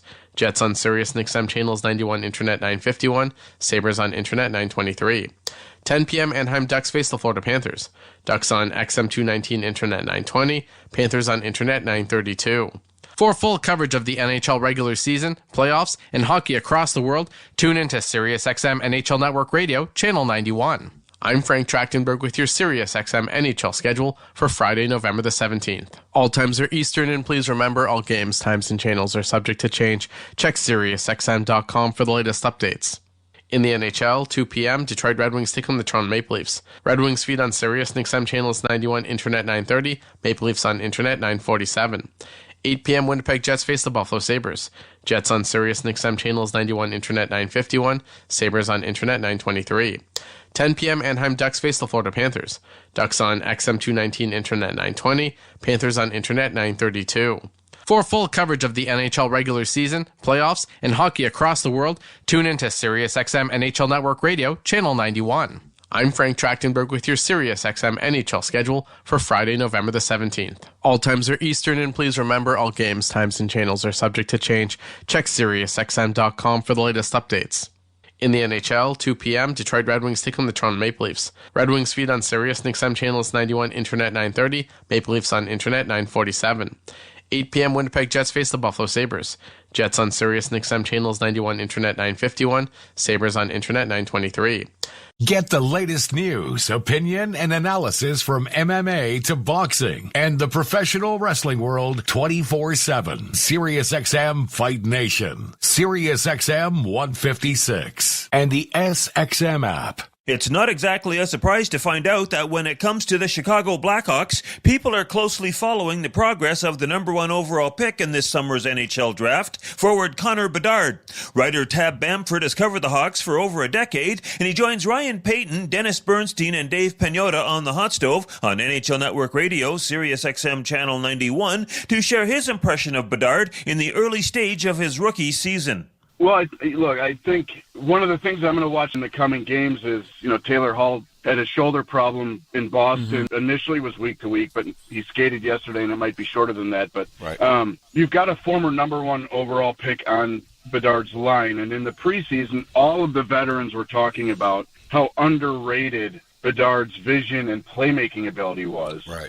I think part of it is just situationally, he found himself in spots where, look, this is a kid that the safety is never on, right? He's ready to go if the puck's on the tape, but he's also making plays. It's just a matter of finding the right spot. I don't think that the shooting will necessarily slow down for him. I think you will see more playmaking, but with Taylor Hall out, right now it looks like Taylor Radish is going to bump up into that spot with Bedard and Ryan Donato. You've got complementary guys on the line, but he's going to be the driver. That's just what it is. He's going to have the steering wheel in his hands on that line, and as long as he can get those shots on net, I think the impressive thing is that those shots are getting on net, and it's not getting redirected, blocked, because a lot of people talked about him needing to change angles and things like that coming in, and he's getting the rubber on net. So I don't think that will necessarily slow down in the volume per minute, but I will be watching as the season progresses to see how long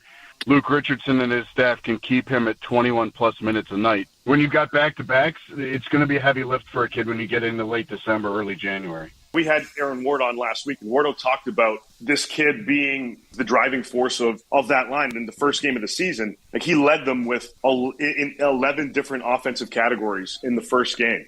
This is a guy that is going to be able to exploit his talents in the right way.